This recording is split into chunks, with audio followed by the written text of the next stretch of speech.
A personal bet indeed cannot ignore the stances of both sides. The Navy and pirates are irreconcilable absolute enemies. But his tone shifted and Whitebeard's gaze fell on Mihawk again. What is a swordsman? Does your heart of a great swordsman hold a different answer? Hawkeye Dracul Mihawk, answer me. The resounding query echoed across Marineford, lingering incessantly in Mihawk's ears. What is a swordsman? The heart of a great swordsman. Stance. A sudden laugh welled in his heart. Mihawk admitted that he was being coerced by Whitebeard, but the man's words were true. The reason he had been willing to join the 7 warlords of the sea was originally because he was tired of being pursued by the Navy, and with this identity, he could sail freely across the world. That was convenient. However, if he were shackled by factional ties, because of this convenience would he still be himself? A bound Hawkeye is not Dracula Mihawk. With that thought, Mihawk ignored Sengoku's hint. He suddenly raised Yoru, pointing it straight at Whitebeard, who stood across the distance. The strongest man in the world, with my next move, I will cast aside all distractions merely to discern the gap between myself and the strongest. I hope that you, who have regained much of your youth thanks to iteration, can give me a satisfactory answer. Whitebeard laughed a hearty laugh. He didn't need to hint his sons not to interfere, because they would surely guess his intentions. Rayleigh and Dragon, among others, were similarly aware. Thus Whitebeard reached out with his right hand, grasped his naginata, and immediately assumed a stance of full power. Whitebeard Rayleigh touched the sake bottle in his bosom. Although this moment was worth a drink, he silently withdrew his hand. The great battle was imminent. He couldn't let alcohol cloud his judgment. The full power of the world's strongest man, Dragon's expression remained calm, but he couldn't help shifting more of his attention to the figure standing at the bow of the ship. Mihawk, unlike the silence of the other two, Sengoku couldn't help but shout upon hearing this. At this moment, when the curtain of a new era is rising, only the Navy can eliminate disturbances for you and let you fully embrace the new age. This war will determine the future direction of the world. Don't make a mistake. In the future, you will have plenty of opportunities to verify the gap between the two. Mihawk raised his blade and stared at Whitebeard with Sengoku's admonition echoing in his ears. He admitted that after today, when the world enters a new era, the existing order would inevitably be violently shaken, and in that process, he would have ample opportunities to measure the gap between them. But, as Whitebeard had said, the heart of a great swordsman was the foundation of one's being. If he retreated now, it would be a denial of his own conviction. In the end, Mihawk chose to turn a deaf ear.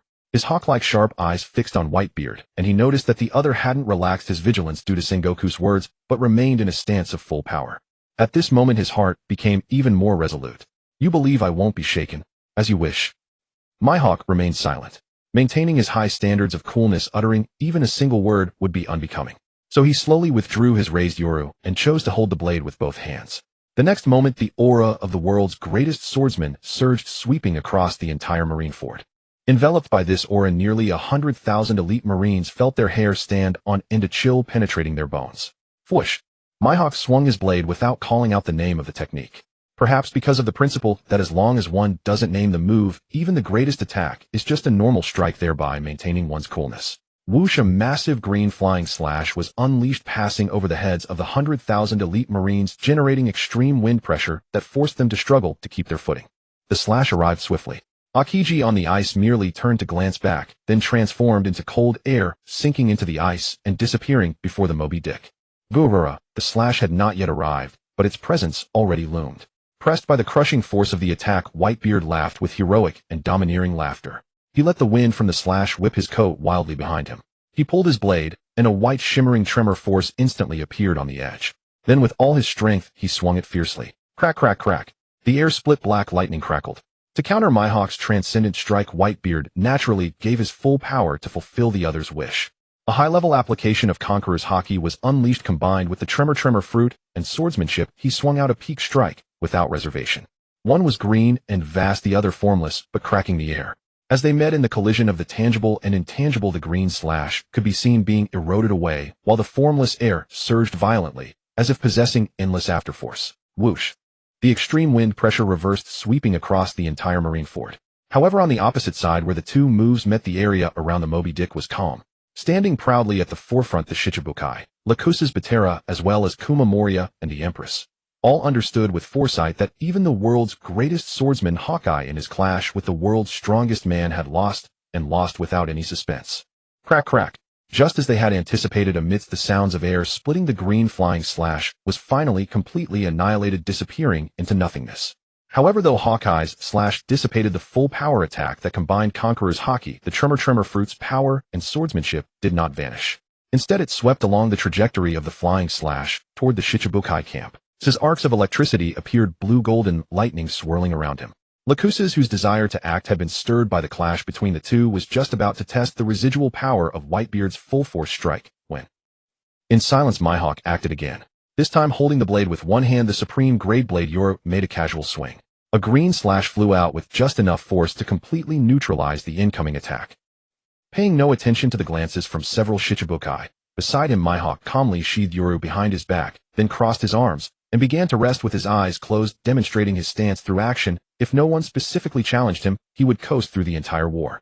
Habatera was speechless, laughing inwardly. Ace was of Roger's blood and Shanks was Roger's crewmate, while he himself had a close friendship with Shanks. So he had reason to suspect that Mihawk's recent move was just an excuse to avoid involvement in this war. Gurura, Whitebeard laughed heartily, his gaze fixed on Sengoku on the execution platform. The first round is mine. So what are your plans next? What are your plans? Facing Whitebeard's interrogative remarks to Sengoku, Kazuru, who was seated cross-legged on the chair of the three admirals, indicated that he had something to say. He rose from his chair with a serious expression. This deliberate movement drew the gaze of Akainu beside him, who seemed quite astonished that the usually indolent man had taken the initiative to stand, capturing everyone's attention. Kawaii. Uttering his habitual phrase lazily, Kazuru pursed his lips with a somewhat lecherous smirk. A single exchange cost us one high-end combatant. So as recompense. As he spoke, he raised his index finger, a golden radiance swirling around its tip. Allow me to first eliminate your active forces. After all, the 100,000 elite troops gathered at Marineford must not be lost. Otherwise, when the seas eventually descend into chaos, without their presence to garrison the world, the safety of the people cannot be guaranteed. With that, the golden brilliance at Kizaru's fingertips suddenly condensed, and the next instant a compressed laser shot forth, bypassing the Moby Dick to strike directly at the pirate fleet further behind. Swoosh! Boom! Flames erupted, screams rang out, and the agonized cries of the affiliated pirate crews reached Whitebeard's ears. His gaze was cold. In truth, he could have intercepted that laser beam, but he did not. Because in the opening stage of this clash, both sides were still applying pressure on each other. Moreover, he had just asked Sengoku how they would respond, so Kizaru's move was within reason. Had he intervened and blocked the attack, the two sides would have plunged directly into all-out war.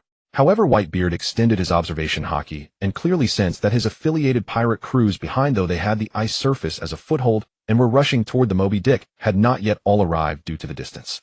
He still needed to stabilize the situation as much as possible and buy time.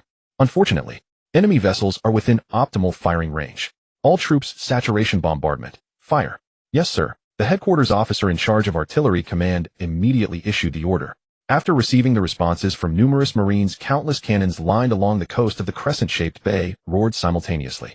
Swoosh, swoosh, swoosh. Shells streaked through the air, raining down upon the surging pirates. Boom, boom, boom, boom, boom. For a moment, the sounds of cannon fire and explosions filled the air, formally unveiling the brutal nature of the war as a meat grinder. Gururara. Whitebeard let out a deep laugh, ignoring the storm of shells flying overhead. He turned his gaze towards Sengoku, only to see the man's face as cold as ice, his expression fierce. And so he understood, in this war that would shape the future of the world, the Marines sought to achieve maximum victory with minimal cost. The usual process of probing and demoralizing the opponent had been discarded. I see. Whitebeard's eyes turned cold as he scanned the Marine forces poised for battle. Perhaps from the very beginning they had never intended to follow the tacit step-by-step approach. They only wanted to crush everything with overwhelming momentum. My sons, the Marines don't want to play by the rules with us heinous pirates. Then we have no choice but to cooperate with so-called justice, to embrace the true nature of evil pirates, fight with all our might to rescue Ace and break out of Marineford. Roar. Ha ha ha, it's about time, Pops. Save Ace. Break through the Marine headquarters. Ace, my brother, we're coming. Charge. Following Whitebeard's command, the pirates, still some distance from the Moby Dick, wore ferocious expressions, brandishing their swords and guns as they charged toward Marineford. Ayayaya. Kizaru, who had remained standing, cried out indifferently before leaping into the air. He crossed his arms and pinched his fingers, unleashing an endless radiance of golden light. Yasakani no Magatama. Swoosh, swoosh, swoosh, swoosh, swoosh, swoosh. In an instant, a dense barrage of laser beams shot toward the charging pirates. Just as the lasers were about to strike, a sudden gust of wind swirled in the air, fierce and violent, perfectly blocking all the attacks. Chief. Seeing Dragon join the fray, Kuma merely glanced at him before shifting his gaze. After scanning the area and confirming that no Revolutionary Army members were present in several zones, he removed his gloves and began compressing air, using the power of the pawpaw fruit, readying himself. Whoosh. His attack thwarted. Kizaru heard the low sound of wind once more and immediately raised his arm to block. The next moment, Dragon appeared beside him, sweeping a leg in a horizontal kick. Clang. The arm and leg, both coated in armament haki, collided with a dull thud. Kizaru's eyes behind his sunglasses remained unreadable as he felt the force on his arm. After a brief deliberation, he transformed into a beam of golden light and flew back toward the execution platform. Thud. Another dull sound. A powerful arm caught Kizaru's retreating form, helping him dissipate the force of the attack. How terrifying. Stabilized by the assistance, Kizaru adopted a tone of feigned surprise at the opponent's strength. The leader of the Revolutionary Army, Monkey D. Dragon, has indeed reached a level where he can repel a Marine Admiral. One might say, worthy of being your son, Vice Admiral Garp.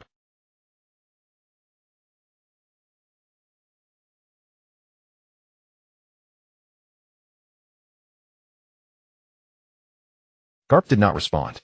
Sengoku beside him also remained silent, though the latter glanced at Kizaru with a hint of exasperation. Ace. At that moment, two nearly overlapping calls reached the ears of the trio. Kizaru picked his ear indifferently. Sengoku furrowed his brow, but Garp was different. His eyes widened in shock as he looked toward the source of the voices, seeing two familiar figures come into view. It was Luffy and Sabo. This is outrageous. Garp bellowed in anger. Sabo was one thing. As the chief of staff of the Revolutionary Army, his strength was already formidable enough to protect himself even in this massive war. But Luffy, this is a battle you have no business interfering in. You're still 10 years too early. Luffy.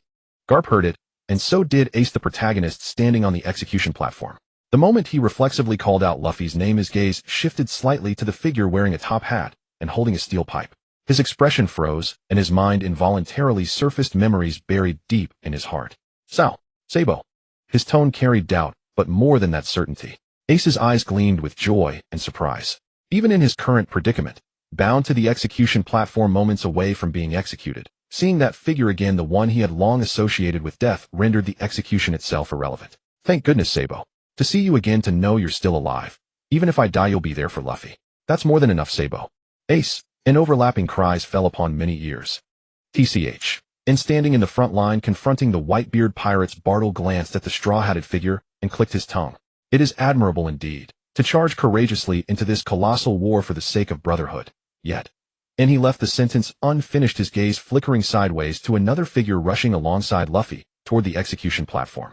Darting and weaving, Sabo leveraged his lightning-swift speed. One moment, he swung a steel pipe to intercept a cannonball. The next, he soared high, the invisible power of Haki surging along the pipe as he shattered a shell hurtling toward Luffy's head. Without pause, he shunned again, reappearing instantly at his younger brother's other flank. Clang! Holding the pipe horizontally, deflecting a cunningly angled bullet with flawless precision, guided by Kenbunchika Haki. This stage is still far too grand for you to rampage upon. And he murmured inwardly, then shook his head and withdrew his gaze from the two, turning instead to the man beside him. What shall we do? You who once dined with the Whitebeard pirates' commanders, truly intend to intervene and halt their rescue of Ace, dined with the Whitebeard pirates?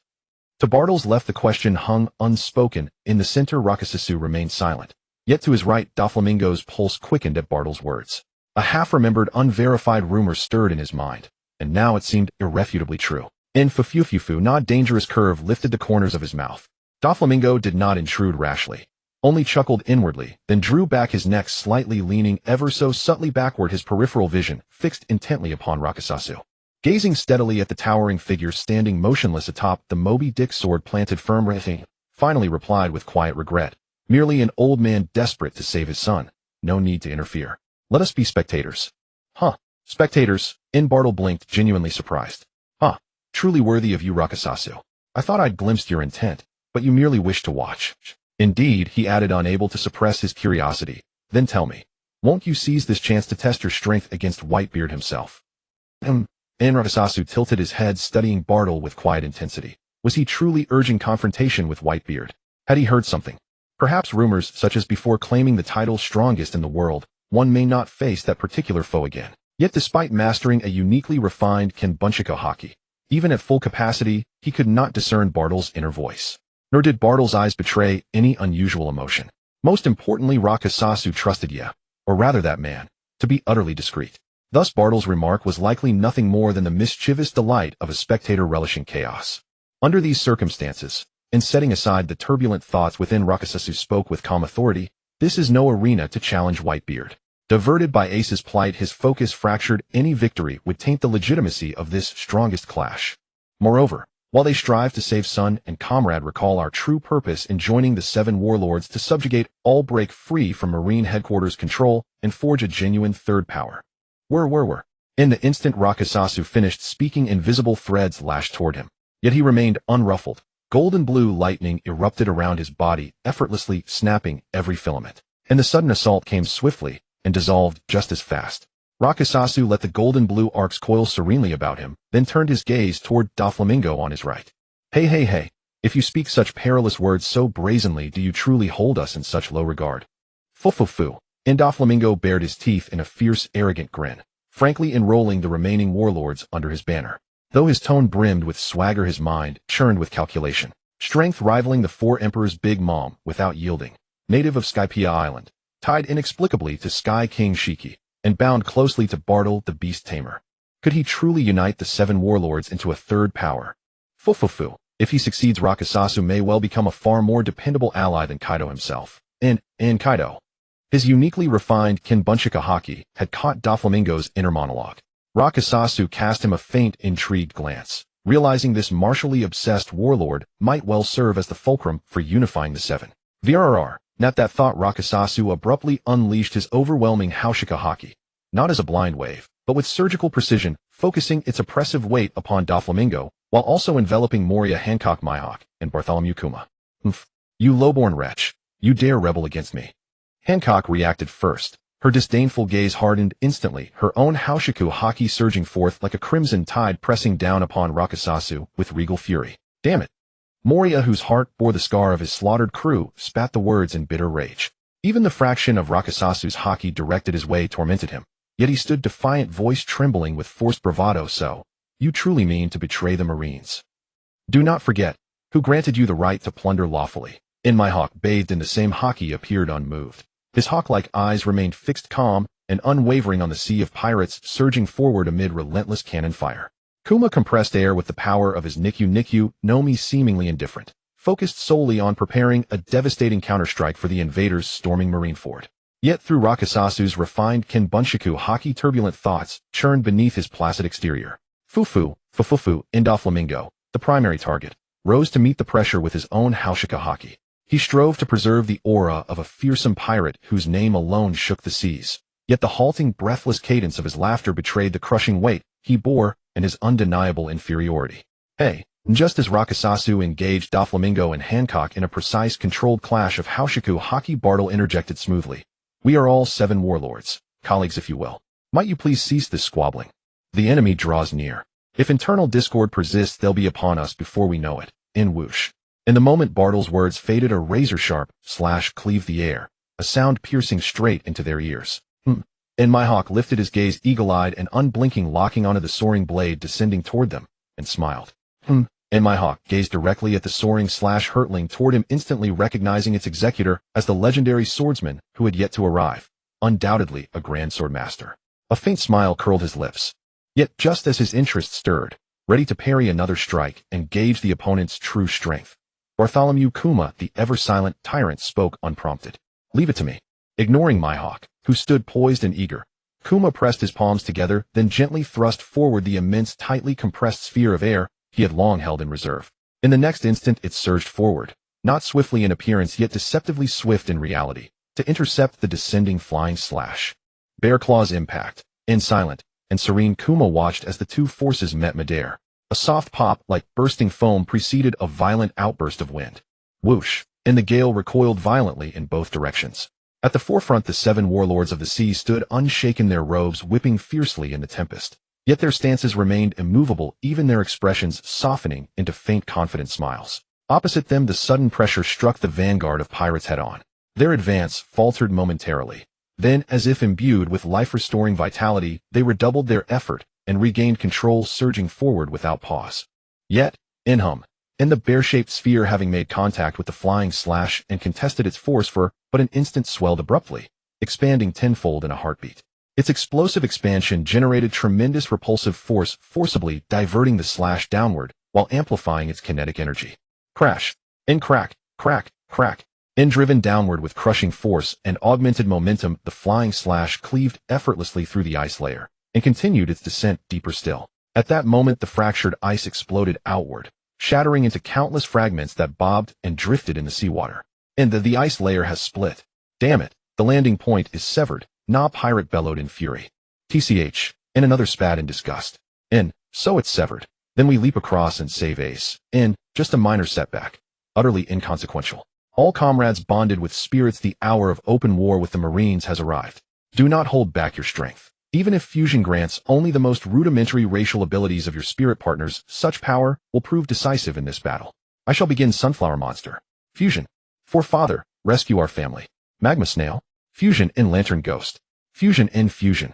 In an instant, the ice fissure carved by the flying slash became a stark dividing line. On one side stood the 7 warlords of the sea and 10,000 elite Marines, rigid, resolute, battle-ready. Beyond that line, And though spirit fusion occurred at the speed of thought, the sheer number of pirates undergoing it created a breathtaking spectacle for those within the boundary. It appeared as though countless stars ignited, brilliant, fleeting, dazzling.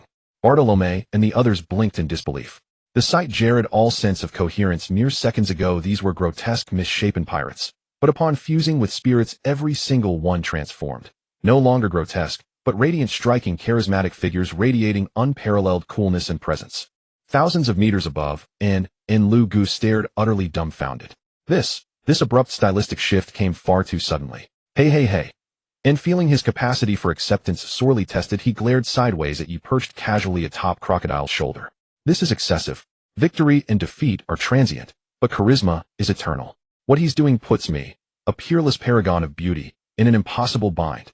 Just by fusing with spirits, each of them now rivals 3 or 4/10 of my own splendor. If humanity grows accustomed to their new visages, and loses all contrast against their former unrefined forms, even my unmatched handsomeness would no longer stand apart. I'd forfeit my sovereign authority over supreme aesthetics. Yah! In hearing her fellow countryman's complaint, Yi smiled warmly and spread her hands. What do you mean what he's doing?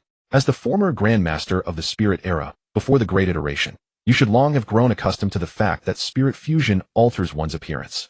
How then can you be so flustered?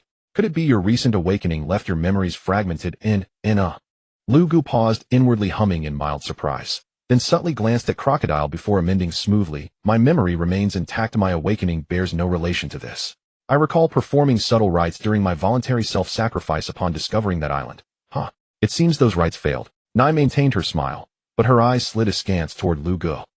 Crocodile remained silent, his expression unreadable, though his gaze flickered between Yi and Lu Gu before settling into brooding stillness, shadowed and inscrutable. Guffaw. And are these two fools taking me for a simpleton?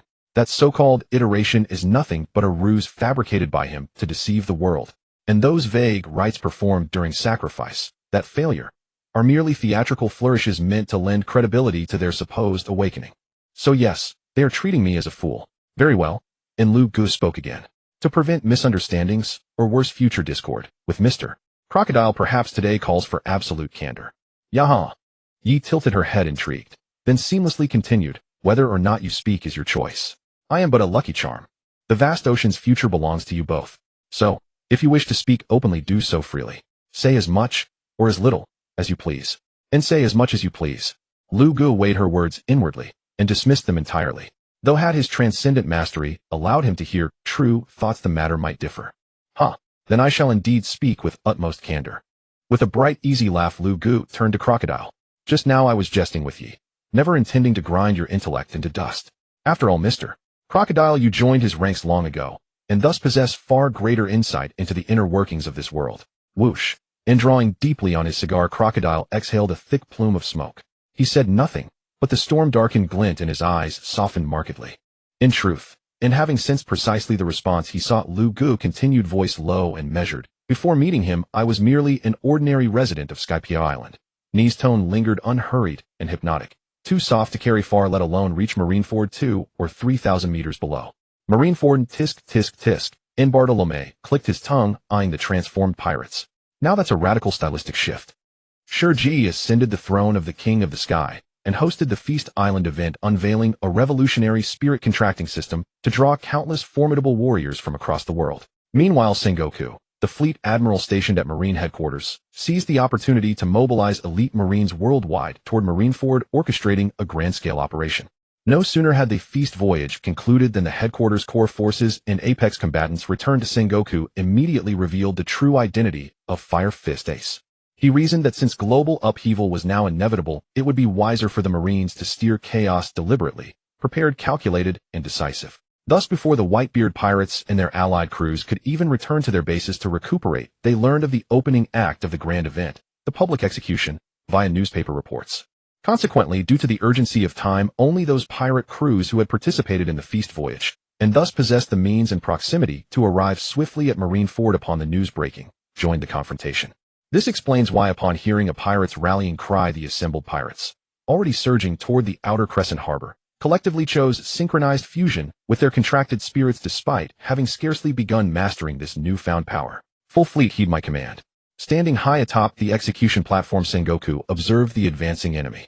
His deep, sagacious eyes swept over each warrior, now grotesquely transformed by spirit fusion, yet radiating an even more overwhelming aura of power. Before he thundered, engage the enemy. All officers bonded with spirits shall fuse immediately to maximize combat potential.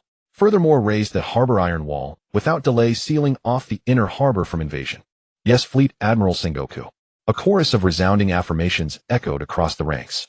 Instantly hundreds of elite marines, long prepared, steeled their expressions, gripped the heavy metal levers before them, lowered their centers of gravity, and pulled in unison with disciplined force. Simultaneously at the Crescent Harbor, massive iron walls, thick, seamless, and forged of solid steel, began rising with deafening, earth-shaking groans. Not good. Hurry, stop the iron wall before it seals us in and blocks our charge. Damn it, we must push through. If the Marines succeed, rescuing Ace will cost us far more than we can afford. With shattered ice blocking their path ahead and towering iron walls rising behind, pirates freshly fused with spirits recoiled in alarm. Many, abandoning caution, entirely erupted into blinding bursts of speed, racing headlong toward the inner harbor. Brother. From behind, a pirate watched his comrade break away from the main force, charging alone toward the Marines' 10,000-strong elite formation. It was suicide. Let death come. So long as I uphold righteousness and saving Ace, I'll die without regret. Burst seed mode, activate. With resolve crystallized, the pirate triggered the most perilous and most potent of the 3 spirit system protocols, an immediate explosive surge of combat power. Whoosh, a flickering candle-like halo ignited around him. In that instant he knew 30 minutes. That was all the time he had in burst seed mode. Once the limit expired, he would exit the mode instantly, and worse, his contracted spirit would enter a 6-month cooldown, while he himself would suffer a debilitating state, all attributes reduced by 30% for half a month. 30 minutes. A cascade of grim truths flashed through his mind, but he laughed. It mattered not. What he sought was freedom unfettered and a conscience unburdened. If Ace could not be saved, if Whitebeard's family could not reunite, what worth would a century-long life hold? Fearless, or rather embracing death to transcend it. He fixed his gaze on his brother racing toward the inner harbor, a broad, fierce grin spreading across his face. Brother, on the path of loyalty and honor you won't steal all the glory. For these 30 minutes of sublime ascension, let me carve chaos alongside you. Let us shake Marine Ford to its foundations. Arching backward, knees bent, he launched skyward, not with grace but raw, unrefined power, soaring high above the harbor straight toward the heart of battle. The radiant halo of burst seed mode caught the eye of a nearby pirate. As another spirit-bonded warrior, he instantly recognized the act of final all-consuming burn. Such unwavering resolve. His pupils trembled, struck dumb by the sheer audacity. Yet in the next breath, understanding dawned. My strength is no slouch, but neither is it sufficient to guarantee survival in this war. I do not wish to die, yet some deeds must be done and others cannot be left undone. Rather than gamble on a mere 40% chance of living, I'll burn my hope instead. Let me savor 30 minutes of absolute peak power and carve my name into legend amid this cataclysmic war. Pirates who carved names upon the Grand Line never lacked decisiveness. A flash of manic fire ignited in his eyes, and he too activated burst seed mode, launching himself forward with brute force toward the inner harbor. His motion was swift, unhesitating. Though he deliberately ignored one crucial truth, burst seed mode could be triggered at any moment, even in the final desperate second before death. Rumble, rumble. As the harbor iron wall rose with thunderous resonance, Buttra stood calmly in the front row. Though the ascending wall gradually obscured his view, he caught in those last fleeting moments scattered halos igniting anew among the enemy ranks. Rumble, rumble, clang. With a final seismic boom, the iron wall locked into place, forming an impenetrable bastion of steel against invasion. Jijijijijijai. A mocking laugh pierced the air, but Buttra ignored Moria, tilting his head instead to watch silhouettes streak across the wall's summit. 1, 2, 3. Just as he began counting the third, the figure faltered midair, plummeting directly toward Buttra's position. Wordlessly, Buttra's eyes shimmered with ethereal white psychic light and redirected the falling pirate deeper inland. I admire your willingness to embrace death, but channel that conviction toward worthy adversaries. Spare this old man who has never aligned himself with the Marines from your desperate fervor. Boom, boom, boom. A deafening barrage of explosions erupted beyond the iron wall, followed by Whitebeard's thunderous, indomitable voice. Garerara. Sengoku. Are these bears your gifts to me? Sengoku, are these bears toys you gave me? On the execution platform, a loud and heroic voice of Whitebeard reached his ears. Sengoku's face was stern, his eyes behind the glasses mixed with calmness and coldness. How scary. Yellow Monkey, who had been knocked away to the execution platform, said his catchphrase. On this high platform, he could overlook the entire inner harbor and naturally look beyond the steel barrier directly at the Moby Dick on the distant sea and the tall figure standing at the bow. Marshal Zhangguo, the XP series weapons modeled after the bears, were utterly annihilated by Whitebeard with just a single hammer blow to the air. Oh, what a heavy loss, Yellow Monkey. I can see. Do I need you to repeat? Zhangguo glared at Yellow Monkey in anger, roaring inwardly the unspoken follow-up words. Hi. Although unable to read Zhangguo's mind just through the other's eyes, Yellow Monkey guessed the general meaning. So he habitually responded casually, then tilted his head. So Marshal Zhangguo, do you have any further instructions? Listening to Yellow Monkey's flippant tone, Zhangguo felt stifled and wanted to shout at him regardless of image, but considering the mini din mushy broadcasting the battle live around, he gritted his teeth and chose to suppress it for the time being. The image of the Marine Headquarters Fleet Admiral still needed to be maintained. Admiral Yellow Monkey, his tone slightly cold, a warning look in Zhangguo's eyes. Put away your cynical and lazy disguise. You should be well aware of the importance of today's battle to the Marines. Moi. Yellow Monkey looked into Zhangguo's eyes, carefully examining the warning in the other's gaze. After 2 seconds, he finally chose to raise his hands and surrender, then glanced at the sea beyond the defensive iron wall. As the Supreme Commander of the Marines, the Marshal's words must be obeyed. So since the XP series war weapons have all been destroyed, does that mean we can now destroy all the ice layers? They have lost their purpose. Yes, execute the subsequent arrangements as planned. Hi. Even when serious, his tone still seemed indifferent. Yellow Monkey's body quickly transformed into golden light particles, then flew straight up to the top of the iron wall, where his figure coalesced again. In the seating area of the 3 admirals, Red Dog, wearing a marine cap with a resolute face, saw Yellow Monkey land on the iron wall. He immediately realized something, so he put down his crossed legs, and his cold, ruthless eyes looked at a certain man in purple kimono on his left. Understood. Yishao opened his completely white eyes, seeing the gaze from Red Dog. He nodded slightly, then activated the gravity fruit ability, affecting himself and Red Dog, who was under the influence of his fruit ability. Their bodies floated lightly into the air and flew toward the top of the iron wall, where Yellow Monkey was. Moi. Drifting in the air by controlling the wind, and due to Kapu's constant watchful gaze, Duo Lago had been passively floating in the air after sending Yellow Monkey to the execution platform, reasoning that he understood the love in Kapu's eyes. But this did not prevent him from diverting his attention elsewhere. Yellow Monkey, who excels at large-scale dense attacks, Yishao, who can summon meteor attacks, and Red Dog. What is this combination doing on the iron wall? What are they planning? Duo Lago thought of a possibility, but Red Dog, being mixed in, made his guess uncertain. However, it didn't matter as long as Whitebeard outside the iron wall could figure it out. With sharp eyes, when Whitebeard clearly saw Yellow Monkey standing on the iron wall, followed by Yishao and Red Dog flying into land on either side of him, he immediately realized the Marine's plan. He quickly glanced at the bears, lying on both sides of the crescent bay, still sparking with short-circuited electricity from being shattered by his move, and then looked at the ice layer that had frozen the pirate ships and provided a landing point for his subordinate pirate crews. Gururara, so that's the plan. Good plan, but are you treating me as a decoration, Zhangguo? No way I'll let you succeed. A flash of anger at being underestimated crossed Whitebeard's mind. He raised his naginata with one hand and slammed it heavily onto the deck, producing a dull sound. Boys, the Marines are getting serious. I order you now break through the iron wall at full speed and invade Marineford in full force. Yes, Dad. Leave that fake iron wall to us. Slaughter through Marineford, charge. Save Ace.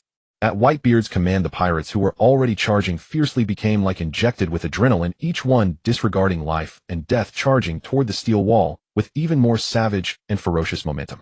Few as the ship's doctor and also the first mate Ma-Er-Ku activated his devil fruit ability, turning his arms into a pair of wings burning with blue flames. He glanced at Rayleigh and others standing beside Whitebeard, knowing clearly that even without them his dad would be safe. So he flapped his wings, quickly ascended, and charged toward the iron wall ahead. I couldn't fly before, but now I can. Blaze Salamander, fusion. Xiao Zi cried out loudly, and the elf pattern on his forehead instantly turned into a red glow that enveloped him. An instant later, the red light dissipated, revealing Xiao, whose appearance had greatly changed due to the fusion. On his back grew a pair of blood-red wings, and he wore a sky-blue tight combat suit. What was particularly conspicuous was the suit's bright red high collar, echoing his equally bright red hair that slanted from his eyebrows into his temples. Few with the flapping of his blood-red wings, the fused Xiao Zi rose from the ground, and then also charged toward the iron wall. Swoosh! Before he even got close to the target, a golden laser beam pierced through Ma-Er-Ku's body, who had gone ahead. Xiao Zi seemed unfazed. After all, the Phoenix Marco was not a joke, was it? Healing flames ignited on his chest. Ma-Er-Ku also ignored the injury to his body, flapped his wings rapidly, and in an instant flew in front of Yellow Monkey. The magma fruit ability had already been activated. Red Dog's arms dripped with steaming hot magma. He ignored Ma Erika's attempt to attack Yellow Monkey and continued to accumulate the stamina needed for a big move. Compared to Red Dog's indifference, Xiao was a bit confused. He knew that although he had shown his face in the recent Feast Island event, he didn't have any outstanding achievements. But, on this iron wall besides him, there were two genuine marine admirals. How dare Ma Erika ride in and sweep his leg at Admiral Yellow Monkey? Rolling his eyes, Yellow Monkey looked at Ma Erika's right leg kicking toward him and sighed inwardly. Usually, I just want to slack off, even though my former teacher always taught me that I rely too much on my devil fruit ability. But that doesn't mean this old man who has become an admiral has poor physical skills. You? As soon as the word was uttered, Yellow Monkey's figure moved at light speed above Ma Erika, then retaliated with the same right leg which glowed, and in the moment the opponent was caught off guard, he kicked heavily onto his back. Bang! The ear-splitting dull sound had just rung out, and Ma Erika had already plunged heavily into the seawater below the iron wall. Experienced the feeling of being kicked at light speed too. Marco. Jozu, who followed, closely witnessed Marco being knocked into the sea by Kizaru's heavy kick. He immediately shouted in shock and concern. Just as he was about to pause his red-winged flight and turn to rescue his observation, Haki swept and found that a fishman ally had already picked Marco up from under the sea, swiftly swimming toward the surface. Phew. He heaved a great sigh of relief. Then Jozu's eyes blazed with fury as he swept his gaze over the three men on the iron wall, focusing especially on Kizaru. However, he did not directly engage them because the urgent task was to break through the iron wall and forcefully open a path to Marineford. Diamond shining.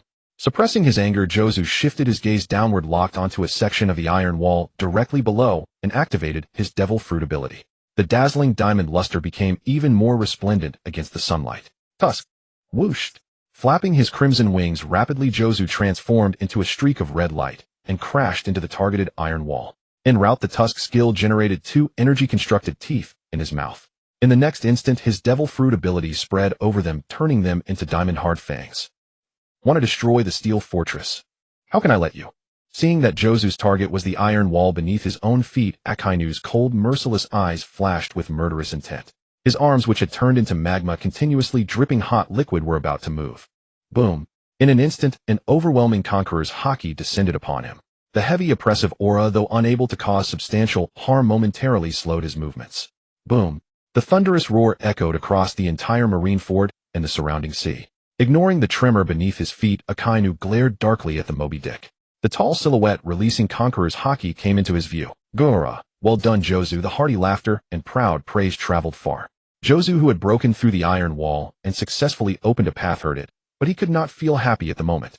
Shining Fruit user 3rd Division Commander of the Whitebeard Pirates, Diamond, Laxus, said in a flat tone, pointing at the gap created by the shattered iron wall behind him. Could you please return the way you came? As a return gift for being invited to a banquet, I can pretend you never appeared before me.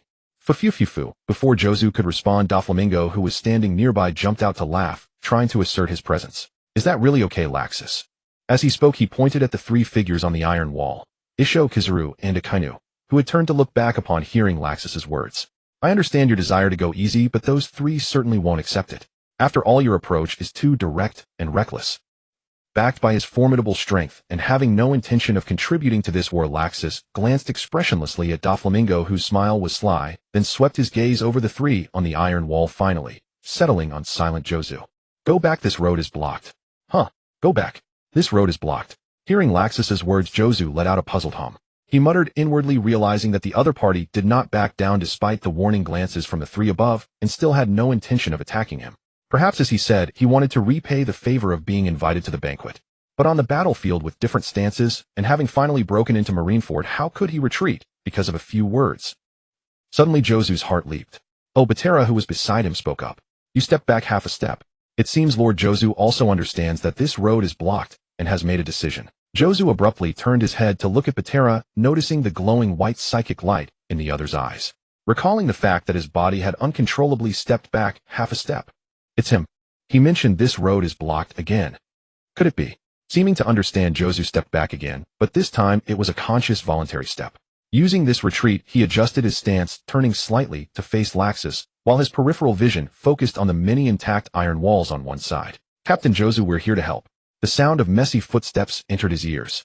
In the next moment, figures poured in from the collapsed iron wall, then voluntarily stood on both sides of Jozu, spreading out in a line. Era. A piercing chill spread. The figure of Aokiji slowly materialized from the cold air. Once he appeared, he coldly swept his gaze over Laxus Patera, and the other warlords then began to elementalize and surge toward Jozu and the others. Continue the plan. You've delayed too long. Leave these fellows to me. The cold was biting. In an instant, the pirates who had just entered through the gap were all turned into ice sculptures. Only Jozu, quick to react, flapped his crimson wings and took to the air, escaping the fate of being instantly defeated by Aokiji. Execute the plan. Giving one last glance at Jozu, who had avoided being instantly killed, Akainu withdrew his gaze and shouted loudly. Then his magma arms began rapidly punching toward the sky, venting his stamina. Yasukani no Magatama. Kizaru crossed his arms, golden light burst from his fingertips. The next second, countless light bullets shot out, sweeping across the sea in a wide area. Gravity blade, meteor fall. Isho spread his legs into a horse stance, holding his cane sword upright before him, drawing the blade 4 fingers wide. As he activated his ability, a purple halo appeared above his head. In the next moment, it split into dozens of purple rings, shooting straight into the sky. High in the sky, Ya Hung Hung. Sitting on Crocodile's shoulder, Yi swayed left and right as Crocodile dodged. She looked at Lu Gu with surprise. Elf Lord, you seem unreliable. You thought you were well hidden, but see, the Navy still found us. Lu Gu, also swaying slightly to dodge the magma fists, heard Ye's words and had question marks appear over his head. Discovered. How could that be? Although what he saw differed from the original story, he knew this was the Navy's new plan based on the actual situation to eliminate the pirates' fighting strength. Then you should also know that. So when he took a closer look at Yi, he immediately caught the teasing in her eyes. He was speechless. Well, he had just made some hopeful guesses, but he was being fooled. Don't worry, collecting his thoughts, Lu Gu said in a calm tone. These attacks shooting up into the sky are a prerequisite for the Navy to execute some plan. They're not targeting us. They can't detect us. Huh, not detecting us. Crocodile interjected at the right moment, pointing at 2 figures in the distant sky. Are they detecting them? A loud dragon roar echoed across the sky, carrying boundless fury, and reached the marine ford below and the sea that was being ravaged. HM. The dragon's roar drew exclamations of surprise, and everyone looked up at the sky.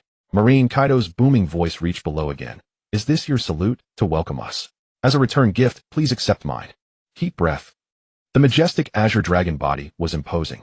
Completely beastified, Kaido opened his ferocious dragon mouth, and a crimson energy ball filled with explosive power condensed within. Then, as the dragon head swayed, it was violently blasted toward Marineford.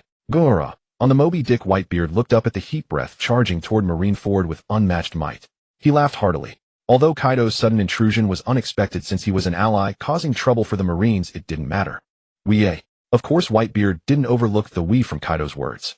So besides Kaido, there were others who had intruded into this war beyond expectations. It's Big Mom, isn't it? Quickly sorting through the characters in his mind among the pirates who could travel with Kaido and invade from the sky, the only one fitting the identity was the other Yonko. Kaido, you really are reckless. Beside Whitebeard, the white-haired Rayleigh spoke up, his eyes behind glasses, showing surprise and delight. Whoosh, a faint sound of wind reached their ears and Dragon's figure appeared on the Moby Dick. As soon as he appeared, he took up the conversation. I've heard that Kaido is most passionate about war. Isn't the current situation at Marineford exactly to his liking? His coming was expected. Rayleigh looked at Dragon. You've returned here, which means you've been released from the seal. So that old man Garp has finally made a move. Dragon didn't answer. He looked up at a certain part of the sky. When Whitebeard and Rayleigh also turned their gaze, a loud explosion suddenly sounded. Boom. Then a hurricane-like shockwave swept over, causing the Moby Dick to sway. Whitebeard let the strong wind brush his face, his gaze fixed on the figure in the air. The old friend, who had maintained a punching pose and destroyed the heat breath with a single blow. Gururara, that Garp is still vigorous in his old age. His strength hasn't diminished from the past. Whitebeard. Dragon's face became serious. As he looked up, he said in a deep voice, now is not the time to praise my old man's strength. Our trouble is coming. Without needing the reminder, Whitebeard had already sensed the crisis. The sky, originally azure, was now filled with crimson specks and a few larger, more conspicuous blazing meteors. Roar, the dragon's cry rang out again. Kaido angrily raised his dragon head. One time wasn't enough, they were coming again. Stop, Kaido. Seeing that Kaido seemed intent on intercepting and destroying all the attacks falling from the sky, Big Mom, riding on Prometheus, immediately called out to the rampaging azure dragon. The attack just now wasn't aimed at us. That should be the big gift the Marines prepared for Whitebeard and the others. So we don't need to interfere too much. If the Marines' plan can more effectively weaken Whitebeard's forces, it's more advantageous for us. What? Kaido, stopped by Big Mom, became even angrier. They've planned a scheme targeting Whitebeard. But I've come and they're just following their original plan, casually giving us a bit of insignificant harassment. Is the Navy looking down on me? Mema. After a brief pause, Big Mom was amused by Kaido's brutish understanding. You brute Kaido, if you want to help Whitebeard solve his troubles, go ahead and do as you please. I'm not going along with that. Before the words faded, Big Mom immediately rode her homies downward, unleashed her observation haki, quickly locked onto a certain aura, and with a ferocious evil laugh, she dove toward him. Memum laxus. The cruel laughter and call reached the ears of those below. Bartra raised an eyebrow at the sound. When he looked at Laxus, beside him a spark of gold-blue lightning flashed, and the other's figure had already vanished. Lightning Dragon God's Roar. A magic circle bloomed at the corner of his mouth, the ornate pattern drawing countless eyes. Bartra also looked up and saw a cylindrical column of gold-blue lightning compressed from raging thunder being spat out swiftly and ferociously, attacking Big Mom. Blade Mother's Flame. Seeing Laxus's attack coming, Big Mom instantly unleashed her prepared move.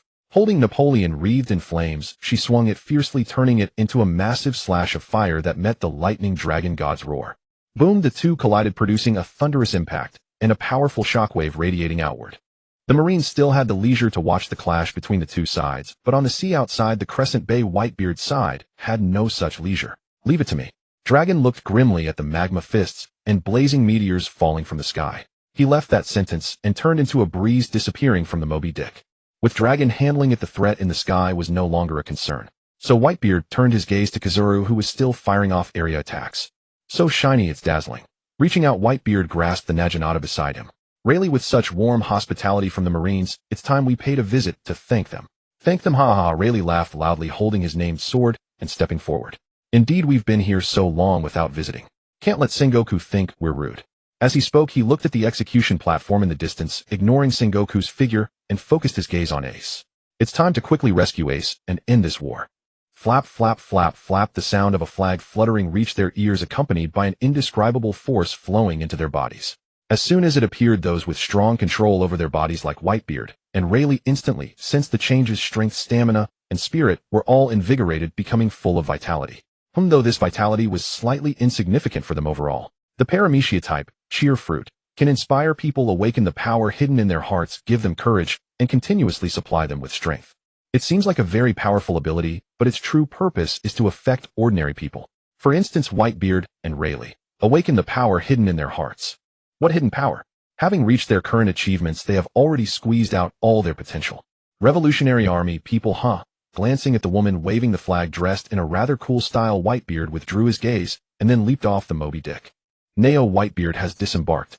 Behind the Moby Dick, Great Tayud, a renowned yet low-profile master swordsman, gripped his black blade, Blackwater, and witnessing Whitebeard leap from the pirate ship, turned to his comrade. The commander has taken the field. The war is now reaching its fiercest climax. I must advance to lend my strength. You remain here as rear guard. Once Roger's son is rescued and the full retreat commences, you'll cover my safe withdrawal. Huh. Now, the Logia type, Nail fruit user whose catchphrase was the indomitable now, scratched his ear, incredulous he'd heard correctly. That's going too far, Tayud. To arrive punctually, I rode single-handedly across the comm belt. Yet now you tell me to stand idle here. Are we even brothers anymore? A momentary pause. Tayud realized his presumption had been grievous. Though his intent had been to shield now from greater peril, he reflected, had their roles been reversed, and had now sought to rescue Roger's heir only to be barred from the battlefield for safety's sake. He himself would have found such exclusion unbearable. Now, war spares no one, chaos reigns everywhere. You bear no ties to Roger, so in the battles ahead your foremost duty must be self-preservation. Can you promise that? Of course, I am the indomitable now. Huh, indeed, you are the indomitable now. With a hearty laugh, Tayud tightened his grip on Blackwater, slung it across his back, and leaned forward. Ready, indomitable now? We charge. No problem, my great swordsman brother. Huh. Amidst peals of laughter, two figures vanished from sight. Within moments they surged past the Moby Dick and hurled themselves headlong into the iron wall, blocking the pirates' advance. Whoosh whoosh. Whitebeard's expression flickered slightly as he noticed the pair streaking past. His Kinbunchika Haki had already confirmed they were not members of any allied pirate crew. Thus, seeing them charge fearlessly toward the front lines stirred profound astonishment and deep emotion. Before that astonishment could settle, Whitebeard pressed onward, bellowing, "Lads, protect these two friends who've come to fight for justice. Ace is our brother. Rescuing him is our sacred duty. But since friends have answered the call, we must uphold the Whitebeard pirates' honor. Guard them with our lives." "Yes, Dad." "Ha ha ha, of course, Dad. How could we ever let allies face danger? We are the Whitebeard pirates, righteousness incarnate." Boom, boom, boom. Boom, boom. Below the seat echoed with unyielding loyalty, above dragon wove an impenetrable celestial net, intercepting each plummeting magma fist and meteors shattering them into dust that scattered upon the wind. Boom. After using a hurricane to extinguish another blazing meteor, dragon finally glanced down. His gaze swept the battlefield and instantly locked onto the two figures he cared for most, Sabo and Luffy. Gomu Gomu. At the fractured edge of ice cleaved by a flying slash, Luffy flung his arms backward, stretching them to their limit. Bracing in a horse stance, he bore Sabo's weight upon his back, and contracting his arms with explosive force launched himself toward the iron wall gripping its rim. Siege cannon. Whoosh. In an instant they vanished from the ice. Then with a sharp snap, Luffy and Sabo landed atop the wall. From there, they gazed afar, to the elevated execution platform where their brother stood bound. Ace. Luffy cried out, voice raw with emotion. Just hold on a little longer. We're coming for you right now. Luffy. On the execution platform, Ace wept as he watched Luffy and Sabo scale the wall. No, don't save me. As blood of that man, my death means nothing. So don't come. This war isn't one you can enter. Take Sabo and leave. Seeing you one last time before I die. That alone grants me peace beyond death. Ace, what nonsense is this? Sabo urged urgently. For years I believed myself utterly alone, yet fate granted me Luffy. And even greater fortune the moment I saw him, memory returned. Another brother I'd forgotten. Sabo, Luffy, and you. Ace, we drank the oath wine together. Leave? Impossible. Absolutely impossible. Today, even if it costs us our lives, we will pull you free. Execution platform. No, don't. Even if I die, I cannot bear to see you endangered. Please, do not risk your lives for me, a soul never meant to be born. Luffy. Sabo. As Ace whispered softly, tears streamed silently down his cheeks. Sengoku stood impassive. Had he been merely the pirate Fire Fist, Ace the Navy would never have staged a public execution, but prefixed with Port Gas D. As the son of the Pirate King, he warranted the Navy's highest ceremonial reckoning. Become the sacrificial offering that ignites the sea's chaos. Port Gas D. Ace. With a quiet shift of gaze, Sengoku raised his spectacles and looked skyward, to the two duels unfolding aloft, Garp versus Kaido and Laxus versus Big Mom. Front row, 7 warlords stand. Butcher tilted his head upward, eyes fixed on Laxus's battle. Left fist impact. A pirate spotting Butcher's distraction seized the opening. Infusing armament hockey into his fist, he darted forward with blinding speed and struck at Butcher's jaw with a fist both invisible and radiating dread. I said, as the blow closed in, Butcher, though still watching the aerial clash, spoke calmly, uttering only 2 words. Light barrier. A burst of psychic energy coalesced instantly around him, a transparent shield. Clang. The pirate's fist struck it with the ringing resonance of metal on metal. Didn't you notice I had no intention of engaging you? Impudent whelp, lie still and wait for this war's end. Telekinesis. Thud. An invisible force struck the pirate's nape, precisely calibrated. His eyes rolled white, consciousness dissolved, and he collapsed rigidly to the ground, breath shallow and spirit spent. Time slipped away. Nearly half an hour had passed since the war began. The burst mode's duration is nearly exhausted. Surrounded at the center by countless elite marines, a blood-soaked pirate, sword in hand, scanned the circle with feral eyes. He noted how the marines had drawn back, not pressing the attack, but holding him tightly encircled, alert and wary. Ha ha ha. So this is the Navy's elite. Pathetic. Where do you wish to travel? Within the steel fortress, Kuma looked down at the pirates standing before him, his voice gentle as he inquired. Travel. We've come to rescue Ace, and until we get him out, we're not going anywhere, you wretched scum of the Pirates Navy's lapdog. Kishi shishi shishi. As he manipulated the Shadow Mage to battle the invading pirates, Moria himself remained idle. Overhearing the exchange between Kuma and the pirates, he sneered sarcastically, since they're ungrateful, why not let me recommend a place? How about the Devil's Triangle? Kishishi, a sunless land, a fitting punishment for their refusal of your goodwill. Very well. After a moment's deliberation, Kuma accepted Moria's suggestion. In an instant his figure vanished, and before any of the pirates could react, his paw-like palm struck each one of them. Pop, pop, pop, pop. In the blink of an eye, the dozen or so pirates before Kuma disappeared into thin air. Not stopping there, Kuma flashed to more pirates, the popping sounds never ceasing as he swiftly and efficiently sent one pirate after another on their journey. Moria had been quite pleased. Every pirate from the New World was formidable, and if he could clip their shadows to create new zombies, their strength would be equally impressive. However, as he watched Kuma continue to strike, sending one pirate after another to the Devil's Triangle, he suddenly became bewildered. Damn. More question marks appeared above his head as Moria cursed inwardly. If it were just a few or a dozen, he could handle them easily, but dozens. Would he even be able to return to the Devil's Triangle? Kuma, unable to bear it any longer, Moria shouted simultaneously, commanding his Shadow Mage to stop the others' seemingly unending hospitality of sending guests off. Pop another strange sound, and the shadow mage sent to intercept Kuma was accidentally hit, vanishing in an instant. As a tool derived from Moria's ability, he immediately sensed the shadow mage racing away from him at an astonishing speed. Dispel. Acting decisively, Moria roared and canceled the shadow mage's maintenance. Sensing the successful dispel and the return of a portion of the shadow fruit's capacity, he let out a relieved sigh. Kuma, are you trying to kill me? As he summoned a new shadow mage to guard him, Moria shouted at Kuma in fury. On this battlefield, losing my shadow mage means you want me to fight the pirates in person? As a commander, I should stay at the rear with my endless, fearless zombies fighting for me. A cowardly, disgusting man. Unconcerned with modesty, Empress Boa Hancock, with a single inverted roundhouse kick infused with her fruit's power, struck, petrified, and shattered several pirates into dust. Her beautiful eyes filled with disdain and disgust as she glanced at Moria, speaking her true thoughts from the heart. You? All of you. Moria raged, but considering that both Kuma and the Empress were superior in strength, he could only mutter a face-saving remark. Just wait until I build my powerful zombie army. I'll make you regret it. Fufufu, hearing this impotent yet prideful reply, Doflamingo, who was toying with the pirates using his string fruit, let out an ambiguous laugh. He continued manipulating his puppets in play while also diverting some attention to Bartholomew.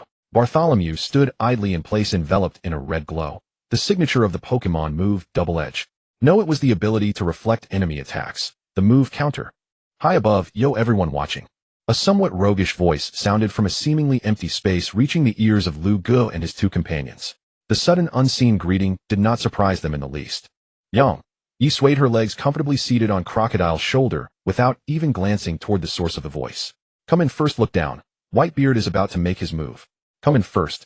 Bartholomew, still invisible, felt a flicker of confusion. But since he had said so, he complied, maintaining his stealth as he approached the trio. Suddenly, as he entered within 3 meters of them, he felt a strange sensation, as if he had touched some kind of barrier. Bartholomew tentatively stepped 1 foot into the barrier. A miraculous sight unfolded. A severed limb, a leg cut cleanly at the calf, suddenly materialized in midair. Hey, this newcomer has some skill. With thoughts racing, he stepped fully into the barrier, revealing his entire form. Bartholomew noticed Lu Gu looking down with keen interest. Sensing his gaze, Lu Gu turned to meet his eyes. They exchanged a smile and a nod, a simple greeting. Outside the steel fortress, due to Kizaru's attacks, the ice layer had been shattered into a wreck, with only a few larger ice floes still capable of supporting a person. Yet under these conditions, Whitebeard still walked step by step to the steel fortress. 3 minutes earlier, a dozen fishermen pirates had divided into 4 groups, each spaced a step apart. The first group of 4 fishermen spread their palms, bearing the weight of a giant foot, providing a foothold. As the foot shifted to the next group, they swiftly swam to the rear to serve as the 5th support point. Thank you for your hard work, my children. Whitebeard knew how heavy his body was. Even though each group consisted of 4 fishmen, and fishmen were nearly 10 times stronger than normal humans, and they were in seawater, where they could exert their full strength, their condition was still poor, having expended much stamina. Pops, how could helping you be hard work? Yeah, Pops, it's not hard. It's an honor. Listening to the fisherman's words, Whitebeard looked at them kindly, a slight smile curling at the corner of his mouth. Leave the rest to your old man. With a flick of his fingers, the massive Naginata spun several times in Whitebeard's hand before he gripped it firmly and thrust it forward. With the enhancement of armament hockey, nearly half the blade was easily embedded into the iron wall. He stepped onto the exposed blade of the Naginata, extended his right hand, and pressed his palm flat against the iron wall. A glow from the tremor fruit appeared, gradually expanding and spreading. Looking up, he fixed his gaze on the 3 figures atop the wall. Whitebeard's eyes were imperious, his aura fully unleashed as he declared, "Do you intend to try to stop me, you little brats?" How terrifying. A warning from the world's strongest man. Indeed, one must show due respect. And before his eyes loomed Whitebeard's unyielding, resolute gaze, Kizaru, ever pragmatic, uttered his trademark phrase, and in the next instant his body dissolved into shimmering particles of light, vanishing against the iron wall. Shakio remained silent, his stark white eyes shifting sideways toward Akainu, awaiting his decision. After a moment's silence, Akainu let out a cold snort, then offered no further word. Beside him, Shakio, seasoned in the subtleties of human affairs, instantly grasped the meaning. Akainu had tacitly agreed to withdraw, abandoning the iron wall defense. Yet as the de facto leader of the Navy's hardline faction, he could not openly display retreat. Thus that muffled grunt served a dual purpose. It was both a defiant counterpoint to Whitebeard's authority and a veiled signal to Shakio, don't stand idle. Were I capable of flight, commanding both land and sky, I would certainly test my strength against Whitebeard. But lacking such advantage, what are you waiting for? Father, in charge into Marineford, rescue Ace. We're coming, Ace. As Whitebeard shattered the iron wall in an instant, pirates, some poised atop massive ice floes, others bobbing in the sea, erupted in thunderous battle cries, galvanized and surging toward Marineford. An unknown deployment. And Whitebeard's deep-set eyes hardened. With a surge of power, he unleashed the full might of his quake fruit. A resonant hum rippled outward, swiftly enveloping every iron wall, before his massive arms strained with titanic force. Cracks splintered across the metal surfaces, proliferating violently, each fissure widening beyond structural tolerance, until the very threshold of collapse was breached. Boom. In that instant, as Whitebeard unleashed the quake fruit's ultimate power, a deafening roar of annihilation tore through the heavens. The iron walls had been utterly obliterated. Father, in charge into Marineford. Rescue Ace. We're coming, Ace. Witnessing the iron wall reduced to rubble in a single stroke, pirates, whether perched upon colossal ice slabs or adrift in the churning sea, roared with renewed fervor, their war cries echoing across the waves as they surged toward Marineford. At that very moment, the war entered its most brutal white-hot phase, the chaotic close-quarters melee where casualties mounted most steeply. High above the battlefield, Na's satisfied smile played upon her lips. Though the summit war unfolded slightly differently from the story she remembered, yet still laughed heartily. Her gaze drifted from Whitebeard, now striding onto Marineford, to Bartra? Bartra, leave a clone idling down there. Bring your true self up here. Are you truly unconcerned about being exposed? After all, the Navy hasn't yet officially announced your appointment as a Shichibukai. Don't botch it. How could I be?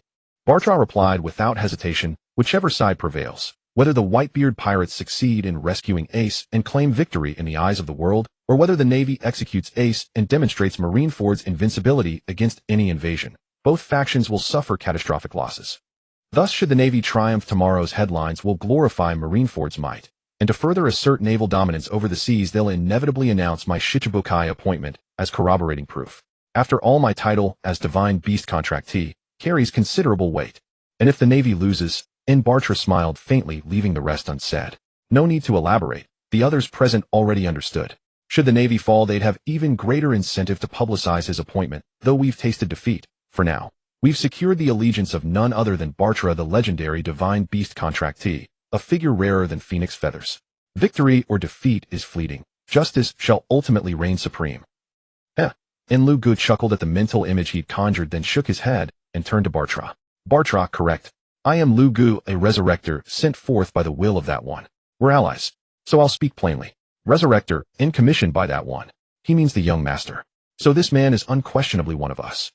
Bartra repeated the term with mild surprise, narrowing his eyes in quiet contemplation, then cast a fleeting knowing glance toward Ye. Her presence confirmed Lu Ji's claim of kinship beyond doubt. Indeed, Resurrector. First affirming his identity, Lu Gu added, unperturbed by the extra explanation, as a close vassal of that one, you surely grasp the concept of iteration more profoundly than most. Yet tell me, if I say what is earnestly remembered shall resonate, and if humanity's collective belief in iteration grows ever stronger, who dares deny that within such vast fervent yearning a soul might truly awaken, resurrected from the spirit iteration itself? Who dares deny it? Bartra savored the words, then comprehension dawned. His gaze flickered to Yi, who responded with a radiant knowing smile. He understood. Recalling how Li Shu had once spoken of his deepest aspirations during recruitment, he glanced sidelong at Crocodile, still far from the inner circle. Resurrector. A venerable relic risen from the spirit iteration. How astonishing. This grand line grows ever more enigmatic.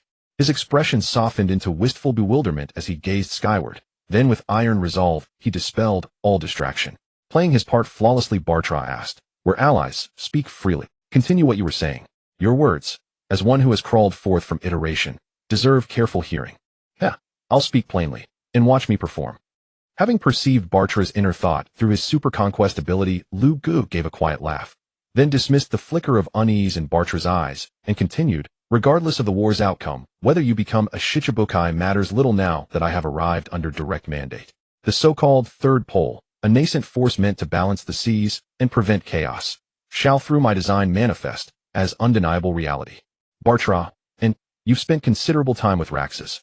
Surely you've noticed, he sees unifying the Shichibukai less as conviction, more as reluctant duty. That duty now falls to me. Watch closely. When this war reaches its final act, we shall emerge in full glory, proclaiming the birth of the third pole. Marineford and Bartra, Sengoku's voice boomed across the battlefield. Is this your sincerity in seeking Shichibukai status? 3 minutes ago, Marineford, boom, with Kizaru, Akainu, and Isho having selectively withdrawn, the iron wall stood unguarded. Whitebeard unleashed his full Gura no Mi power in a single devastating strike. shattering it completely and carving an open path for the pirates behind him. Charge! The way is clear. Storm Marineford and save Ace. That rallying cry, repeated countless times before now, echoed once more over Marineford, but this time it heralded a true full-scale assault. Half an hour remained before the deadline. Across a dozen localized battlefields encircled by elite Marines, several pirates, having chosen to fuse with their spirit companions in a final act of righteousness, were nearing the end of their time-bound transformation. Their lives hung in the balance, yet as death drew near they felt no fear, only laughter, resolute and radiant, embracing their fate with honor. Ha ha ha! The old man has broken the wall. Now is the moment to save Ace. Brothers, let us blaze with our final light, easing the old man's burden. They knew their end was inevitable. Yet what greater end could there be than to shine brilliantly at life's final threshold? At the shattered remains of the iron wall, Whitebeard set foot upon Marineford's soil. His kinbunchaku haki flared outward, instantly revealing the dire plight of those pirates who had already surged deep into the battlefield, fused with their spirits racing ahead. His gaze softened with sorrow and swelled with pride. They were his son's men who would lay down their lives without hesitation to save family. Then how could I let your journey end here? Resolute, Whitebeard tightened his grip on his naginata and thrust it forward. Lads, support them. Give them everything you've got. He stepped off the Moby Dick, preparing to move. His eyes swept across the front line, where the 7 warlords stood: Hancock, Bartholomew, Kuma, Dracul, Mihawk, Gecko, Moria, and paused ever so briefly upon Rakasusu. When he saw the man made no move to oppose him, Whitebeard smirked faintly, then turned his gaze toward Bartala, the mysterious warrior whose name had never been officially listed among the 7 warlords. Moi. His gaze lingered on Bartala. Whitebeard stiffened. His refined kinbunchaku haki whispered dissonance. Though the figure before him appeared flawless, the subtle anomaly resonated unmistakably within his heightened perception. Something was deeply amiss. Gururara. He laughed aloud, fixed Bartala with a long silent stare, then turned away. His left foot slammed forward, his torso lowered, knees coiling like springs, before he launched skyward in a thunderous leap, hurtling toward the most desperate of besieged pirates. Below, the deck cracked violently under the force of his departure. Fufu. Sweat glistened on Doflamingo's brow as he exhaled in quiet relief. The sound rippled through the ranks. Rakasasu remained indifferent, Mihawk impassive, but Moria recoiled. In that single glance he'd read the unspoken message. I have no time for you. Stay out of my way or die. Whoosh. Moria said nothing. He watched in silence as Whitebeard soared overhead, choosing with profound pragmatism not to intervene. Marines, just what do you think you're doing to my sons? With his back turned, Moria heard Whitebeard's voice, magnificent, commanding, utterly unassailable. Then came the crack, crystalline, air fracturing, so vivid in its violence that Moria needed no glance backward to envision the carnage unfolding behind him. Whitebeard descended from midair, fist clenched tight. His Gura Nomi power surged around it. With a thunderous challenge he struck, not at the endangered pirate but at the surrounding Marines, precisely calibrated, flawlessly controlled. Crack. The shockwave detonated through the air, delivering island-shattering tremors across dozens of elite Marines. Even their hardened bodies crumpled beneath that transcendent force. Viscera ruptured, blood erupting from mouths, as they flew backward, clearing a wide safe zone in an instant. Having rescued the imperiled pirate, Whitebeard stomped hard against empty air, employing a technique akin to the Navy's Soru, launching himself toward another encircled comrade. Crack, crack. Strike after strike fell across the battlefield. Each blow from the world's strongest man carved out vast sanctuaries of safety. Exhausted, battle-worn pirates collapsed into those spaces, gaining precious breath before their reinforcements arrived to relieve them. On the execution platform, Sengoku watched Whitebeard slaughter Marines with terrifying impunity. His eyes swept the field. Kizaru locked in a fierce duel with Marco, who had been rescued from the sea by fishmen. Uekiji pinned down by Diamond Jozu, Flower Sword Bista, and Buffalo Atmos. Akainu engaged with an unknown master swordsman, and harassed relentlessly by a devil fruit user. Though Akainu held the advantage, victory would not come swiftly. Inisho. Shirahoshi. No, Silver's Rayleigh. Sengoku's expression darkened. Surveying the entire theater, he realized the Navy's top-tier fighters were all entangled, none free to halt Whitebeard's rampage. So I must enter the fray myself. Though the war had only just entered its close-quarters phase, Sengoku, the fleet admiral, preferred to delay his personal intervention. As long as he could observe from above, directing strategy with detached authority, it meant the Navy still retained strategic flexibility, the capacity to shift the tide, even now, even as Whitebeard's crew stormed Marineford. Kapu. He tilted his head skyward, where a majestic azure dragon coiled and lunged amidst swirling clouds, dueling a figure draped in the mantle of justice. Wait. No, it was a figure whose appearance had undergone radical transformation. So Kapu, fused with his spirit, can now remain airborne. Watching Kapu, neither expending energy on the exhausting Soru nor relying on flight, yet holding his own against the airborne Kaido. Sengoku murmured inwardly and shifted his gaze to another aerial clash, Rakususu versus Big Mom. Moi. His eyes flickered, then snapped back to Bartala. There amid the front line where every other warlord was locked in combat, Bartala stood motionless, surrounded by a faint crimson aura of unknown origin. Bartala. Veins bulged across Sengoku's temples. He fought to preserve his composure, the calm strategist, but fury erupted in a roar. Is this the sincerity you offer in seeking appointment as a warlord? Take this war seriously. Remember, that position is not yours by birthright. Front row. Zhangguo's voice laced with fury drifted across the air. Barthra seemed utterly oblivious, ignoring it for 2 or 3 seconds.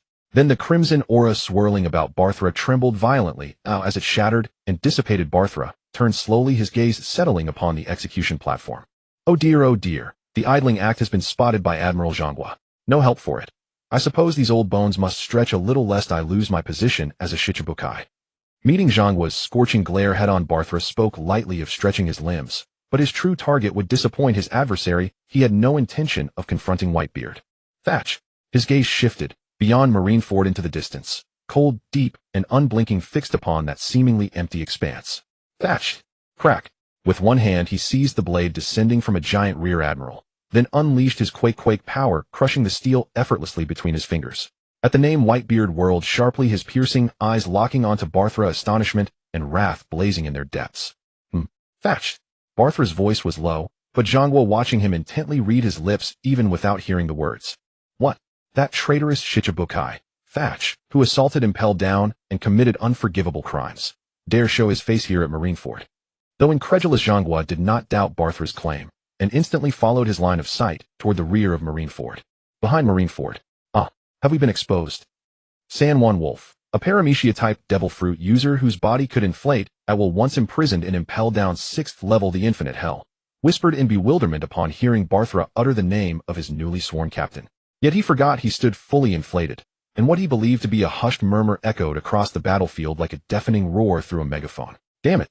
Katarina Devon, the Crescent Moon Hunter, snapped in exasperation, unable to silence Wolf in time, his booming voice having irrevocably betrayed them. You truly can only inflate your body. Even if your skull swells tenfold, your brain remains stubbornly undersized. It was merely a possibility. Perhaps he was bluffing. But now, thanks to your shriek, we're utterly exposed, you fool. Really? His frame swollen, yet his wits diminished. Wolf blinked blankly. Then, perhaps to signal innocence, scratched the back of his head. Devon's eyes widened in disbelief. Hey, do you think shouting wasn't enough? Now you're scratching your head.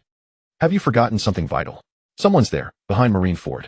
Suddenly a cry of shock pierced the battlefield, reaching every ear. In that instant, Marines and pirates alike ceased combat mid-motion, turning as one toward the colossal arm emerging from behind Marineford. Thatch. Clang. Whitebeard planted his sword into the earth. An overwhelming wave of murderous intent erupted, so potent that nearby Marines involuntarily staggered half a step backward. Yet he ignored them entirely, his frost-laced gaze locked upon the arm protruding from behind Marineford.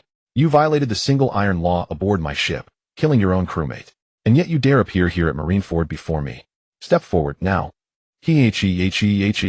From behind Marineford, Thatch, knowing concealment was futile, laughed aloud, striding forth into full view, his visage fearsome and wild. Pops. It seems much has transpired aboard your ship since I departed. Astonishing, truly. Bare-chested Thatch's cruel gaze fell upon Whitebeard, his pupils contracting sharply. Before him stood a man visibly younger, vibrant, alive. Every crease around his eyes smoothed away as though decades had been erased from his face.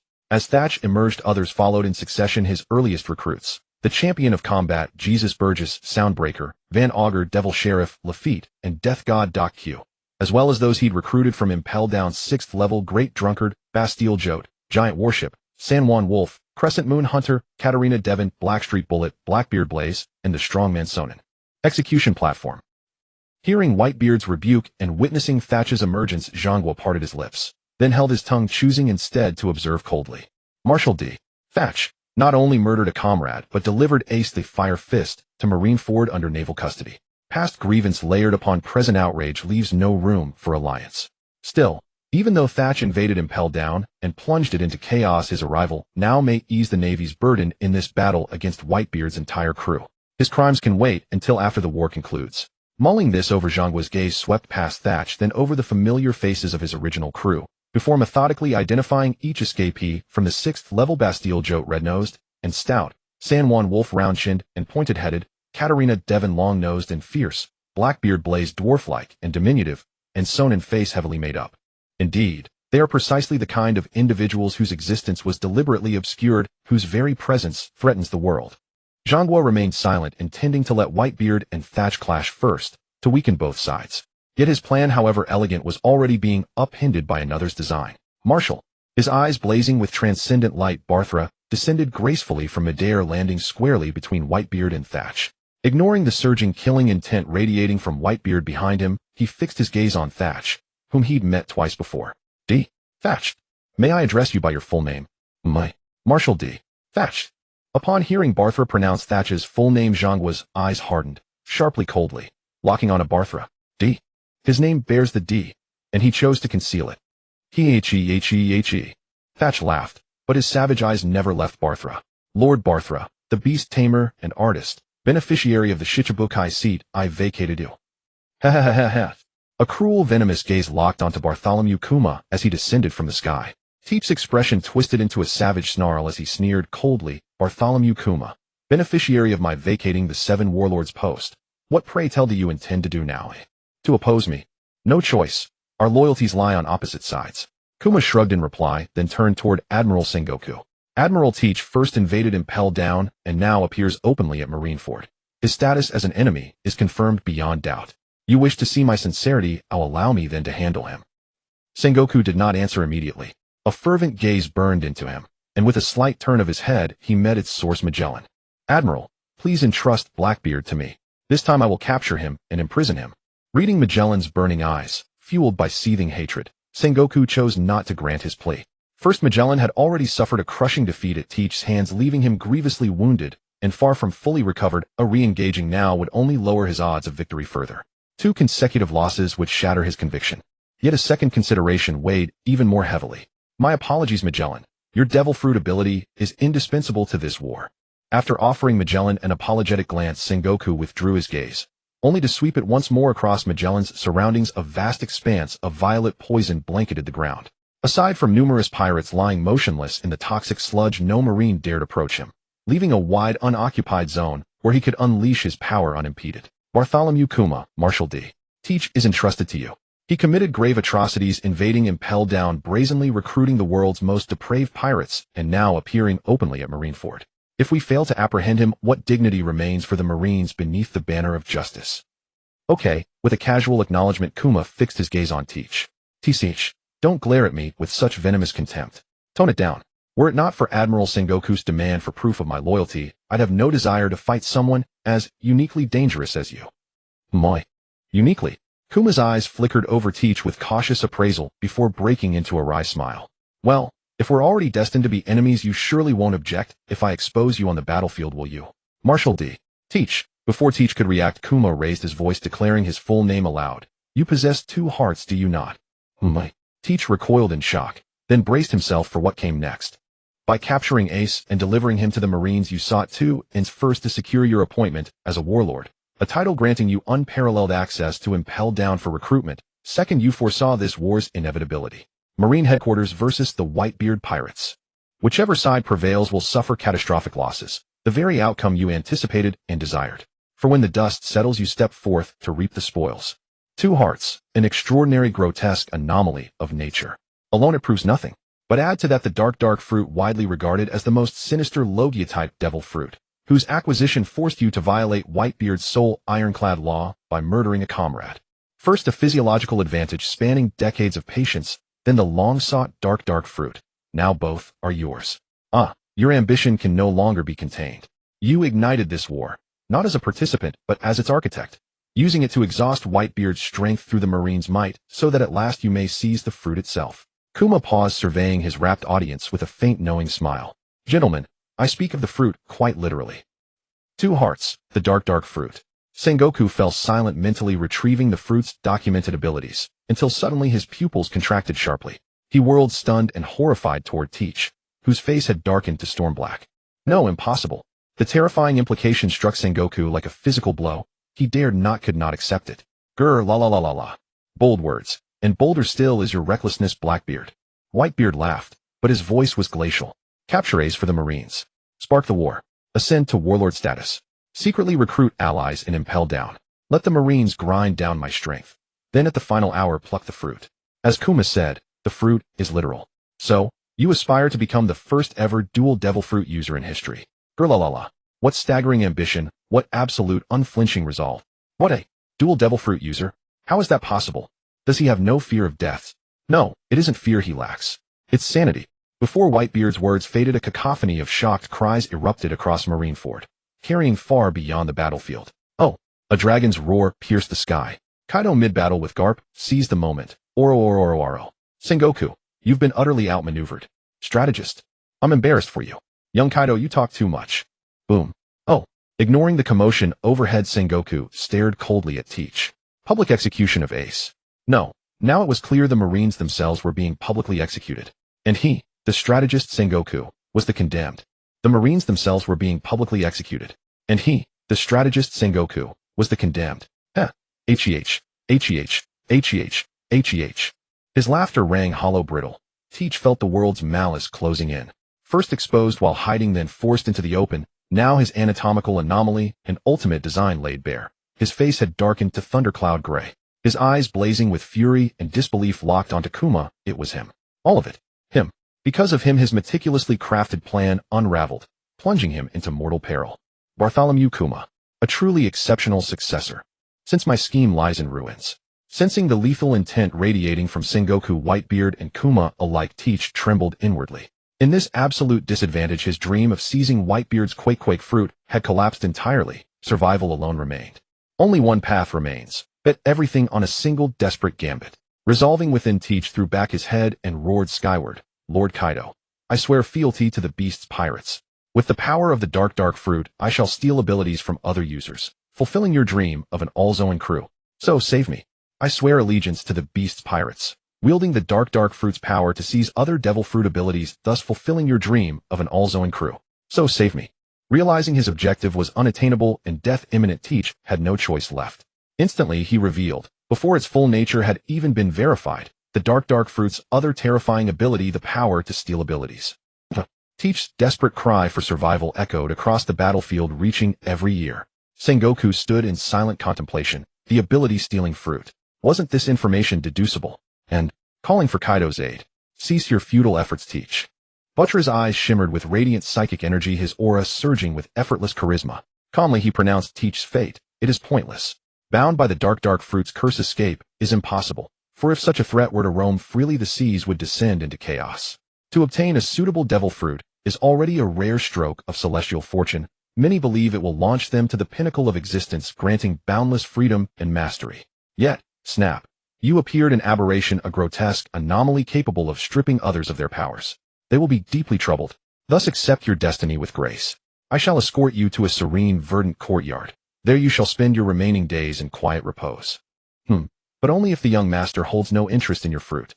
Silently completing the unspoken thought, Butcher raised his right hand and gestured toward Teach. Psychokinesis. A low hum resonated through the air. Brilliant psychic light blazed from Butcher's eyes, unleashing a torrential wave of mental force that surged toward Teach in an instant. Shaha. With a ghastly laugh, Teach refused to submit. He channeled the dark fruit's power to its utmost limit. The dense, suffocating darkness erupted violently from his back, surging upward to resist the overwhelming psychic assault pressing down upon him. A futile struggle. Watching the churning void envelop Teach, Butcher shook his head. The formal warning has been delivered. Now, prepare yourself for a rainstorm. At once, without visible movement, Butcher's psychic radiance intensified, blindingly brilliant. Within the shroud of darkness, Teach recoiled at the searing glare. He tilted his head skyward and froze. Unseen until now, suspended above them hung countless glass vessels, shaped like blades. In the next heartbeat, propelled by psychokinetic force, they plummeted downward with lethal precision. Dark hole technique. The blade vessels descended. Accelerated by psychic might, their descent carried the weight of annihilation. Teach broke into a cold sweat, then instantly thrust both arms aloft, palms blazing with turbulent shadows that roared upward, flooding the midair to intercept the barrage. Plop, plop, plop, plop. The glass vessels struck the darkness, producing muffled liquid-like sounds, then vanished without ripple or trace, swallowed whole into the dark fruit's void space. Oh! Butcher showed mild surprise. not at Teach's survival, for he knew outright annihilation was unrealistic. So I've grown old after all. Though I confirmed this very trait during my shape-shifted reconnaissance, I neglected to recall it. A lapse in judgment, mine alone. But now, the void space is not infinite. It must be cultivated. As its true inheritor, how deeply have you forged your mastery over it? Let me fill it to bursting. A flicker of exhilaration lit Buttra's gaze. He began exhausting his stamina to mass-produce glass vessels. Not merely blades, but weighted bottles, conical projectiles, colossal containers. Each more elaborate than the last, prioritizing sheer volume, variety, and virtuosic excess. Relentless waves of vessels rained down, swallowed one after another into the void space, until Teach felt despair take root. Not only did the endless barrage strain his limits, but Buttra simultaneously wielded psychokinesis in a dual-pronged assault, forcing Teach to divide his focus and energy just to endure. Kaido, realizing his endurance would soon break, Teach resorted to summoning reinforcements. Do you no longer wish to forge a crew composed entirely of Zoan users? Only my power can realize your ambition. You heard Buttra's words yourself. If I fall and am imprisoned for life, this unparalleled opportunity, the sole path to fulfilling your dream, will vanish forever. Damn it. A thunderous roar split the heavens as Kaido bellowed back, furious and frustrated. You think I don't want to save you? Do you know how devastating Garp's fists are? Hold on, just hold on. Locked in combat with Garp, and consistently outmatched, Kaido seethed inwardly, curses. This old man's strength shows no sign of decline. Otherwise I'd have seized an opening long ago to rescue Teach. He's the dark fruit user, the perfect cornerstone for my dream. Big Mom. Kaido called out, reluctant to beg, yet acutely aware he could neither break free from Garp's pursuit nor snatch Teach from Marineford on his own. Worse still, time eroded his chances. Should Teach fall, complications would multiply exponentially. Swallowing his pride, he suppressed his inner resistance. Help me. Set aside your personal grudge against that boy, for now, and restrain Garp. Grant me the breathing room to retrieve my new crewmate from Marineford. You heard it yourself, his ability is indispensable to me. Aid me now, and I'll owe you a debt. A debt, eh? Mama. The long-absent Empress reappeared. Upon hearing Kaido's plea, she scoffed outright. First repay what you already owe me, and set aside your feud with Laxus. What nonsense are you spouting, Kaido? My dignity outweighs your ambitions tenfold. Lightning Dragon God's jaw strike. Seizing the opening in Big Mom's speech, Laxus vanished in a crackle of lightning, reappearing directly above her. His elbow drove downward with surgical precision. At the joint, a dazzling golden and sapphire magic array flared into being. Boom. Tum. A muffled impact reverberated outward, unleashing violent shockwaves. Big Mom hurtled backward, her massive frame thrown skyward by the blow. Meanwhile, Laxus hovered effortlessly in midair, defying gravity. His long coat billowing behind him, his stern, composed face utterly unruffled, exuding aristocratic poise, even as he stood over an emperor whose legend shook the Grand Line. Having struck again, sending her flying, Laxus cast a tranquil, unflinching gaze downward toward Marineford, his eyes settling upon Teach. If that man truly held no interest in the dark fruit. The unvoiced words Buttra had silently withheld earlier flashed through Laxus's mind. Impossible. Just days prior, Shiki, seeking deeper intelligence on spirits, had accepted a new assignment, target Teach. Clearly that man had coveted the dark fruit for quite some time. Buttra had approached him, Yi and Shiki, only after attending Whitebeard's banquet, so ignorance of prior developments was understandable. Thus the decision to capture Teach and deliver him to that man was wholly Laxus's own, born of genuine intent. If so, did this fulfill Shiki's mission, albeit indirectly? No. Given that man's twisted sense of amusement, he'll likely assign Shiki an even more arduous task instead. High in the sky. Lu Ji's eyes flickered slightly as he released his transcendence power, reaching out to Yi and Crocodile. The former could not read any thoughts, while the latter truly did not know the whereabouts of his fellow countrymen. Today, however, both Buttra and Laxasi had visited Li Shu's private land, so he easily located his exact position. Should I pay a visit? No sooner had the thought crossed his mind than he abandoned it. An uninvited intrusion would seem too rash in the eyes of that person. Forget it. As the saying goes, a king does not meet a king. We are both transmigrators. Since he came earlier and dislikes going out, let's maintain the status quo. He devotes himself to enriching the iteration system, while I step onto the stage and perform a splendid chapter on the platform he has built. Clearing his thoughts, Lu Ji's gaze fell upon Dichi below. The dark fruit, the most ferocious Logia. That person actually has designs on this fruit. That can't be right.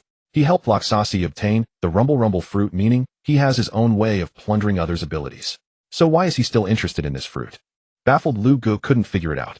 He desperately wanted to know the reason, to see if he could find a workaround from another angle, because he too had his eyes on the dark fruit.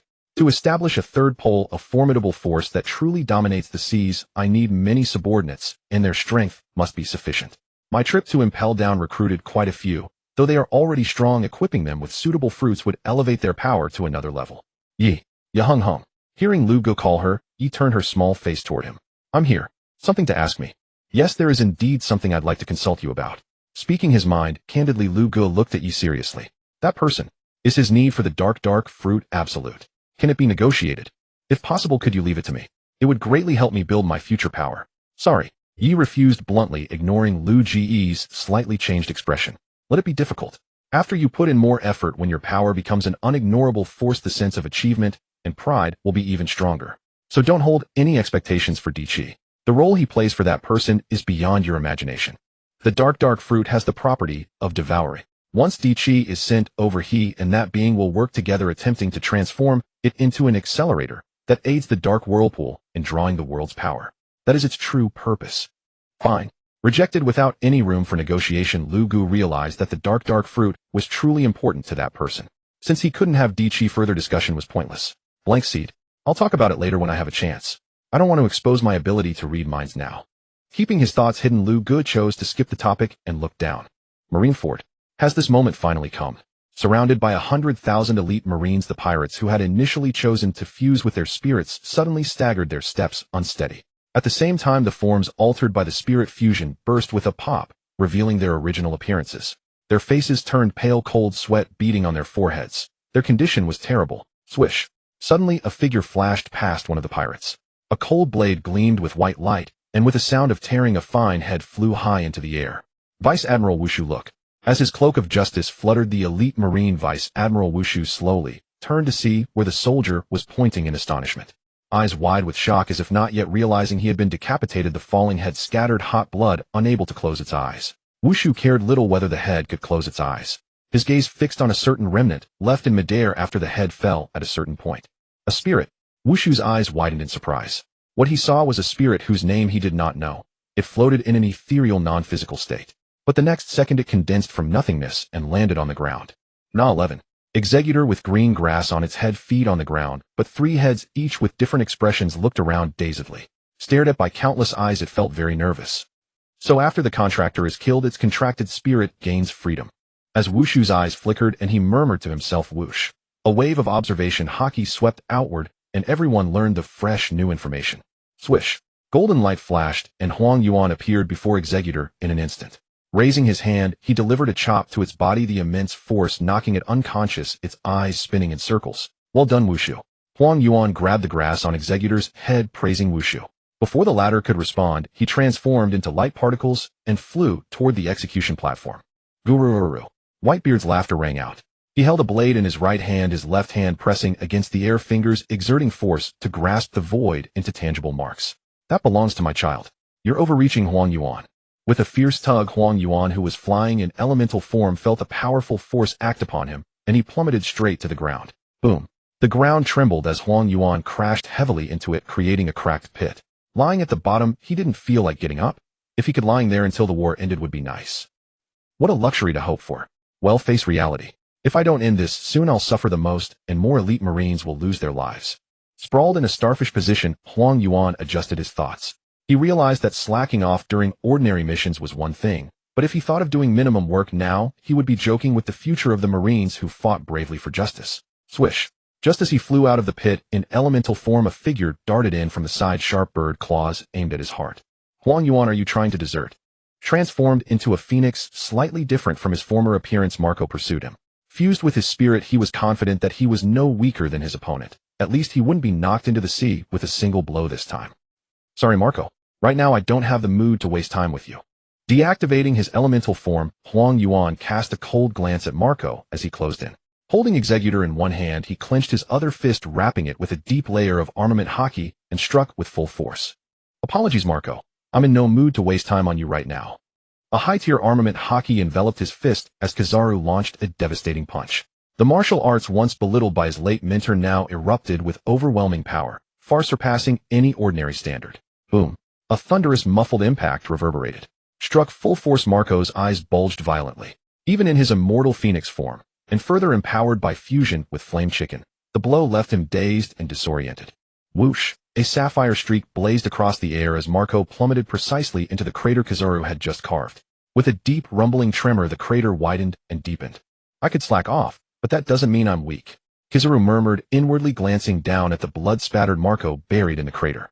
Then his gaze shifted, cold, deliberate, toward Whitebeard, who stood motionless, blade planted firmly in the earth. Garara ra.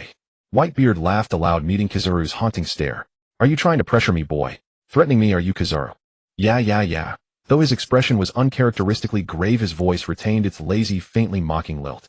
Kizaru met the old man's gaze head-on. His resolve crystallized in this war swiftly. What did it matter if his opponent was the world's strongest man? Threaten? Not at all. I'm merely pondering how best to kill you. As he spoke, Kizaru raised a finger toward a distant point. Golden light flared at its tip. Then with a sharp shum, a searing laser shot forth, followed instantly by a rapid barrage of identical beams. Shum. Watch out. Flower Sword. Vista sensed the kanji for danger flash above him. Without hesitation, he whirled midair and slashed, while shouting a warning to Jozu and the others. Karekoam. The laser detonated upon impact with his blade. A blinding golden explosion swallowed Vista whole. In the next instant, he was hurled backward, blood spraying from his mouth as he tumbled through the air. Uffed. The laser pierced straight through. Water Buffalo. Atmidus reacted a fraction too late, yet narrowly avoided a mortal wound. The beam tore through his shoulder, inflicting a grievous injury that crippled his combat effectiveness. Oomph. Diamond. Jozu responded instantly, channeling his devil fruit power to reinforce his body and layering it with maximum armament haki. He braced himself. Thud. The laser slammed into him, driving him backward dozens of meters, carving twin furrows across the ground. He endured the assault, but at great cost, exhaustion and near depletion of his haki reserves. Kazan, momentarily engaged by several foes, uttered a note of surprise. He turned his head toward Kizaru. Though obscured by sunglasses, his perception caught the rare, unmistakable intensity burning in Kizaru's eyes. He's serious now? Kizaru, seeing even the most notoriously lackadaisical of Admirals Locke and Kazan, decided the game was over. In a blur, he appeared before Atmidus, his right arm circling the man's neck from the front. Crack. Frost surged forth, freezing Atmidus solid into an ice sculpture in an instant. Captain Atmidus. Damn it. A pirate witnessed the horror and charged Kazan in blind fury, only to become another frozen statue moments later. With a casual sweep of his arm, Kazan shattered both ice sculptures, fragile as glass beneath his touch. Spit. I suppose it's time I took this war seriously too. Letting Kizaru, the laziest of us, outshine me would be profoundly inconvenient. At Akainu's position, SHOM, a laser beam streaked toward the great swordsman, who was already overwhelmed and driven onto the defensive by Akainu's relentless assault. My gritted teeth, Grat Tyud felt a chill pierce his spine. His eyes contracted sharply. Through his observation haki, he sensed the laser's lethal trajectory, yet simultaneously Akainu's magma fist loomed ever larger, hurtling toward his face, radiating pure suffocating death. Tyud, Neo, the Paramecia type, nail fruit, user assigned to support him, cried out in alarm. Gritting his teeth, he lunged without hesitation, placing himself squarely in the laser's path. Nail, consecutive steel spikes impact. Now raised both arms high. As his fruit awakened, rows of half-meter-long black iron spikes materialized before him. With a fierce thrust of his palms, he sent them flying, one after another, in rapid succession to intercept the beam. Shum. What a... Though he blocked one laser, cold sweat broke across Nao's brow. He'd just felt another beam graze his cheek, whistling past his ear straight toward the man he'd sworn to protect. Tyud. No. Nao's pupils constricted in silent panic. Foom. Almost simultaneously, just as the beam sliced past his ear and terror seized his heart, another colossal flying slash tore through the air. Boom. The laser and the slash collided, unleashing a deafening concussive blast. Ignoring the violent shockwave slamming into his back, Nao spun around instantly. Mihawk, do you realize what you're doing? Akainu drove his magma fist downward with crushing force, only to meet the unyielding edge of Black Blade, Yuru. His gaze locked onto the intruding Mihawk, icy and furious. Openly aiding pirates violates your very standing as a Shichibukai. No. Mihawk's eagle-like eyes remained calm, unwavering. His reply was serene, unshaken. Pirates. Grat Tyud is not a wanted pirate. Why he chose to enter this war remains unknown and irrelevant. I Dracul Mihawk, claim him as under my protection. You claim him. Akainu's fury flared. What did that even mean? Even if Tyud bore no bounty, he stood on Marineford soil, engaged in battle against the Marines. To set foot here was to declare oneself enemy, and enemies were to be eradicated, without exception. Did a single flippant word, I claim him, nullify that law? Thoughts churned within Akainu's mind, but he held his tongue. First, Mihawk's resolute, unblinking gaze brooked no compromise. Second, his observation haki swept across the battlefield. He felt Kizaru's sudden focused intensity, and sensed Kazan having just crushed his opponents now converging swiftly toward Kizaru's position. Watch him closely. Should he harm even one more Marine, your Shichibukai title will vanish, and you'll face my pursuit until your final breath. Having delivered the ultimatum, Akainu, the man once rigidly unbending, chose concession. Mihawk, mildly surprised, gave a quiet, steady nod. I am here. Another contemptuous snort escaped Akainu as he withdrew his magma fist, his face dark with suppressed rage. He turned and strode toward Kizaru, only because a far greater threat loomed: the world's strongest man. At Kizaru's position, hovering midair, having just unleashed a barrage of lasers that liberated both Kazan and Akainu, Kizaru surveyed the battlefield. Then his gaze lifted, far across the field, to the woman atop the Moby Dick waving her banner with fervent energy. Bello Betty, the Revolutionary Army's East commander and user of the encouragement fruit. An inconvenient ability. To prevent any unintended exposure, please remain a silent spectator. Shum. Whoosh. A laser beam suddenly shot toward Bello Betty on the Moby Dick. A gust of wind swept by, and Dualage, the leader of the Revolutionary Army, stood in front of the laser. He pressed his index and middle fingers together, his ring and little fingers together, and formed a three-claw dragon grip with his thumb, while armament haki flowed forcefully, grabbing toward the laser beam. Puff. Demonstrating the demeanor of a true powerhouse, he extinguished the laser beam in one move, then cast a cold glance at Yellow Monkey, who still held his hand up. Do you take me for a fool, Yellow Monkey? How could that be? Glasses gleaming, Yellow Monkey replied across the distance, as the one dubbed the world's most heinous criminal and the leader of the Revolutionary Army. How could I possibly ignore you? That attack just now was merely a reminder. A reminder, huh? To Dualage, these cryptic words carried a different implication. He grasped the underlying meaning and used his observation haki to sense Marineford. Indeed, he detected three powerful presences deliberately, allowing their auras to leak hidden in the shadows. I understand. The wind rustled as Dualage retreated to the Moby Dick.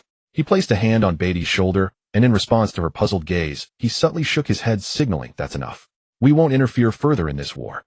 Hi. Beatty narrowed her eyes, reluctant, but she ceased waving her banner. Since her leader had made the decision, as one of his top commanders, she would execute it perfectly.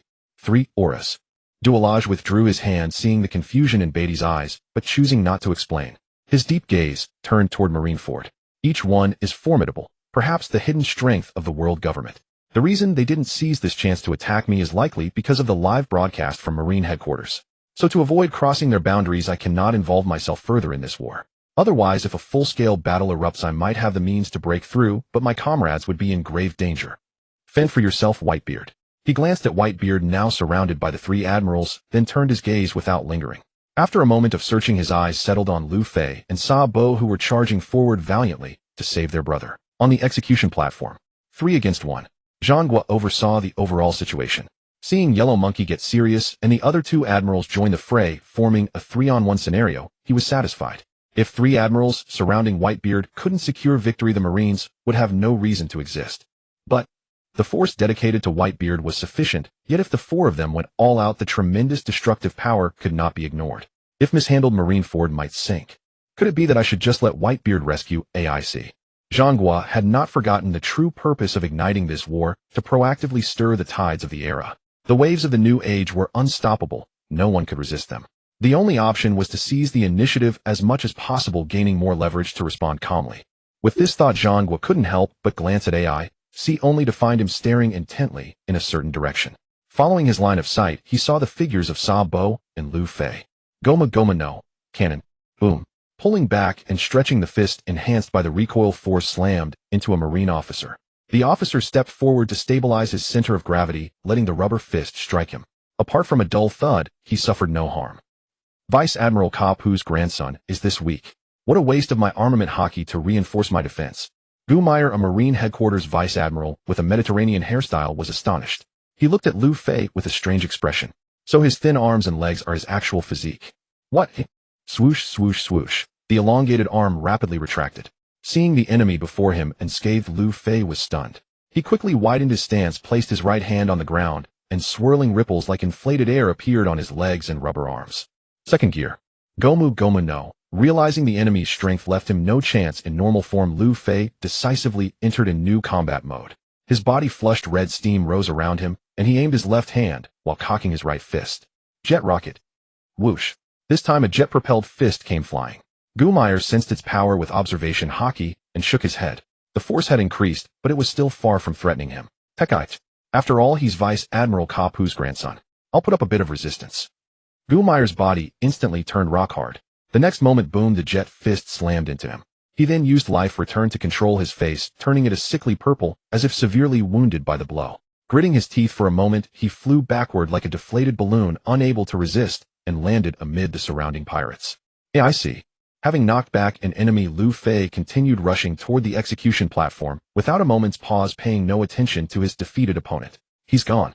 Sensing Lu Fei's departing presence with observation, Haki Gumeyer ignored the blades swinging at him. Drawing his twin swords, he swiftly and ruthlessly cut down several pirates in a flash. On the execution platform, Zhang Guo watched Gumeyer's entire performance and felt deeply speechless. Is it because of that family reunion on Feast Island? All Marine Headquarters Vice Admirals now know about Straw Hat's relationship with Kapu. Out of respect for Kapu, they don't want to harm Straw Hat. Goma Goma no, Jet Pistol. Goma Goma no, Jet Gatling. Goma Goma no, Jet Stamp. Each name of the attack was accompanied by a Marine Headquarters Vice Admiral being sent flying. Zhang Guo's eyes twitched and his chest tightened with anger. To avoid being infuriated by Marine's pillars, he shifted his gaze to the battle between Bate La and Di Chi. What's the matter? About to overflow. Eyes gleaming, Bate La looked at Di Chi leisurely, a smile playing on his lips. He estimated that, when the cup is full, it overflows. The Yami Yami Nomi wasn't just for swallowing. Zehaha. Drenched in sweat and barely holding on, Di Chi let out a triumphant laugh, his vicious and cruel gaze filled with icy murderous intent. Overflow. Of course. Did you really think I was on the verge of death just now? Zehaha, I was fooling you. I was waiting for this moment all along. Liberation. With a mighty shout, Di Chi activated another application of the Yami Yami Nomi. Darkness suddenly converged behind him in a torrent of items. Bottles, weights, cones, and other things that had been absorbed into the dark space erupted outward. The spray not only engulfed Bate La, but also swept over the surrounding Marines. TCH. As expected, he endured until now, releasing all the glass bottles in an instant, expanding the range to the maximum, just to create chaos and escape. Too bad I heard your plan over a month ago. Hee. Behind him, surging dark smoke billowed as countless glass bottles sprayed in all directions without pause, enveloping Bate La and affecting the surrounding Marines, creating a scene of chaos. Lads, things are beyond us. Prepare to break out. Aye, Captain. We've been waiting for this. Quite a mess you've made, Dickie. The crew of the Blackbeard pirates, who had remained aloof since their entrance, observing the situation unfold, now gave varied responses upon hearing Dickie's order to break out. The earliest followers, having anticipated this moment, when they saw their captain continuously absorbing bottles, responded differently from the newer members, who, unaware of the Yami Yami Nomi's application, offered sarcastic jibes, not even deigning to call him captain. Break out. Abruptly, a brilliant golden light erupted from the execution platform, as Zhang Guo chose to act at that moment. To toy with Marine Headquarters, invade, impel down, betray the warlords, and as the most sinister conspirator who ignited this war, you speak of a breakout. If I allow you to escape to the sea, what face will the Marines have left? Stay here, all of you. Swoosh. The colossal golden figure leaped from the execution platform, charging through the air toward Dickie, swinging a fist in midair that unleashed a powerful shockwave, instantly engulfing Dickie and his crew, penetrating their armament hockey and striking their internal organs. A legendary scene replayed. Cough. Uft. Whoa. Dickie's group was simultaneously struck by the violent shockwave, their pupils unfocused as they coughed blood skyward, grievously wounded. Impressive. Standing outside the shockwave's range, Bate La was startled by the spectacle before him. After a brief silence, he raised a thumb. So this is the power of the Marine Headquarters Fleet Admiral, truly awe-inspiring. Click. The golden figure landed from midair, and Zhang Guo turned his head to look at the diminutive Bate La at his feet. You wish to imprison Dickie for life. Tell me, can you guarantee he won't escape and never again set foot on the sea? Of course. The answer came resolutely. Even if Bate La lacked confidence in himself, once he sent Dickie to the courtyard, even with 100 pairs of wings, the man could not fly away. I trust you. Zhang Guo raised his hand again, the power of his devil fruit forming a shockwave halo around his fist. Dickie can be handed over to you, but it must be the Marines who defeat and capture him. This concerns the glory of Marineford. As you wish, please. Bate La stepped back half a pace and gracefully extended his hand in a gesture of invitation. As he lowered his head slightly, he looked at the sturdy golden thigh before him, a flicker of surprise in his eyes. Trust me. Hand Dickie over to me for imprisonment. Though your words please me, being spoken so hastily leaves me bewildered. How can you trust me so easily? While Bait Law was still pondering in puzzlement, Jean's second shockwave had already been unleashed, adding insult to injury for the already battered Blackbeard pirates. Pay for your crimes. Under the unwavering gaze of the Den Mushy live broadcast, Jean continued his assault, unleashing shockwaves of devastating power that repeatedly ravaged Dickie's crew, soon reducing them to near death, their consciousness fading. The fleet admiral is mighty. Unable to fathom it, Bait Law cast aside his doubts and gave Jean a thumbs up. You personally punished the Blackbeard crew, wiping the dust from the word justice. Now leave the rest to me. He reached up and removed the miniature glass bottle hanging from his neck. After receiving Jean's nod of consent, he aimed it at Dickie and activated his ultimate technique, Subspace Precious Vase. Swoosh! Dickie, having lost all resistance, was inevitably drawn inside. Seeing that Bait Law had only taken Dickie, Jean immediately raised his palm and struck down, unleashing a shockwave of unmatched might to annihilate the remaining men. 1 strike, 2 strikes, 3 strikes. When the last man coughed out crimson blood and his presence could no longer be sensed by observation, Haki Jean delivered a final blow to the corpse, ensuring they were all dead. It is time to end this war. The golden light receded as Jean exited the Daibutsu form of his devil fruit, leaped onto the execution platform, took a deep breath, and bellowed, Nyogaite. Allah. The 3 admirals who had been fighting Whitebeard showed varied expressions upon hearing Jean's call, each lost in thought, yet they all tacitly stepped back, pressing pause on the battle. Gururara. Though youth is a boon and the life orb gifted by Shiki had replenished his vitality, making his body more vigorous, the brief, yet most intense battle still left him breathing heavily, his condition waning. Yet none of that mattered. What concerned him most was the name Jean had called. Nyogaite. Choosing to call my name instead of the pirate epithet, Whitebeard. Jean, you wish to speak with me as an old friend, don't you? The original instigator of this war, Marshal Dickie, has been captured and awaits a lifetime of imprisonment. As Whitebeard's mind raced, Jean's voice continued in his ear. And as for the true instigator of this war, Fire Fist, Portgas AC, he did not suffer unjustly. One cannot choose their birth, but they can change their future. Unfortunately, as the bloodline of Joel Roger, he failed to make the right choice and once again followed his father's path. No, Roger is not my father. My only father is Whitebeard. Ignoring AC's vehement protest, Jean's gaze remained fixed on Whitebeard. Even setting aside his identity as Roger's son, his position as the 2nd Division commander of the Whitebeard Pirates alone warrants his presence on this execution platform. So when you err, you must admit it, and when you are struck, you must stand firm. As a mature thinker, AC must pay for his actions. Pay for his actions. Whitebeard raised an eyebrow, a glimmer of understanding dawning. Recalling Jean's earlier mention of Dickie's fate, could it be that the Marines intended to imprison AC in the same manner until death? No, I won't accept that. A soul bereft of freedom becomes a puppet. Jean. Without letting Jean continue, Whitebeard interrupted loudly. If you intend to lock AC in a cage, say no more. Even if it costs me my life, even if I have to sink Marineford, I will bring AC home. Old man. The voice, brimming with fatherly love, drifted into AC's ears, moving him to tears, weeping uncontrollably. In that moment, the entire world seemed to consist only of that towering, majestic figure, a love heavier than the world itself. And has communication been severed? Faced with Whitebeard's firm refusal, Sengoku's expression darkened. He was certain the elder pirate's unparalleled wisdom had discerned the unspoken implication beneath his earlier words. Yet Whitebeard had cut off the conversation, without hesitation, revealing an ironclad resolve, absolute rejection. Dad. And at that moment, Ace's hoarse, heart-wrenching cry reached Sengoku's ears. His gaze sharpened as he studied the young man intently. A breakthrough found. Arms crossed, Sengoku shifted his gaze from Whitebeard and swept it downward, surveying the battlefield with imperial detachment, the 7 warlords idling on the periphery, the Navy's pillar admirals standing resolute, the pirates surging with fervent zeal, Magellan carving a swath of carnage across the field, and everywhere, bodies strewn like fallen leaves. Navy soldiers, pirates, and countless others whose allegiance could no longer be distinguished. Ace. Knees voice low and heavy with sorrow, Sengoku spoke slowly, look upon this scene before you. Because of you, today's war has claimed too many Navy officers who bore justice in their hearts. And Whitebeard's side has likewise lost countless crewmates, men he cherished as family. Among them at most the Buffalo Spido Gil Blamenko, and Captain's ally to the Whitebeard Pirates Banron Worm Rashu. And no, don't say any more. And before Sengoku could finish naming the fallen, Ace wept bitterly, pleading, please, stop. I'm sorry, so deeply sorry. For me, a life never meant to be. I've dragged countless innocents into death, and innocent. Sengoku murmured inwardly, then deliberately let the thought slip away. Too many. Not nearly enough. So long as you remain bound here, and so long as they persist in trying to rescue you, this war will not end. And beneath blade, and canon only more tragedy will bloom. Sengoku.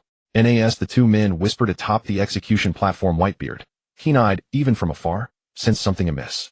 What twisted logic are you poisoning my son with? Ace, don't overthink it, just wait there. Dad will be with you soon.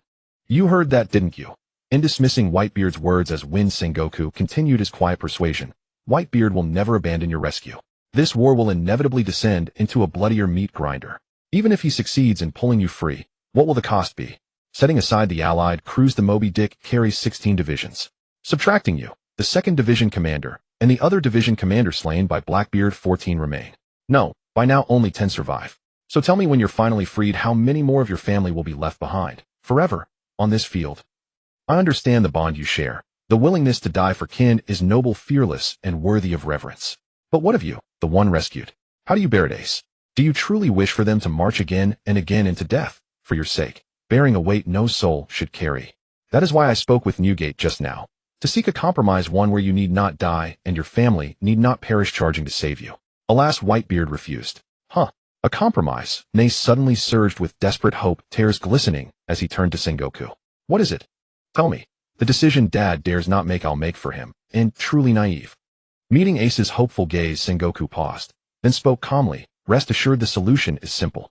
As Newgate suspected, it is both true and untrue. You shall not lose freedom entirely. Rather, your liberty will be confined to a designated region. Within its bounds you may move freely, unshackled and unwatched. Even Whitebeard himself, if time permits, may visit you there, hold feasts, sing songs, drink freely. No restrictions apply. What? And stunned by Sengoku's proposal, Ace blinked rapidly. Could Dad truly come to him, even in confinement? Preposterous. His father was the strongest man in the world, already having departed Marineford. If Dad wished to bring him back to the New World, who would dare oppose him? Who could? Is this then a veiled release? And that thought flashed through Ace's mind, and with it light returned to his eyes. Sengoku saw it, but did not react. The terms are laid out. Your answer? I agree. And instantly, without pause or doubt, Ace answered the moment Sengoku finished speaking. It was a question with only one answer, and he gave it. Then, in Dad. And before Sengoku could utter another word, Ace, now quick to seize the moment, cried out high and clear, stop fighting. Brothers, lay down your arms. The war is over. The war is over. In summoning strength no one knew he possessed, Ace's voice pierced the heavens, carrying unmistakably to every soul within Marineford. Huh, and the war's over. And hey, did I just hallucinate? What did Ace brother just shout? You're not hallucinating. I heard it too. Impossible. Ace hasn't been rescued yet. The pirates fell into stunned uncertainty at Ace's cry. The Navy fared little better. Admirals tightened their brows, casting bewildered glances toward the execution platform and toward the Navy's supreme commander, Admiral Sengoku. What's happening? And under the weight of those questioning stares, Sengoku remained impassive, silent. Ace would explain it soon enough.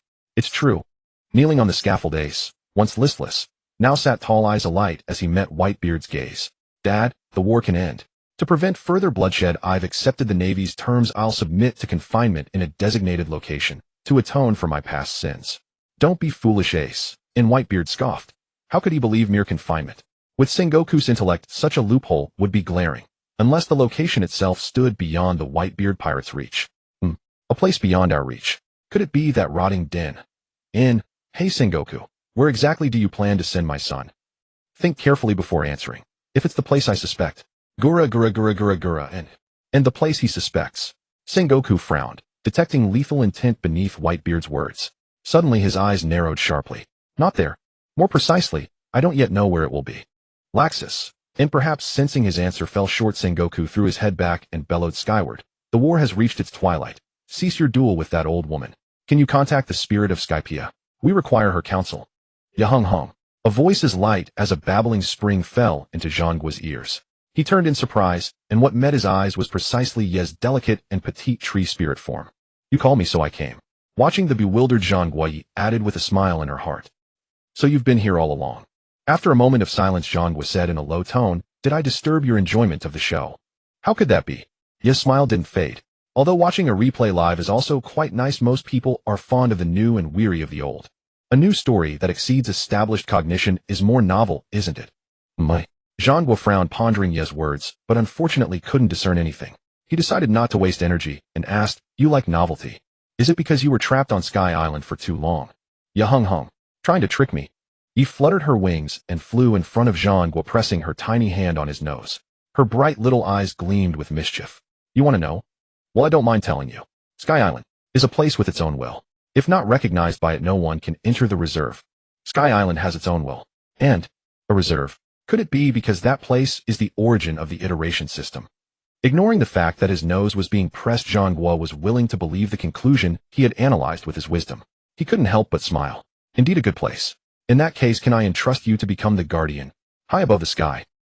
Lu Gu looked down, concentrating his overcome power on Zhangguo. After a moment, a look of realization dawned in his eyes as he understood the other's true thoughts. Heh, as expected of the fleet admiral of the Marine headquarters, he plays a good hand. Having Yi act as Ace's guardian and bring him to Sky Island not only shifts the conflict between the Marines and the Whitebeard pirates, but also sets them up. Want to save Ace? Go seek Sky Island suspended 10,000 meters above with its own will. It will inevitably occupy most of Whitebeard's energy. Not only that, when Whitebeard earnestly searches for Sky Island to save Ace, this action will stimulate the ambitions and nerves of other pirates, leading them to also embark on the journey to find it. However, compared to the unpredictable climate and pervasive dangers of the sea, the sky is equally formidable. If one lacks the ability to fly, any misstep will result in being shattered to pieces. What? Lu Gu, after eavesdropping on Zhangguo's thoughts, exclaimed in his mind, impressive. To subdue the enemy without fighting. The Marines sit elegantly in Marineford, watching pirates fall like dumplings onto the sea surface. However, since Zhangguo has thought of Sky Island, it's time for me to grandly announce my identity as the Lord of Spirits. In Marineford, Guardian. Suddenly, just as Zhangguo voiced his idea, and before Yi could respond, a deep, resonant voice echoed from the void, reaching the ears of all present. Their expressions varied. All were masters skilled in observation hockey, yet they were astonished to find that although they heard the voice, they could not detect where the person was. Bo. Amid their astonishment, a strange sound suddenly resonated in their consciousness through observation hockey. They all looked up in surprise and saw two figures appear out of thin air. It was Lu Gu and Crocodile, descending gently from the sky. The sea has become polluted again. As he descended, Lu Gu wanted to make such a lofty remark, but unfortunately no one in this world could understand. He could only mutter regretfully to himself. Moi. Appearing out of thin air. No, this way of appearing without any warning is exactly the same as the island spirit. Zhangguo's expression turned serious. He suddenly felt that this war was like a joke.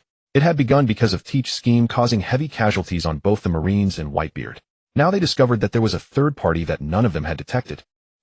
Whitebeard planted his bicento and looked up, silent and bitter in his heart. Gurara, to be able to evade my observation hockey, this suddenly appearing person is clearly no ordinary figure.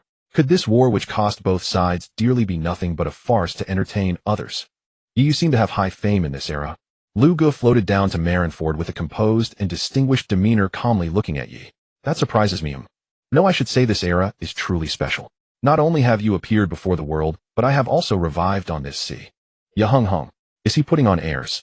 I cannot ignore this performance that needs my cooperation. Yi smiled helplessly. Surprised too. Not really. This era is special, eh?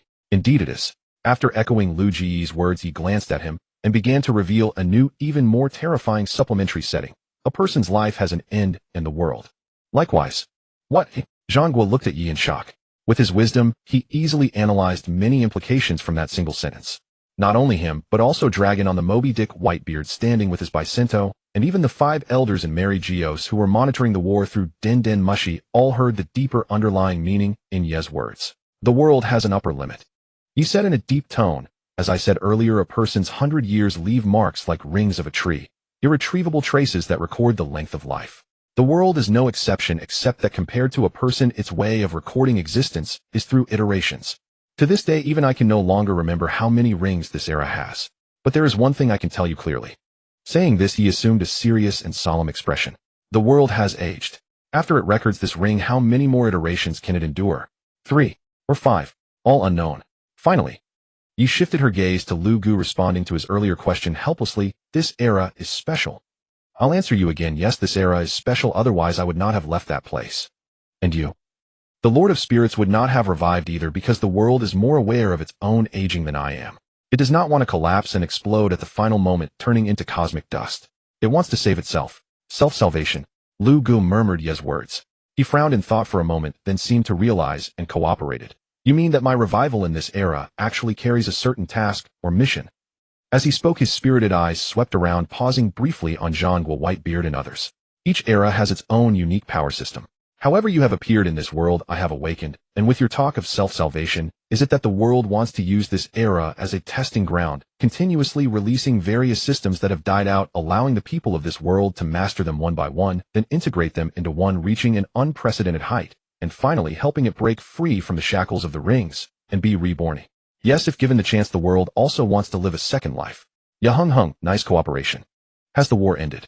Ace will be taken away by ye the spirit of Skypiea Island to become her ward. She vows that unless the Whitebeard pirates themselves ascend Skypiea Island and retrieve Ace in person, he shall never again set foot upon the Grand Line. To yes solemn vow, Sengoku declares this outcome aligns perfectly with his own wishes, yet Whitebeard refuses to accept it. Ace is my son. Since when has his future been yours to dictate?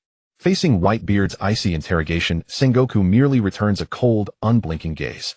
Yet chuckles softly while Lu Gu steps forward. The world's strongest man. Are you truly the apex of this age?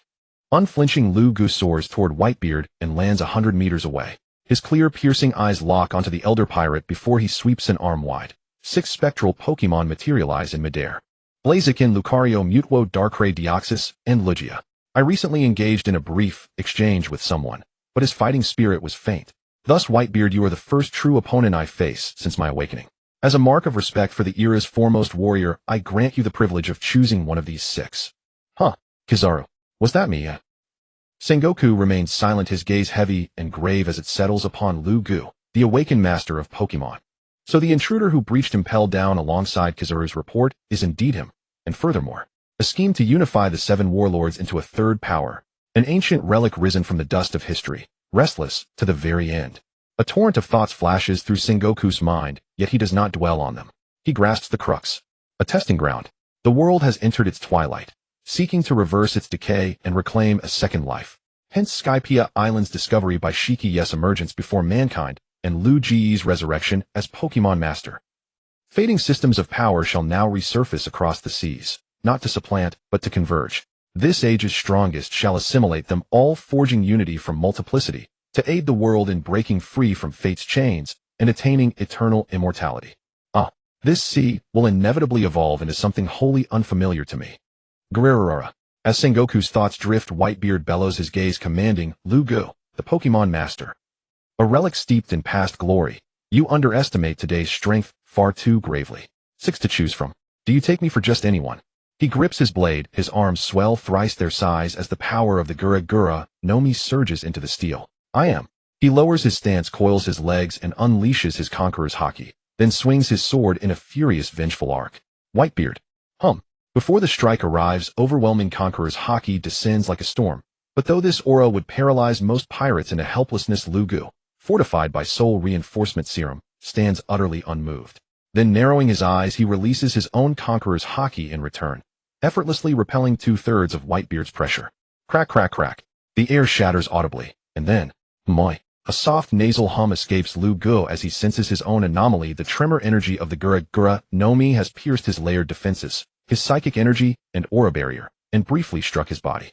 Yet within an instant his Tokawano power repairs every trace. Have I underestimated Whitebeard's might? No. Recognizing his overestimation of psychic and aura resilience, Lu Gu shows no alarm. Instead, he raises a finger toward Blaziken, his first partner, his truest companion. For this inaugural battle in the world of pirates, only the most profound bond shall suffice. Blaziken, fusion. Though fusion requires but a thought, Lu Gu chooses to shout it aloud, as if fulfilling a childhood dream long held sacred. The other 5 spectral forms dissipate. Blaziken blazes forth as a radiant flame, enveloping Lu Gu in incandescent light, commencing a consciousness-level fusion. Whoosh. A hand emerges from the flames, gently dispersing the radiant fire of fusion. When sight clears, the transformation is complete, his form utterly transformed. Yahamum. Ye emits a note of genuine surprise. His state is extraordinary. Cultivated to the level of a deity, though diminished to a legendary tier upon arrival here, his foundational essence remains intact. So this is Mage-evolved fusion. His calves blaze with vivid fire, warping the air around them. His lower body wears black martial trousers, his waist cinched by a flaming sash. His upper torso bears a gleaming golden vest trimmed with velvet, his arms wrapped in fiery ribbons, his hands clad in sharp gray talon gloves. Golden hair billows as Lu Ji's aura erupts, igniting the blaze ability. His 5-clawed hands curl into razor-sharp talons. Brave bird. Amplified by blaze, the searing heat intensifies. Lu Gu thrusts his taloned right hand forward. Instantly, a flying-type technique manifests. A phoenix of pure flames spreads its wings and surges forward, yet after barely 10 meters. Boom. It collides midair with an invisible wall, cracks spiderweb across the sky. Before the shockwave fades, the bird's beak pierces the fractured air. With a mighty flap, it tears deeper. Crack, crack, crack, echoing without pause. Shatter. A crystalline snap rings out. The air splinters like glass. A rain of shimmering shards falls, dissolving into vapor before they touch the ground. Having shattered Whitebeard's tremor energy, the flame phoenix exhausts its power. By the time it reaches Whitebeard's front, it flickers feebly, then collapses into scattered embers, vanishing midair. The calm and composed Whitebeard watches the blazing avian dissolve before him. Silence hangs heavy. He met my vengeful strike head-on, no shattered it outright. Pokemon Master, I acknowledge you. Such strength merits the title of King of this age. Yet, Guerrera. His laughter carries solemn weight as he fixes Lugu, whose demeanor suggests that blow was mere warm-up, with a steady gaze. In that fallen age of Pokemon, did you ever have a child? Moi. Caught off guard by the abrupt question, Lugu pauses, then meets Whitebeard's eyes. There, brimming with paternal tenderness, lies the answer. A child. A shadow crosses Lugi's gaze. He has none, or rather none yet. In the world of Pokemon, his early years were devoted to conquest, capture, and cultivation. Only after ascending unchallenged as the undisputed champion did he step into life's next chapter, marrying the poised and virtuous Sinnoh champion Cynthia. That look, realizing even full-force combat may not prevail against Lugu, Whitebeard had sought to awaken paternal instinct, a subtle path to Ace's rescue. But Lugi's expression dashes that hope. The moment hope evaporates, Whitebeard's pupils contract. He involuntarily retreats half a step. Awaken paternal instinct. Guerrera. Truly I am old. Have I sunk to such underhanded cunning? Speechless with shame, he stares at Lugu, glances toward He then finally rests his gaze on Sengoku. Though bitter and unwilling though he longs to secure Ace's freedom and future, he accepts that Ace has made his choice and his life is safe. Confined to Skypiea Island. Ace, wait for me. With that resolve settled, Whitebeard slams his Naginata into the earth and declares, voice thunderous and unwavering, the war is over. Rogue, your son has survived, but at the cost of being confined to Sky Island, forever barred from returning to the sea. This is quite a fitting ending because... Standing nearby, Rayleigh stood in silence, sword in hand, adjusting his glasses. As the lenses shimmered faintly, they reflected the aged face of Navigatel, the climate sovereign, whose gaze rested steadily upon him, her eyes weathered by time, yet undimmed, burned with quiet intensity. In that fleeting glance, Rayleigh saw in her eyes an unshakable resolve, the very same determination she and their comrades had forged together through Den Mushi calls a decision deliberately made against Roger's final will. Roger, you've lain beneath the earth long enough. It's time to awaken. We eagerly await the next iteration of this evolving saga, one where the miraculous power of the living dead shall rise anew. And then, let us embark on a new chapter of adventure beyond conquering the seas. Conquer Sky Island. Incidentally, and no, rather precisely, to save Ace, ease the rift between father and son, dissolve their estrangement, and reunite the family. Only then, as a natural extension of that sacred purpose, shall we conquer the skies. Ha ha ha ha. A sudden spark of mirth flickered across Rayleigh's mind, and before he could restrain it, laughter burst forth, unrestrained and rich. How utterly delightful it will be to witness your bewildered, disoriented confusion upon resurrection, Roger. Drawn by the laughter, Isho turned toward Rayleigh, brow slightly furrowed. Ace had escaped execution, but lost his freedom. Why then did Rayleigh laugh so freely? Isho did not comprehend, but he respected it. Setting aside idle thoughts, Isho surveyed the entire Marineford battlefield. Though his eyes had been deliberately blinded, leaving only milky white orbs, they remained piercing, sharpened further by his Kenbunchika haki. He saw the thick, suffocating sorrow hanging in the air, the indelible hatred festering like poison, and the shattered ruins of the Marine headquarters. The war has ended. The scars upon buildings may be erased, but what of the wounds within men's hearts? The factional enmity born of hatred is not easily undone. It looms like a mountain, a crushing weight upon every survivor's soul. Unless shattered by the blood of enemies, no effort, however great, can shift it even a fraction. For a moment, Isho felt profound gratitude for his blindness, spared from witnessing the desolation left in war's wake. Combat within Marineford had ceased, but high above the battle raged on. Roar. A thunderous dragon's roar split the heavens. The mighty azure dragon, once majestic, now bore grievous wounds, jagged rents torn across its hide, countless scales shattered or ripped away, raw flesh glistening beneath torrents of crimson blood. Carp, you old wretch, get out of my way. Stripped of all regal composure by Carp's iron fists, Kaido roared in impotent fury. Goring forward with fractured horns, he bellowed skyward. his kin Bunchaku sweeping frantically over Marineford. He sensed Blackbeard already defeated, and now Bartra stood summoning a silver glass gourd, its mouth aimed squarely at his unconscious would-be crewmate. Bartra, cease at once. Marineford.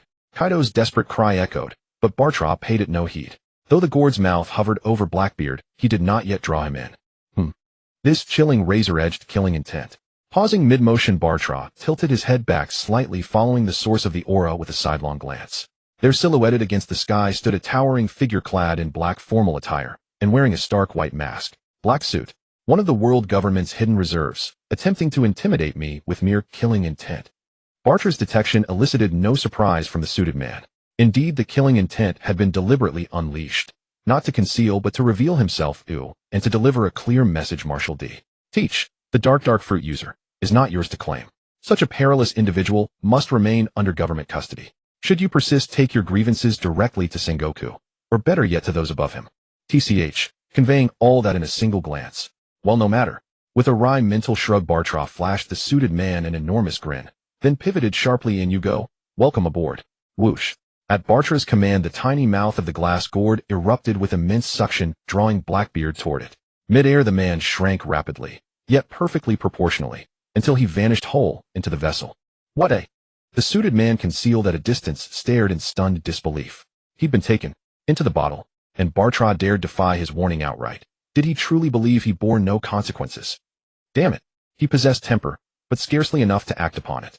His orders were absolute. Unless Marine headquarters faced an existential threat beyond naval capacity, he was forbidden from revealing himself before live Den Mushy broadcasts. True reserves remain unseen, because depth lies in concealment. Bartra, I will remember you. Fury blazing in his gaze, the suited man choked back his murderous impulse, swiftly retracting his aura until he dissolved soundlessly into shadow, watching coldly, silently, as events unfolded. Sengoku's expression remained placid, as if the killing intent had never pierced the air. He chose to ignore it. Yet another chose to intervene. Little mouse hiding in the dark, do hide deeper than. Boom. Lu Gu, the intervener, spoke, and instantly colossal surges of transcendent energy erupted around him. In midair, they coalesced into a titanic palm, hurtling straight toward the suited man's hiding place. Wow, what? As the colossal hand descended, the suited man tried to evade, only to find the surrounding air thick as tar, locking him rigid in place. What is this power? I'm doomed. Doomed. I must move. He strained with every fiber, but his once proud physique betrayed him, turning leaden and unresponsive. No matter how fiercely he fought, all he could do was watch, eyes wide with terror, as the colossal palm bore down upon him. Boom. Whoosh. An ear-splitting detonation tore outward, unleashing violent gusts that staggered rank-and-file Marines, forced admirals to brace themselves, and sent Sengoku's Justice Cape billowing wildly. Alala. Unfazed by the gale, Aokiji merely shrugged. Yet when his gaze fell upon the impact site, he noted grimly, another section reduced to rubble. Gurgle. Staring coldly at the cracked, splintered ground, Akinu's arm began dripping molten magma. Wrath contorted his stern features. Lord of the Spirits. This is no longer your era. Seeking to assert dominance over the Marines. Humph. Willfully demolishing Marineford.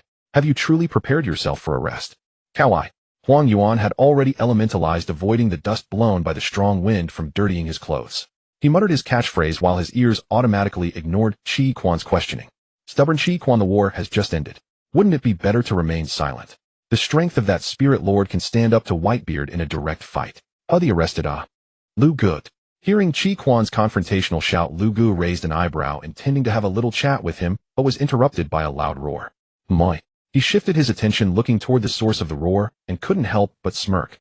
It's you, Chief Maijaluan. What, the sky clears and the rain stops, and you think you're tough again? Responding so eagerly to that one's dissatisfaction, are you trying to arrest me on the spot? His eyes held a smile, reflecting Maijaluan's miserable state, with bandages wrapped around his head, especially the horn also wrapped in bandages. It was quite amusing. Maijaluan. Seeing the tense atmosphere, Zhanghua immediately stopped Maijaluan, who was about to say more, and also shot a warning look at Chi Quan. Then, looking at the amused Lu Gu, he said, "Don't stir up more trouble, Spirit Lord. The war is over. Now we should focus on cleaning up the mess and treating the wounded." You have a point. Shrugging nonchalantly, having already established his might by clashing with Whitebeard, Lu Gu didn't want to argue with Chi Quan or Maijaluan. He swept his gaze calmly over Marineford, seeing severely wounded, weakened Marines and pirates who were on the verge of death. There are many severely wounded, and the base numbers are too large. If you wait to send them one by one for treatment, the delay might cause considerable losses. So let me lend you a hand. Everlasting power. Before anyone could react, Lu Ge's eyes narrowed sharply. In an instant, an invisible force surged out, covering the entire marine fort in moments. The restorative power worked on the injured, whether deep fatal sword wounds, internal injuries from heavy blows, or even severed limbs barely clinging to the skin, all healed in a visible manner under this intangible force. Pirate die. A severely wounded, unconscious marine who had just recovered his wounds and consciousness under the nourishment of everlasting power immediately drew his sword and charged at the stunned pirate beside him without hesitation. Flash. The cold blade cut through the clothes, leaving a 2-finger-deep gash on his chest. As the marine was about to press the attack and finish the pirate, the other marines came to their senses, stopped him, and pinned him to the ground. Stop it. The war is over. Huh. Ow. Suffering from this undeserved misfortune, the pirate didn't pay attention to the attacking marine. He lowered his head, carefully sensing the change in his chest wound. Cool and refreshing. What kind of power is this? When wounds heal, even if there's no itching ant-like sensation, it's fine to feel nothing. But this cool and refreshing feeling is very comfortable. What's going on? It feels so good it makes me want to cut myself again. Commotion. Multiple disturbances suddenly broke out in Marineford, all like this marine. Before fainting, they were still fighting, and as soon as they recovered, they naturally resumed combat. Luckily, those nearby stopped them in time. All returned to calm. Leave Newgate. Zhangwa struggled to contain his shock, then turned to look at Whitebeard. Everything is over. As pirates, take your men and leave Marineford. Gururara. Whitebeard laughed heartily, swinging his naginata with vigor.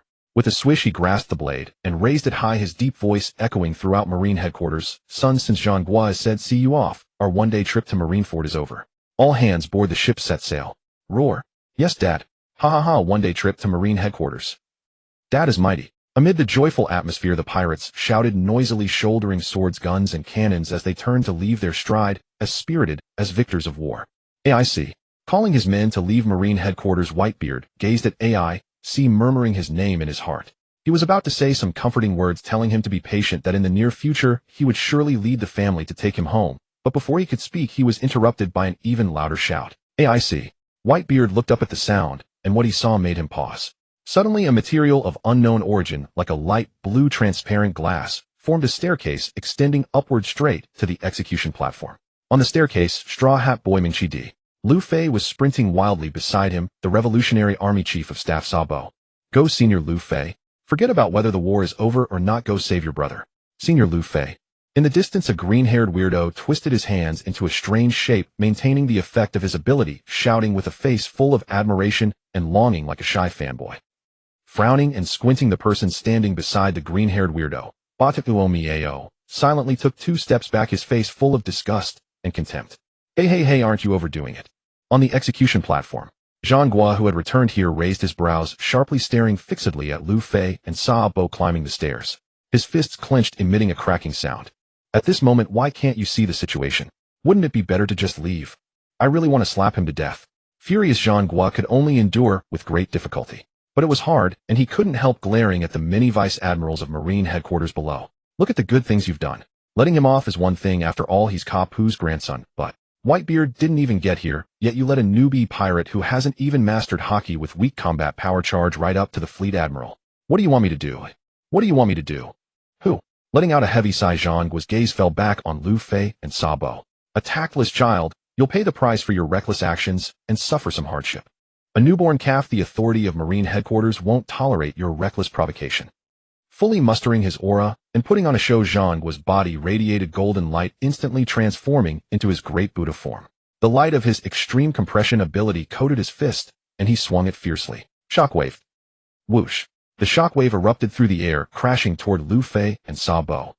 Shockwave. And standing at a slight distance, Lu Gu watched the execution platform with keen interest. There, the furious Sengoku unleashed the full power of his devil fruit ability, leaping high into the air and delivering a thunderous punch that sent a devastating shockwave crashing toward Luffy and Sabo. NTCH. Truly befitting of the Marines. Whether it's Kazuru from the original story endlessly delaying before Rayleigh's arrival, or Sengoku himself now posturing theatrically, this selective person-oriented justice runs deep in their tradition. Lu Gu rolled his eyes in silent exasperation, inwardly scoffing bitterly. Yet through his wave perception ability, he instantly discerned precisely whom Sengoku had been awaiting. Whoosh! Nod gusts swept across the deck in the blink of an eye. Dragon, who had stood moments earlier aboard the Moby Dick, transformed into wind and materialized directly before the advancing shockwave. With an apologetic glance towards Sengoku, he seized Luffy with his left hand and Sabo with his right, then vanished once more in a swirl of gale. Admiral Sengoku, please calm your wrath. For this war to conclude cleanly, do not let childish recklessness reignite conflict. Allow me to handle them. I shall administer due discipline. Oomph! Dragon's voice echoed from midair. Hearing it, Sengoku seized the opportunity to withdraw gracefully, snorting coldly as he reined in his devil fruit power and reverted to his natural form. Alighting upon the execution platform, he cast a sidelong glance at the faintly translucent blue staircase still hovering in place. So this is the barrier fruit's effect. Suppressing the shockwave was indeed prudent. Were it to rebound unbroken, even an admiral might inadvertently wound naval morale at this decisive moment. The Paramecia-class barrier fruit grants the user the ability to generate impenetrable barriers, an absolute defense impervious to all known forces, and may also be weaponized offensively. Were it not for its limitation on total surface area deployable simultaneously, it would undoubtedly rank among the most formidable devil fruits ever recorded. In dispelling the fleeting thought, Sengoku glanced briefly toward a cracked ruin, and through his Kinbunshika haki, sensed the man buried deep beneath it by Lu Ji's strike. The man in the suit showed no sign of recovering his vitality, so he deliberately withheld that mysterious power from him. How petty of the spirit sovereign. Whoosh! Kizaru materialized beside Sengoku in a flash of light, tilting his head skyward. Oh, my Vice Admiral Garp's battle isn't over yet, but the war has ended. Shall I lend a hand against Kaido?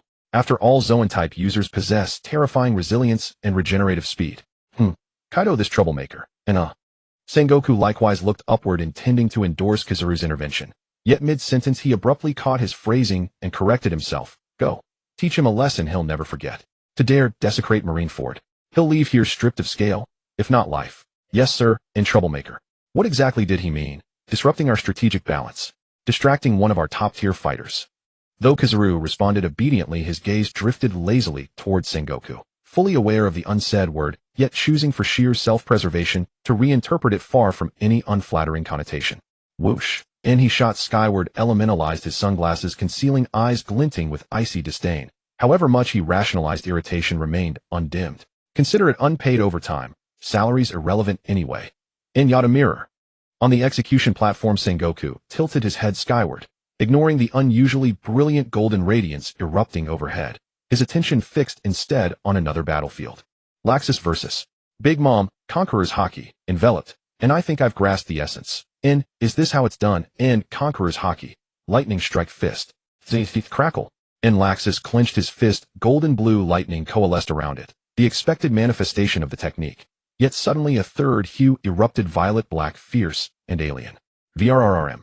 And from the fist, pulsing gold blue and violet-black, surged an aura so oppressive it bent the air itself. Its aftershock rippled downward over Marineford, its primary force however locked onto Big Mom, whose wide horrified eyes reflected the rapidly expanding filament tricolor lightning fist hurtling toward her.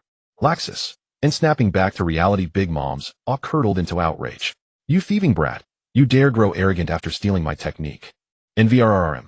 In her own Conqueror's Haki burst forth like a dam-breaking Napoleon, blazed with searing crimson flame, now streaked with black, laced with crackling filament lightning, as she launched herself defiantly toward the onrushing Laxus. Boom.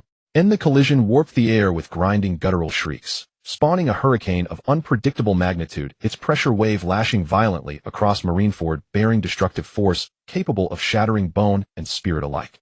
Ugh, and how impossible. The shockwave blanketed the entire Marine headquarters.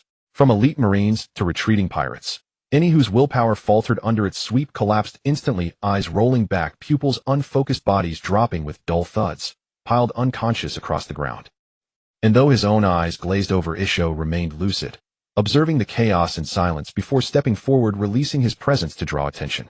Marine headquarters is no place for pirates to sleep peacefully. Allow me to assist you. Shink.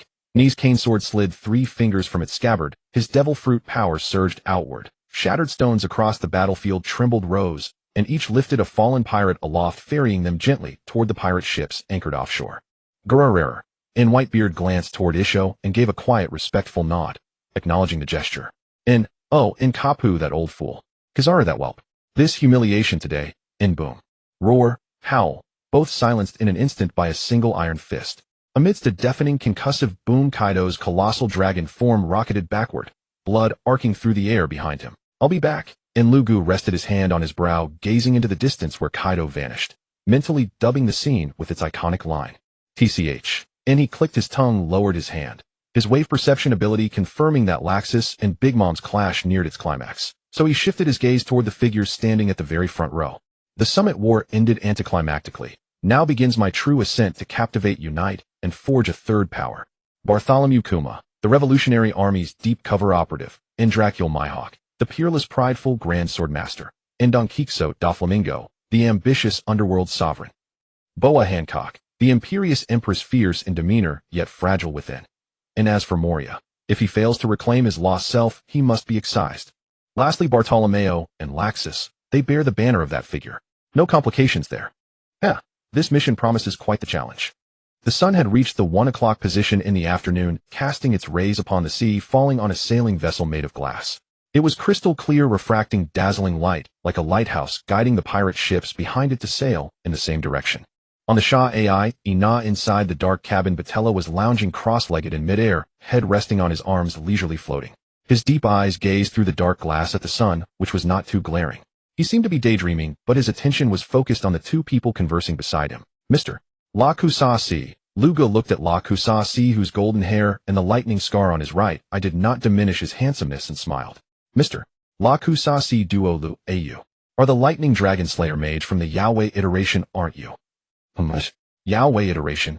La Kusasi was taken aback, his gaze involuntarily shifting to Yi floating beside him. What do you mean?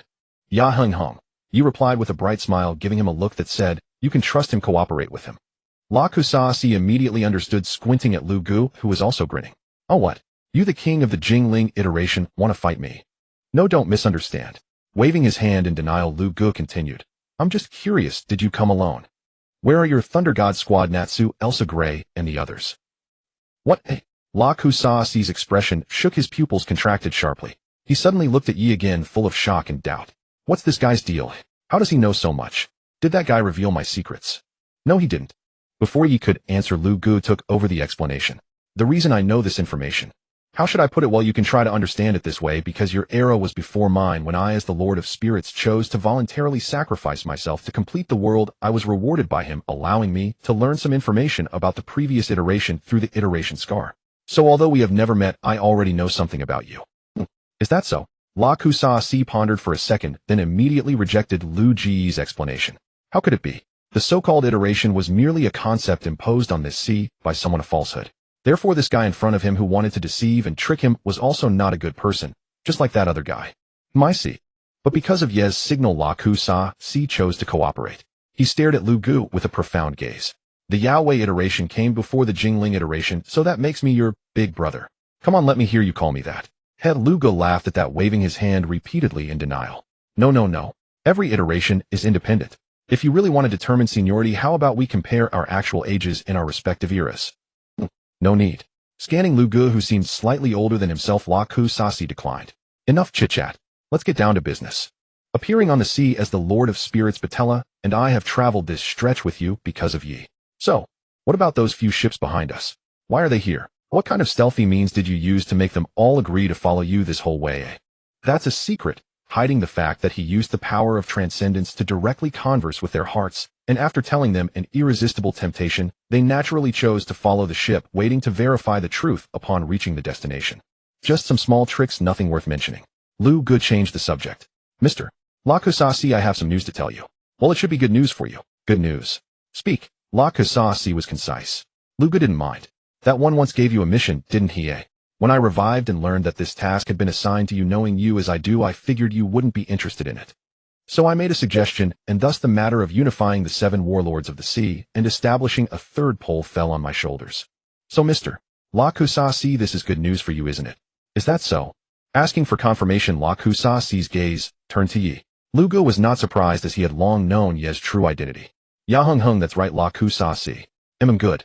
Confirmed by Yi, La Kusasi couldn't help but breathe a sigh of relief. Building a faction was too troublesome. In the Yahweh world, his original bodies, Thunder God Squad, were basically free range, but he only summoned them when he absolutely needed to fill numbers. After being transplanted into this world, he had also entertained the idea of reforming the Thunder God Squad, but he hadn't really put effort into it, mainly because his interest was low. So now that someone else has taken over his task, La Kusasi's expression toward Lu Gu softened slightly. Unifying the 7 warlords of the sea. So that means Batella and I also need to join. Bingo, snapping his fingers, Lu Gu smiled. Of course.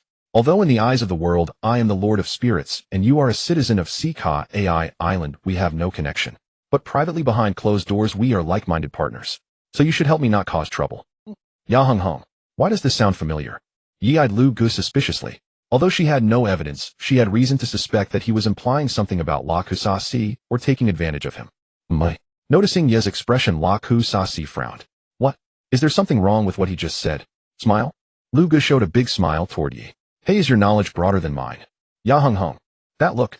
Yi noticed Lu Ji's undisguised gaze. She shook her head helplessly. If you're asking about feeling something's off, but I can't put my finger on it.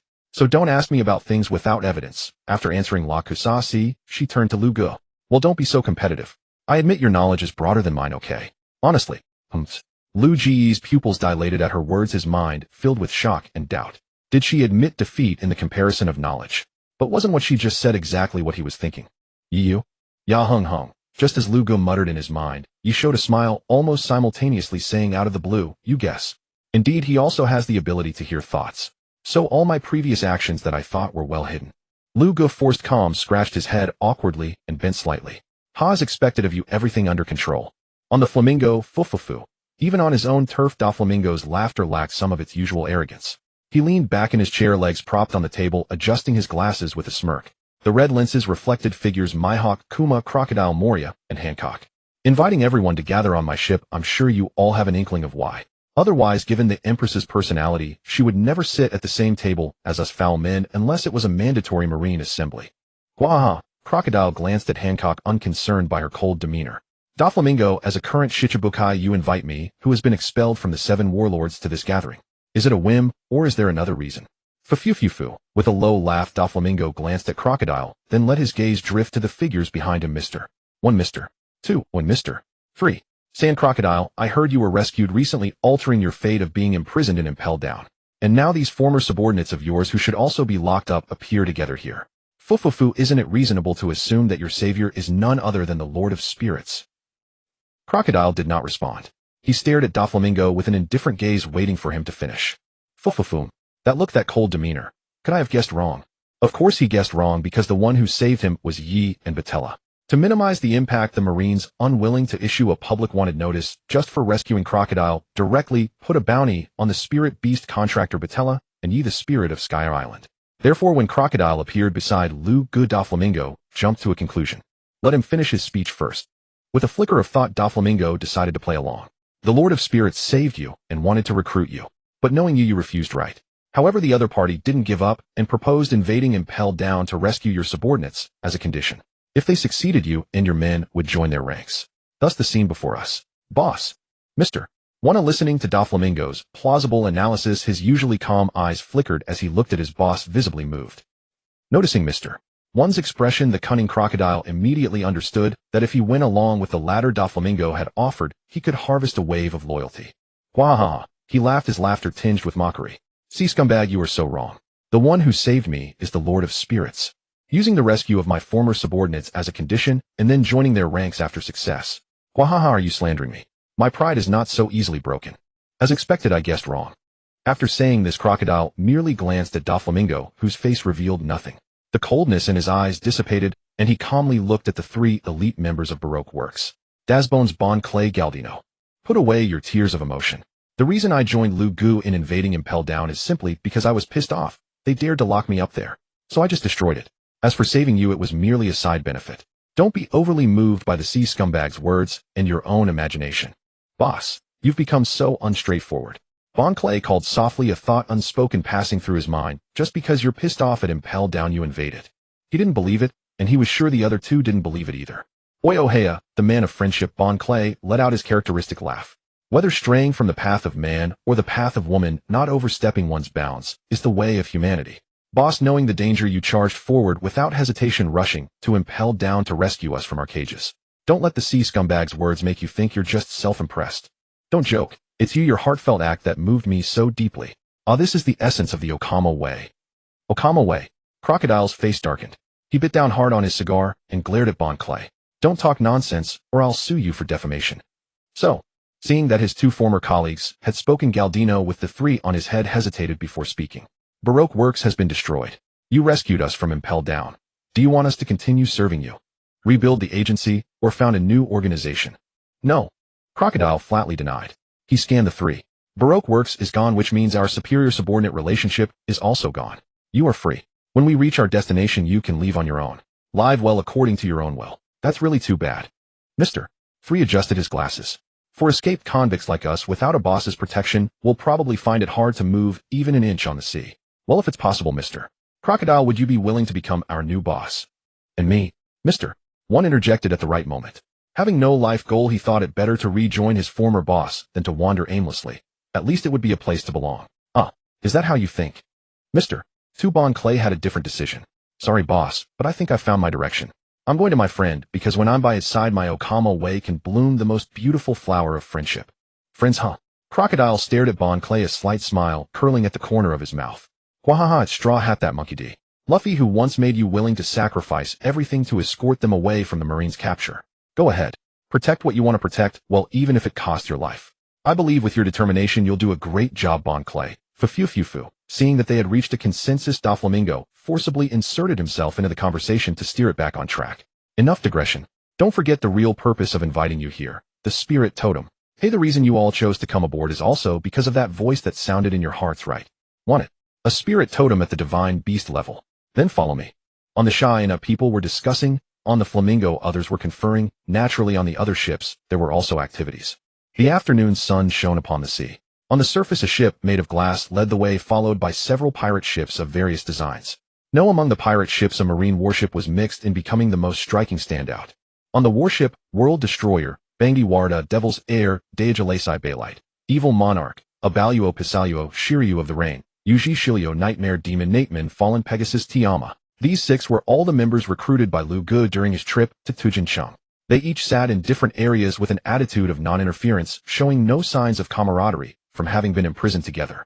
Waste, such a waste. At that moment, someone sitting on a chair suddenly spoke angrily, instantly attracting the attention of others in the quiet atmosphere, as they cast either indifferent or arrogant glances. It was Nightmare Demon Nateman who spoke. He was not originally within Lu Ji's invitation scope, but he was extremely proficient in life return type abilities. Upon learning the recruitment requirements, he immediately reshaped himself, instantly transforming into a thoroughly tough guy image, smoothly passing the visual test. His face was chiseled, his physique robust and strong, wearing an open-chested black garment, constantly flaunting his tough guy build and masculine charm. Unify the 7 warlords. Is it really necessary? Those guys are just wild monkeys that manage to make a name for themselves when the tiger is away from the mountain. I really don't understand what the leader is thinking, even planning to grant them spirit totems. A displeased tsh from Nateman fell into everyone's ears, causing those who were originally indifferent to furrow their brows. Not because of him, but because of the spirit totem he mentioned. It is indeed quite annoying. Devil's Heir Digilisai Baylite opened his mouth to respond, a cold arc curling at the corner of his lips, a dangerous gleam in his eyes. Then let's kill them. Didn't the leader say that as partners recruited ahead of him, we can be given an opportunity to assess the caliber of those who join later? So if their strength is truly unworthy of notice, just kill them. Ba Long Long Lu, World Destroyer, Bangi Warda laughed, indicating his approval of Baylite's words. However, don't forget this opportunity has a limit, half an hour. If you don't kill the opponent within half an hour, then they pass our test. So even though you raised the dissatisfaction first, Nateman, I don't approve of letting you take the lead. My. Nateman was startled. With a sharp exhale, a fierce killing intent accompanied by a powerful aura surged toward Warda. Are you underestimating me, Warda? Ba Long Long Long, yes. Warda was not at all intimidated by the aura and killing intent. He retorted, with your meager strength, to be honest, if it weren't for you being recruited together with us, just you a Paramecia Dream Fruit user. Even if I can't kill you in half an hour, I can still beat you into a dead dog. SSSSSSS, Nateman laughed coldly. It seems that without a proper exchange between us and a clear ranking of superiority, it will be very detrimental to our future coexistence. Don't you think so, Baylite Pisaluo Shilio and Fallen Pegasus Tiama? Indeed. Fallen Pegasus Tiama nodded in agreement, scanning the others who all seemed interested. Let's find an open space to play after we reach the destination. Of course, we are already companions. We can determine superiority, but no killing. Otherwise, the leader might not let it slide. Humph. Although dissatisfied with the restriction of only determining superiority without life or death, considering the leader's strength, Baylite could only snort in discontent. Then let it end with one side's defeat. However, if it's just a simple ranking, it's too boring. Let's add a bet. A bet. Acceptable. Evil Monarch, Abaluo Pizaluo, joined the conversation. How about making it the junior? Each of us fights 5 matches, and the one with the highest loss rate becomes the junior, who must obey the other's orders. Of course, if any command seriously violates one's own, well, one can refuse. Becoming the junior. Obeying commands that don't go against one's will. I have no problem. Holding his sword, Shilio, who was leaning diagonally in the corner, spoke first. Quite interesting, isn't it? Even without this bet, I would very much like to have a fierce battle with everyone. Ba long long long. Warda glanced at the fierce murderous intent blazing in Shilio's eyes. Confident in his own strength, he merely smiled, his equally eager expression giving the answer. It seems no one objects. Looking around, Baylight made the final conclusion. Very good. I hope everyone won't be too disappointing at that time, and will hold out for a while. Being locked up in Tujinsheng for too long, it's time to properly stretch our muscles. Hey, don't worry, I'll help loosen your muscles. I return those words to you. I remain expectant. With each word, the 6 refused to yield to each other. With a whoosh, 6 powerful auras raged within the cabin and battle intent soared. After a moment. Has our topic gone off track? Nateman, who had spoken first, suddenly realized. The core of the topic I just raised was supposed to be about the spirit totem, right? How did it turn into a bet battle? Well, though it's also good, this battle is inevitable. SSSSSSS, spirit totem. In the corner, Shilio murmured in his heart. He couldn't help raising his hand to his forehead. When he withdrew his hand and placed it before his eyes, a phantom image of an elf appeared on his palm. Unlike the usual contracted spirits, the spirit totem is more special. Besides the advantage of being able to use all skills from the start if the holder is willing, it can even be temporarily lent out. Spirit totem, Tiama moved his mind. With a pop, a strange sound emanated as the elf pattern on his forehead instantly came to life. It transformed into a red light, circled around him a few times, then drifted down opposite him. At the same time, it turned into a light source, rapidly enlarging in a dazzling white radiance, instantly becoming a lifelike Tiama. So compared to lending out and such, I prefer its second avatar characteristic. Even though it's just a facade, any attacks received will be directly reflected on me. But swapping, it can swap. In the future, when I want to go somewhere, I'll first send it to board a ship, and after arriving at the destination, swap with it, saving a lot of time and the boring sea voyage experience. That's precisely why I'm annoyed that the leader wants to unify the 7 warlords and have those guys join later. In the courtyard, Li Shu, who had been missing for some time, reappeared on the screen. He was still lounging on that same deck chair, basking lazily in the sun, exuding an air of detachment from worldly affairs and serene tranquility. Not far away, Lei Jiu, clad in cool attire, curved her long legs marked with a 66-foot pattern, curling up like a resting figure against the life fox. The life fox lay quietly, craning its head to read the book in her hands alongside her. RM Luo's voice drifted into the air. In an instant, he activated his devil fruit ability, releasing a barrier that enveloped Susanoo, who offered no resistance. Without a sound, Luo swung his blade horizontally. An invisible slash howled within the barrier, instantly carving Susanoo into 1,000 pieces, completing the first step of preparation. Consciousness extraction. Raising his hand toward the scattered body parts flying within the barrier, Luo clenched his fist fiercely, his expression stern as he pulled backward with all his might, attempting to extract Susanoo's consciousness. Yet despite exerting every ounce of strength, stepping forward with his left foot and leaning back, he could not budge it an inch. It really doesn't work, After a moment of effort, Luo gave up in disappointment. He ceased his pulling motion and raised his index finger, waving it up and down, left and right, as Susanoo was reassembled into his complete form. Don't be too disappointed. Let me tell you some good news. Moving his body that showed no signs of abnormalities, Susanoo noticed Luo's dejection and spoke to comfort him. Just now, when you pulled at my consciousness, it wavered for a moment. It felt as if it drifted out of my body. It was a novel and unprecedented experience. So don't be so down, I believe it won't be long before you succeed. Yes, thank you for your encouragement, Mr. Susanoo. Only a moment, Well, it's a good start. Luo bowed in gratitude. As his head lowered slightly, the disappointment in his eyes was replaced by delight. So in the near future, you will be resurrected, Mr.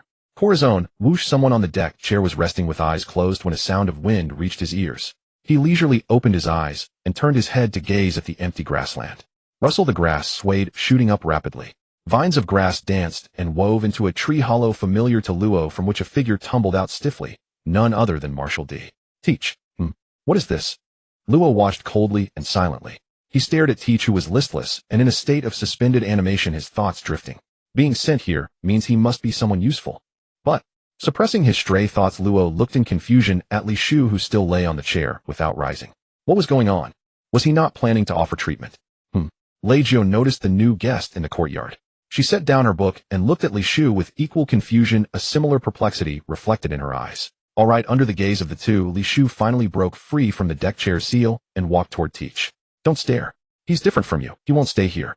Or rather, I'm about to send him away to a place where he can best fulfill his value, silently contributing to the whole world. As he spoke, Li Shu reached Teach.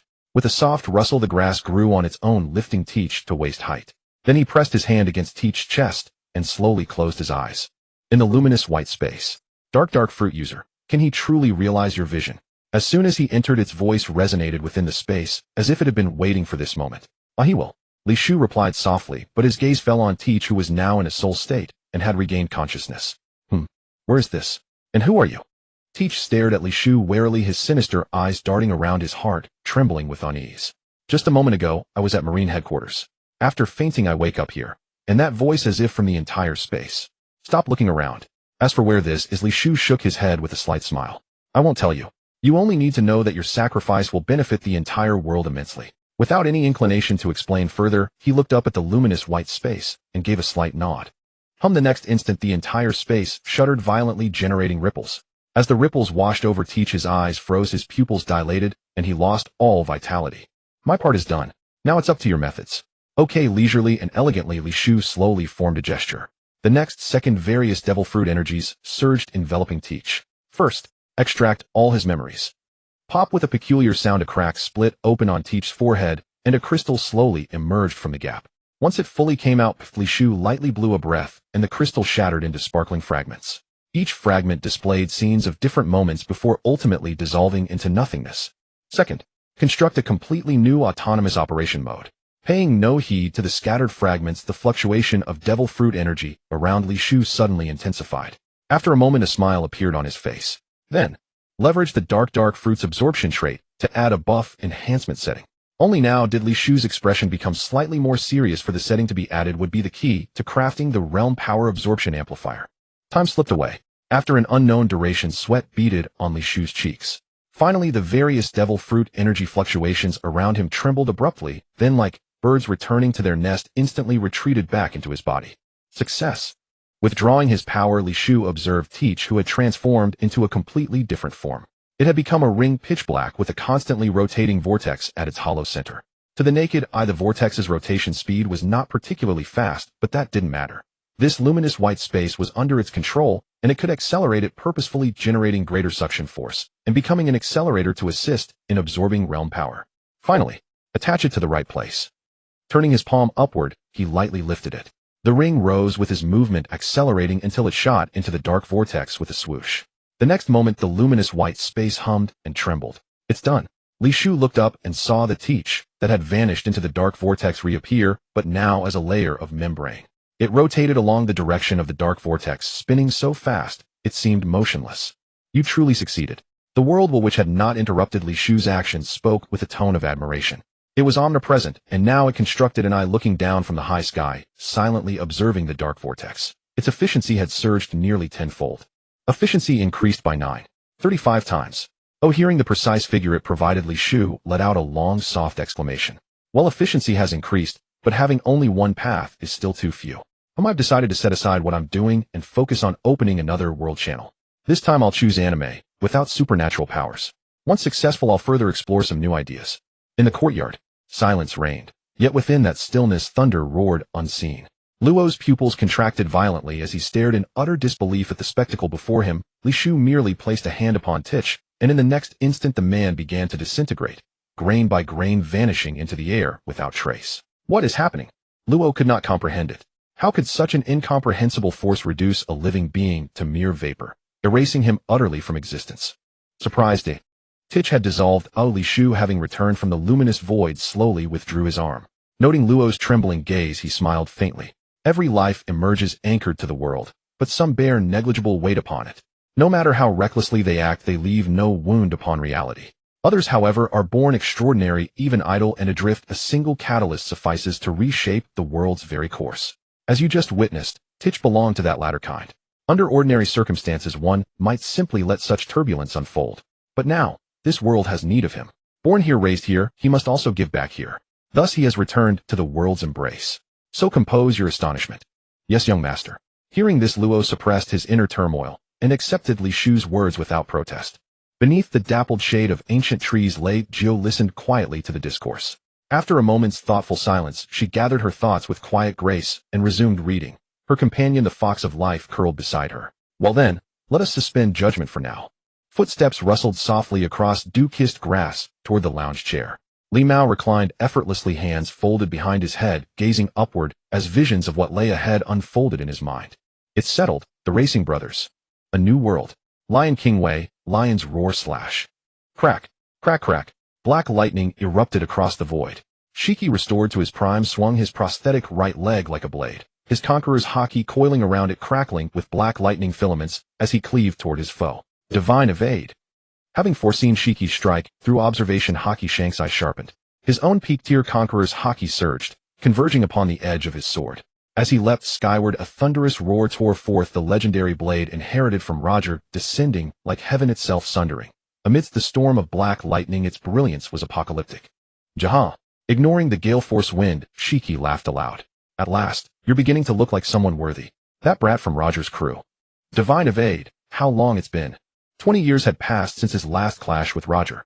Now standing once more against that legacy, Shiki laughed with unbridled exultation. The sheer intensity of his emotion igniting his conqueror's haki to full capacity, amplifying the slash's destructive limit even across the void. Sensing Shiki's conqueror's haki intensify, further, Shanks narrowed his eyes. Then with a resonant hum, his own indomitable aura surged anew, roaring like a primordial tide. Boom! Two world-shaking techniques collided. A deafening detonation echoed, and then abruptly all sound ceased. In that eerie hush, seawater reversed its flow in violent spirals, the heavens split open with jagged fissures, painting a vision too sublime for mortal language to capture. An instant later, whoomph, screech, thump, deafening reverberations shook the sky, the firmament groaned under unbearable pressure. A cataclysmic gale, capable of unmaking worlds, exploded outward, hurling inverted oceans into towering chaos and scouring clouds clean across a vast azure expanse. On board the Red Force ship. So, the Battle of Marineford ended like this. The shockwave from their clashing auras churned the sea into madness, rocking every vessel afloat. Yet Ben Beckman, first mate of the Red Hair Pirates, stood immovable on deck. With practiced precision, he absorbed, redirected, and dissipated each lurch of the hull, anchored like mountain bedrock, while speaking calmly into a den mushion. Understood. The island's spirit has become Ace's warden, imprisoning him on Sky Island. After ending the call, Beckman's keen gaze swept forward, fixing upon the two titans locked in combat. They're evenly matched. No, they're both holding back. Shanks. Shiki. Knowing neither fought in earnest nor with true fury, Beckman raised his voice, calling them into dialogue. There's no need to continue. The Battle of Marineford has ended. The war has ended. Beckman's cry echoed in their ears, and instinctively Shiki and Shanks exchanged a glance. In that silent instant, consensus formed. Their conqueror's haki flared once more, unleashing a fresh wave of concussive force. Shiki ascended backward on air, buoyed by his float fruit. Shanks spun away, landing with effortless poise upon his ship's deck. Jaha! Cloak, billowing golden hair, whipping wild, Shiki gazed across the churning sea and laughed, a sound rich with triumph. Not bad at all, you little brat from Roger's ship. Now the Emperor of the Sea himself, red-haired Shanks. Receiving praise from the King of the Skies means I haven't wasted these years after all. Shanks stood upright, sword held aloft in one hand, his solemn gaze lifted toward the heavens, where Shiki's figure shimmered in reflection. A chill ran through him. He hasn't yet merged with his spirit. Yet even so, Elder's strength leaves me awestruck. Truly only a lion who escaped annihilation, once dethroned now reborn, could rise again from obscurity. His quiet years were not surrender, but gathering. When destiny converges, he soars, seizing the zenith. And thus a new sovereign takes his place beneath the sky, the Golden Lion King. Jaha! Though flattered, Shiki regarded Shanks as junior, and his laughter carried only mild amusement. Hey, pipe smoker, since you say Marineford's war is over, tell me what's the outcome. Pipe smoker. Beckman's eye twitched, but he chose magnanimity over retort. Yes, it's over. As for the result, neither Sengoku nor Whitebeard emerged victorious. Countless unforeseen events intervened. Fire Fist, Ace's final fate. Imprisonment. On a place you know well, Sky Island. Imprisoned on Sky Island. Shiki blinked, momentarily stunned. Yet, Sky Island did not exist. Moreover, the one entrusted with Ace's custody is equally familiar to you, the spirit of Sky Island. Yi. Yi has become the guardian of Roger's heir. Lastly, before Shiki could process further, Beckman continued, the Lord of Spirits Lu Gu has emerged, proclaiming to the world that the long-vanished kings erased across ages of cosmic iteration may yet awaken in this era. For the world itself has entered senescence, and he seeks to reverse time to reclaim his prime. Only thus can Sky Island manifest ye appear, and the Lord of Spirits rise anew. Shiki. As Beckman spoke, the torrent of revelations overwhelmed Shiki, his mind flooded with question marks. It was 3 o'clock in the afternoon. Not long after the war had ended, newsbirds fluttered from the local branches of major newspapers into the sky, carrying reports detailing the Navy headquarters battle spreading across the 4 seas, the Grand Line, and the New World. 4 seas. What? The bloodline of the Pirate King survived, imprisoned on Sky Island. Hey, how dare the Navy. The island spirit's name is Grand Line. Captain, look. The war at Navy headquarters has concluded. Blackbeard Marshal D. Teach has a special constitution needing to become the first dual ability user. Great Teach is arrested. Otherwise it would be a disaster for us ability users. New World. The world has entered a period of decline. The Spirit Lord awakens. Nanny. The emergence of the iterative system means the world wants people to unify and refine multiple systems into one to help it live a second spring. An opportunity. The greatest opportunity in history. If one helps the world achieve eternity as a participant, one's merit would be immense. Perhaps all participants will also gain eternal life. Devil Fruits. Quickly investigate the news of Devil Fruits for this captain. I want to become an ability user, a spirit contractor, and later a pioneer of even more iterative systems. Finally, I will assist the world's ascension and become an immortal god. As the news spread, people in different places shouted various voices. Those in the 4 seas only wanted peace and to live safely. The pirates in the Grand Line cared more about Teach's arrest. As for the New World, where the strong gather, they were stirred by the highly suggestive information in the newspaper into boundless ambition. Anyone with some strength rubbed their hands, eagerly yearning for immortality. For a moment the seas where turbulent cries rose and fell, and the flames of ambition burned fiercely, as if they could incinerate the world. As for the news mentioned in the paper that Laxus had stood up to Big Mom, and even gained the upper hand, they selectively ignored it. Under the temptation of immortality, who cared whether Big Mom's imperial status had fallen or not? The wind of the new era had already gained momentum. So-called emperors were merely remnants of the old era, eventually to be scattered and dissipated in the wind of the times. The Sharkana. So you really can't directly grant me a complete gourmet cell. I have to accumulate it by eating a lot. Lu Gu showed a hint of frustration, but Yi was not swayed. Ya Hung, stop it. As the old saying goes, being able to eat is a blessing. You've just arrived at the sea, so take this chance to taste the world's delicacies. It's killing 2 birds with 1 stone. What are you frustrated about? Okay, Lu Gu instantly composed his expression and smiled. Indeed, the meat on the sea looks quite good, making one's appetite increase. Are you all done chatting? At this moment, Butra, who had been silently observing, spoke up. Since you're done, can I leave? I'm not like you. The task Laxus wasn't interested in was taken by Lu Gu, who was very interested. You both win, but I'm the one suffering. An old man like me still has to run around for the task. Lu Gu narrowed his eyes at Butra, but didn't respond. Just as the thought of using his transcendence power to probe arose, he forcibly abandoned the idea. Ya Hung. Yi lightly spun in front of Lu Gu and landed on his shoulder. Stop complaining. The task is paid. After you deliver the task item, you'll get the title of Capable Subordinate. Capable Subordinate. What? Just a title. Butra spoke discontentedly, but the corners of his mouth curled up. He couldn't help glancing at Laxus. See, as the 2nd generation tool, I've obtained a title that far surpasses yours 1st generation. Is this worth boasting about? Feigning not to see Butra's provocative gaze, Laxus chose to close his eyes and rest. TSK, clicking his tongue at the one who ignored him, Butra calmly waved at Yi and Lu Gu. Please go to another ship. This glass ship created by my ability won't last long after I leave. Okay then. See you, Lord Butra. Lu Gu waved his hand, and his body began to fade, carrying Yi on his shoulder as they gradually vanished into the void. ZZZT, compared to Lu Gu, who was being dramatic, Laxus simply turned into lightning and left. In an instant, only Butra remained on the Sharkana. After sending them off, he clicked his tongue, then also vanished into the void along with the glass ship beneath him. Aboard the Flamingo. Yo, everyone's here. A calm voice floated into the cabin, reaching everyone's ears. Then the void began to warp, and Lu Gu and Yi slowly materialized. Spirit Lord, Lu Gu. As Lu Gu appeared, Doflamingo and the others narrowed their eyes and looked at him solemnly. This mysterious and unpredictable entrance was quite alarming. Moi. Seeing the Shichibukai startled by his entrance, Lu Gu raised an eyebrow. Hey, don't look so serious. Just a small trick. Come sit down. Assuming the role of host, Lu Gu invited them to sit and chat. Fu. This was Doflamingo's ship, but he just laughed and didn't interrupt, adjusting his posture to appear less unruly. ZZZT, the sound of electricity. Laxus suddenly appeared, naturally sitting on Lu Ji's left side. He leaned back in his chair, arms crossed, silent. After a moment, Mihawk Kuma and others also came over and sat around the table. Well, let's get straight to the point. Lu Ji's deep gaze swept over Doflamingo, Hancock, Moria, and others. On the surface, the world is divided into three factions: the Navy, the pirates, and the Shichibukai, who act as a buffer. To be honest, I don't recognize this arrangement. If there is to be mutual checks and balances, the Shichibukai, widely regarded as a subordinate force of the Navy, are too weak.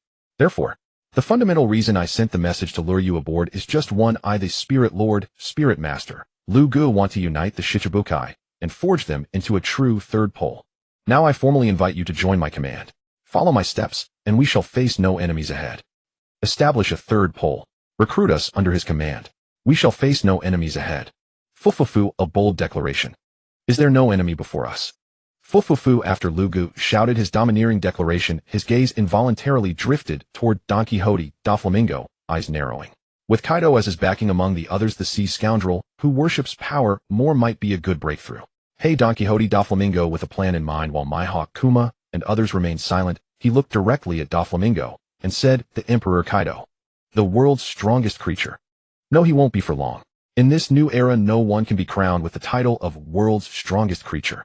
When the subsequent iterative system is announced, everyone has the potential to ascend in one step, temporarily assuming that title, only to be crushed by the next successor, who will seize it and wear it for a time. Therefore, rather than relying on Kaido, a mountain that may collapse at any moment, it's better to submit to me, because I can not only be a stronger backing, but also grant you greater power." Vulgar man. Though moved by his words, before she could respond, the pirate Empress Boa Hancock spoke up first. As the Empress of Amazon Lily, how could she submit to anyone? "If this is your goal, I shall not participate." With a haughty tilt of her head, she cast a disdainful glance at Lu Gu and chose to leave, about to step out of the cabin. However, she was shocked to find her legs seemed to be nailed down, and no matter how she struggled with all her strength, she could not move an inch. "Lady Empress, please calm down." Lu Gu raised the corners of his mouth slightly, but his eyes held no trace of a smile. He scanned the few people present. "Each of you has your own circumstances. Some were once celestial dragons ruthlessly cast out. Some are failures who suffered great setbacks and lost their spirit. Some, in order to hone their swordsmanship, even dare to hunt Navy soldiers. Some are Revolutionary Army infiltrators who joined the 7 warlords for their ideals. And of course there is a woman with the most special experience, a tragic childhood. So can you sit down now, Lady Empress? The most special childhood experience." Hancock stiffened at these words, and the next moment, she began to tremble uncontrollably. Fortunately, her body was immobilized by the superpower, preventing her from making a scene on the spot. However, the aura of resistance, fear, and terror also made the others present sense something. Their eyes all turned to Hancock, wondering about her past experiences, and at the same time, they were amazed by Lu Ji's intelligence capabilities. "Bastard, who are you calling a coward?" Curious about Hancock's childhood, but Moria could not accept Lu Ji's evaluation of him even more. "Kaido defeating me was just luck, all because my subordinates were too useless. Just wait, when I create a massive, optimal, fearless zombie army, I will make Kaido pay a painful price." TSK, clicking his tongue, Lu Gu used his superpower to settle the limp, panicked Empress into her seat, then turned to look at the ferocious-faced Moria. "Don't be so outwardly fierce, but inwardly weak. Blaming your partner's incompetence. Believing in undead zombies. Don't fool yourself, Moria. You once believed in and loved your comrades, but unfortunately they all died in that great battle. Because you loved them so deeply, you were hit even harder when you lost them. You lost too completely, Moria." Calmly watching Moria, who looked thunderstruck and dazed, Lu Gu did not choose to stop. "You couldn't protect your comrades, and your spirit was shattered. Do you still dare to look in the mirror now? Do you have the courage to see yourself now like a defeated dog? Pitiful. To be honest, such a you does not meet my standards for recruiting subordinates." "What? Not meeting the standards, eh?" Moria snapped out of his daze, his pupils trembling violently. His crushed pride could not accept Lu Ji's contempt. "Who do you think you are? And who do you think I am, old man? Damn you. Pay for your words, shadow doppelganger." Driven mad by the severe provocation, Moria no longer cared about the other's strength, who had even slightly bested Whitebeard in a direct clash at Marineford. He immediately activated the power of the shadow fruit, and summoned his shadow doppelganger. Fufufu, parasite thread. Doflamingo let out his distinctive laugh, rapidly flicked his 5 fingers, and invisible, yet tough threads instantly fell upon Moria, halting his subsequent actions. "Huh. Doflamingo, are you trying to make an enemy of me?" "Yes." Silently giving his answer, Doflamingo's gaze fell on Lu Gu. Hey, being so presumptuous is really annoying, especially when you've exposed everyone's secrets." "It's fine." Lu Gu ignored Moria and smiled back at Doflamingo's gaze. "Well, now that I've finished with Moria's past, let's talk about you." "No need." He wanted to stop Lu Gu from revealing more of his secrets, but he didn't actually speak up because Lu Ji's previous words had piqued his interest. "Abandoned by the celestial dragons, you schemed to seize a kingdom, and with Kaido's backing you've run a thriving underworld business under his protection. But how should I put it? You're also a pitiful fellow. Ambitions higher than the sky, yet strength as thin as paper. Having the ambition of a king, but forced to rely on others. So why not pledge allegiance anew, and choose me as your backing? As I said before, offering you shelter is the least of it. Improving your personal strength is the most important. A divine, beast-level spirit totem can directly compensate for your weaknesses.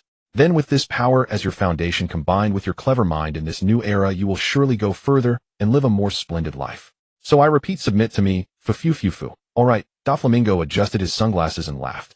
He turned his head to look at Moria, a cold gleam behind his lenses. Doesn't meet the recruitment standards, huh? In that case, do you need me to expel H? The silent Kuma remained silent, as if everything happening at this moment could not catch his attention. Ha, delighted by Doflamingo's address of Chief Lugo, laughed heartily and glanced at Moria. No need to expel him. The Paramecia shadow fruit is a devil fruit with great potential. Just lock him up for now, and we'll recycle him later. Fufufu, okay. Recycle him later. The shadow fruit has great potential. Could it be? Suppressing the many thoughts rising in his mind, Doflamingo suddenly manipulated his threads to bind Moria, intending to knock him unconscious. Moria has been captured. With a subtle manipulation of his superhuman abilities to restrict Moria's mobility, Lugu swiftly immobilized him. Within moments, Doflamingo's razor-thin strings bound him tight, plunging him into unconsciousness. Lugu then retrieved a C-prism handcuff from his own ship, adding an extra layer of security. Has the farce ended? In silent, until now observing impassively, Mihawk finally stepped forward upon Moria's capture. The establishment of a third pole. I have no interest. And no, you do. Before Mihawk could finish, Lugu cut him off, raising a finger toward the two figures standing silently behind him, detached observers throughout the entire affair, and said, though I know nothing of swordsmanship, that man behind you, if my memory serves, he is also a grand sword master, formidable indeed. Yet alas, he falls short of being worthy as your whetstone. Huh. In startled Grand Swordmaster Garrett Tayud turned at Lu Ji's gesture. Mihawk holds no interest in your so-called third pole. Why point at me? And, hey, what do you mean insufficient strength? Not even qualified to serve as your whetstone. There's a limit to how much disrespect one can tolerate, you damn fool. Calm down, Ted. Nao, the nail fruit user, known as the resounding now, gently tugged at his arm, his eyes gleaming with astonishment. If my intuition is correct, you're in luck. You've just struck gold. Bingo, and Lugu cast an appreciative glance toward Now before turning back to Mihawk. As this gentleman surmised, if I enhance the whetstone's physical prowess significantly, then pit him against you in pure swordsmanship, he may not rival you evenly, but he will press you. Thus, aside from Shanks, the only other swordsman you'd willingly face post-arm loss, he shall become your new fleeting source of exhilarating challenge. I merely came here because Mihawk once shielded me from Akainu's assault. To repay that debt, I pledged to duel him seriously after the war concluded. Thus, by sheer coincidence, I found myself here. Who could have foreseen that while merely spectating, I would be chosen and bestowed with a divine beast-tier spirit totem? TCH. Though I cherish the rare opportunity to receive a spirit totem enhancing a whetstone, such a patronizing rationale insults me deeply. I refuse. Accepted. In ignoring Tayud's protest, Mihawk's cold hawk-like gaze flickered with faint delight. A terse, unambiguous affirmation. He became the second to join following Doflamingo. Mihawk's assent finally drew Bear's attention. Bartholomew Kuma, the tyrant, in Lu Ji's voice rang out. Bear halted his gaze mid-turn toward Mihawk and fixed it upon Lu Gu instead. I choose to join. On one condition: you must accept that I am, was, and shall remain a Revolutionary Army infiltrator. Of course. Listening to Bear's soft, mellifluous tone, Lu Ji's smile never wavered. You may rest assured.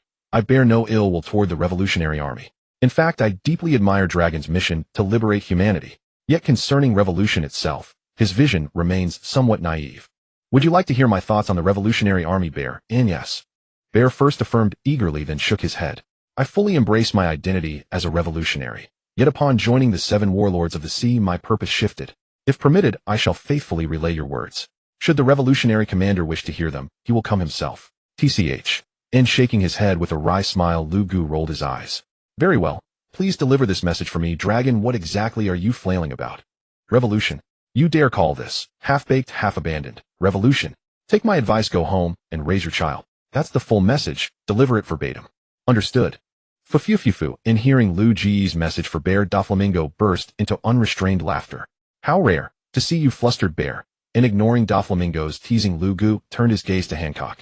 Have you calmed yourself? And Hancock remained silent. Her wide, still shaken eyes dared not meet Lu Ji's. She strained to suppress the involuntary tremors racking her body, now powerless, frozen by lost abilities, utterly stripped of her usual haughty dominance. It seems not. Wounds of the soul are the hardest to heal, or perhaps never heal at all. Lu Gu did not pause his recruitment due to Hancock's state. His principles were unwavering. Any plan meticulously laid out must conclude as intended, never abandoned for unforeseen complications. Thus he declared, given your unique circumstances, let us bypass privacy. Answer me directly, Empress Boa Hancock. Bypass privacy. Hancock finally regained her composure, forcing herself to meet his gaze, her eyes shimmering with quiet gratitude. If you guarantee the safety of Amazon Lily, I shall swear fealty to you. Gratitude, because I chose not to expose her tragic past. Agreed. Lu Gu offered the promise with unwavering confidence. Rest assured, so long as I draw breath and our organization stands unbowed, no one shall ever disturb Amazon Lily's peace. Yahum. In seeing the matter resolved, Yi, who had watched the entire exchange, alighted gracefully onto Lu Ji's shoulder. For a faction aspiring to become the true third pole, well, shouldn't it possess its own distinctive hallmark? Moi. A distinctive hallmark. Lu Gu murmured, then in an instant his eyes lit with sudden inspiration. Yi speaks wisely. We must forge our own identity. But there's no rush. Once we reach our destination and host the grand banquet as planned, we shall unveil it to the world in full splendor. A banquet. Fufufu, Captain. You intend to emulate the Sky King Shiki declaring the birth of the third pole through a spectacle of unparalleled revelry. Indeed. So, in taking up Doflamingo's remark, Lu Gu turned to him. As sovereign of the underworld shadow realm, you surely know the News King. At the very least, you possess his contact. I assign you a task. Reach out to him. Inform him. The front page of tomorrow's paper belongs to us. A headline-worthy scoop awaits. Morgans. Yes, I'll handle it. Doflamingo accepted the charge.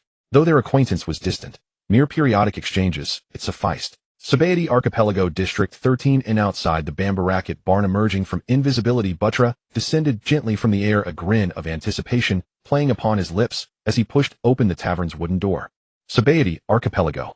Knock knock bar. Creak. Buttra pushed open the door and swiftly surveyed the interior. There stood Shaki behind the bar, unmoving as ever. Seated before her were three figures, Rayleigh, his hair silvered with age, Naviga, Tell the weather controller, and Bartholomew Kuma, the green-haired giant. Welcome back, Lord Buttra. Shaki offered a faint practiced smile, the kind reserved for patrons, yet her gaze lingered upon Buttra with quiet scrutiny. Apologies for intruding again, though. Caught under her steady gaze, Buttra blinked in mild surprise. He glanced down at his impeccably tailored attire. Is something amiss? Being sized up so thoroughly feels rather peculiar. Shaki chuckled softly, shaking her head. Nothing at all, merely curious, even astonished. You've chosen to align with the Marines for the sake of a Shichibukai title, and thus stand against that man. And what of that man? Buttra waved dismissively, then dropped unceremoniously onto the stool beside Rayleigh. If we tally by years at sea, Whitebeard set sail half a year after me. Oh, so it truly is. Shaki deftly slid a glass toward Buttra. It's just that your appearance is terribly deceptive. I find myself forgetting your actual age entirely. Huh. Buttra laughed lightly, steering clear of further commentary. He raised his glass in salute to Rayleigh and drained it in one bold gulp. When did we grow this familiar? Rayleigh's eyes flickered faintly. Without a word, he mirrored the gesture, downing his own drink in one smooth motion, then posed his question. Buttra, tell us about the Lord of Elves. What is he? Lu Gu. Setting down his glass, Buttra shifted sideways, propping his chin on his right hand with languid ease. Are you more intrigued by his resurgence, or by his departure from the war's aftermath, taking all the Shichibukai with him? Haha. Well, if possible, I'd prefer both. How utterly shameless you are. Ignoring Basilio, who sat hunched and silent like a chastened child, Buttra cast a glance toward Shaki and Naviga, Tell, both visibly eager. With a sigh he relented. As for his resurgence, I know no more than you do. No need to lecture where I lack authority. But his purpose in departing with the Shichibukai, that I can disclose. After all, if I withhold it now, tomorrow's broadsheets will carry it anyway. Printed in the newspaper. Shaki looked genuinely startled. A predecessor stepping forth from history, so openly candid. Though his intent remains unclear, it must be momentous indeed, yet to announce it outright in print. Ah, how astonishing. No astonishment required. Buttra's lips curved in a cool, knowing smile. The Lord of Elves seeks no grand upheaval, only to unify and command the Shichibukai, forging a third power capable of balancing the seas, true tripartite order. A third power? Humph, remarkable ambition. Rayleigh's eyes gleamed with rare intensity. To weld together 7 fiercely independent, often antagonistic warriors into a single force. That would indeed forge an immense faction. Yet earning recognition as a legitimate third power. That is no simple feat. Indeed, Shaki interjected, her tone sharpening as she fixed Buttra with a sober gaze. The Marines wield the full backing of the world government. bolstered by the 3 admirals, the legendary hero Garp, and legions of disciplined sailors. As for pirates, the 4 emperors dominate the apex, supported by their formidable lieutenants, elite crews, and countless affiliated bands. Their collective might is undeniable. So, Shaki summarized concisely, her skepticism palpable. To become a true third power, to stand equal in stature, merely recruiting the Shichibukai seems insufficient. Not necessarily. Buttra shook his head, smiling faintly at Shaki. Surely your intelligence network hasn't missed Impel Down's second breach. Even if earlier reports slipped through, witnessing the entire Marineford War and observing Magellan's conduct must have revealed much. Lord Li Shu commands formidable strength. And moreover, he paused, a secretive glint in his eye. Before arriving here, I shared a voyage with him and acquired extraordinary new intelligence. Silence settled over the group, each mind alight with anticipation. They waited patiently, certain Buttra would soon unveil his revelation. After a beat, Buttra arched a brow when none stepped forward to prompt him. Age does bring solemnity, doesn't it? Very well, I'll indulge my own enthusiasm. Age. Shaki drew deeply on her cigarette, silently regretting she hadn't played along sooner. The Lord of Elves, Lu Gu. At the sound of Buttra's voice, Shaki stilled, gathering her focus completely. Beyond binding 6 divine beast tier spirits to himself, he holds over a dozen more divine beast spirit totems, plus countless near-divine ones. Once he bestows these upon each Shichibukai who joins him, and upon allies drawn from Impel Down's 6th level and the infinite hell, what does numerical inferiority matter? Precisely, what does mere numbers matter? Rayleigh took up the thread. The Sea's future hinges not on legions, but on pinnacle power. Their presence alone decides war's outcomes. True, Shaki nodded. What of the rank and file? For the Marines, they are indispensable, tasked with garrisoning distant territories and preserving the world's fragile surface-level peace. Pirates too require such forces, but far less so. Even Emperor-level crews, vast as their domains may be, need only station a single officer per outpost. Thus, should he pursue an elite doctrine, eschewing territorial conquest, the need for mass infantry diminishes drastically. In truth, they are little more than cannon fodder. A single blast of Conqueror's hockey renders sheer numbers meaningless. In the end, victory rests solely on individual prowess and the quantity of such individuals. But Buttra's voice trailed off as he met Shaki's gaze and saw unmistakably a glint of mischief within her eyes. My, that look? You're scheming something rather unsavory. 1 divine beast spirit per person. Shaki laughed outright. Even granting he possesses 6, what if every subordinate receives 1? Such power inevitably fuels ambition. Oh, Buttra stretched the syllable, his smile widening into one of serene indifference. That is his burden to bear. Ascending to such heights demands accepting its perils. Who cares? Aside from Master, I bow to no one. Buttra alone. Observing Bachela's nonchalant demeanor, Xia Qi's expression flickered as she opened her mouth, as if to say something more, but ultimately gave up. Bachela noticed her actions, but pretended not to see, concerned that he couldn't keep the crew members who had been bestowed with divine beast spirit totems under control. Nonsense. As the Lord of Spirits, and since the spirits he granted were personally nurtured by him, how could he be restrained? Even if their strength had increased tremendously, they could never threaten Lu Gu. Just like the young master. Why did he allow Lu Gu to unite the 7 warlords and build his own power? There was only one answer: absolute confidence built on absolute strength, the confidence to easily clean up any mess. Master Bachela, after a long silence, the climate controller Nawajtir suddenly spoke, pulling Bachela back from his reverie. Thank you for informing us of this intelligence in advance. If possible, this old woman has an unseemly request. If it's unseemly, then don't say it. He cut off Tyr's words with a single sentence. As she stood stunned, Bachela looked at Xia Qi and said, if there are no other issues, let's get to the point. Tell me the location of that guy. You just said that with age comes steadiness. What's this? Are you so eager to get to the point, showing off that you've become young and your mindset has changed accordingly? Or are you mocking us, old and steady ones? I'm wrongly accused. Being rebutted by his own words from Xia Qi, Bachela said, helplessly raising his hands in surrender. All right, shall we chat a bit longer? Let's chat. Xia Qi smiled. Regarding Araki's information, my people have confirmed his location. He's right there and won't be going anywhere. So let's continue our casual chat. I'm very curious, Master Bachela, how did you contract your divine beast spirit? Based on the intelligence I've gathered, when you contracted the divine beast spirit, the Sky King had not yet issued his feast invitation. So the question is, were you already quietly under his banner at that time? Or was it purely by luck? Or perhaps, is there some mysterious existence behind you that no one knows about? Hearing Xia Qi's words, Bachela's eyes sharpened. He lowered his head to avoid her gaze, taking a moment to compose his turbulent emotions. When he looked up again, he had regained his composure, his gaze deep and fixed on her. Joining Shiki's command early. Being incredibly lucky. Having a mysterious figure backing me. Tsk tisk tisk, impressive Xiaoqi. Your train of thought truly astonishes me. He shook his head in exasperation and continued, regarding my relationship with Shiki, well, how should I put it? We're not directly superior and subordinate, but I'm indeed under his banner. If I had to put it bluntly, it's because of his identity as the Sky King.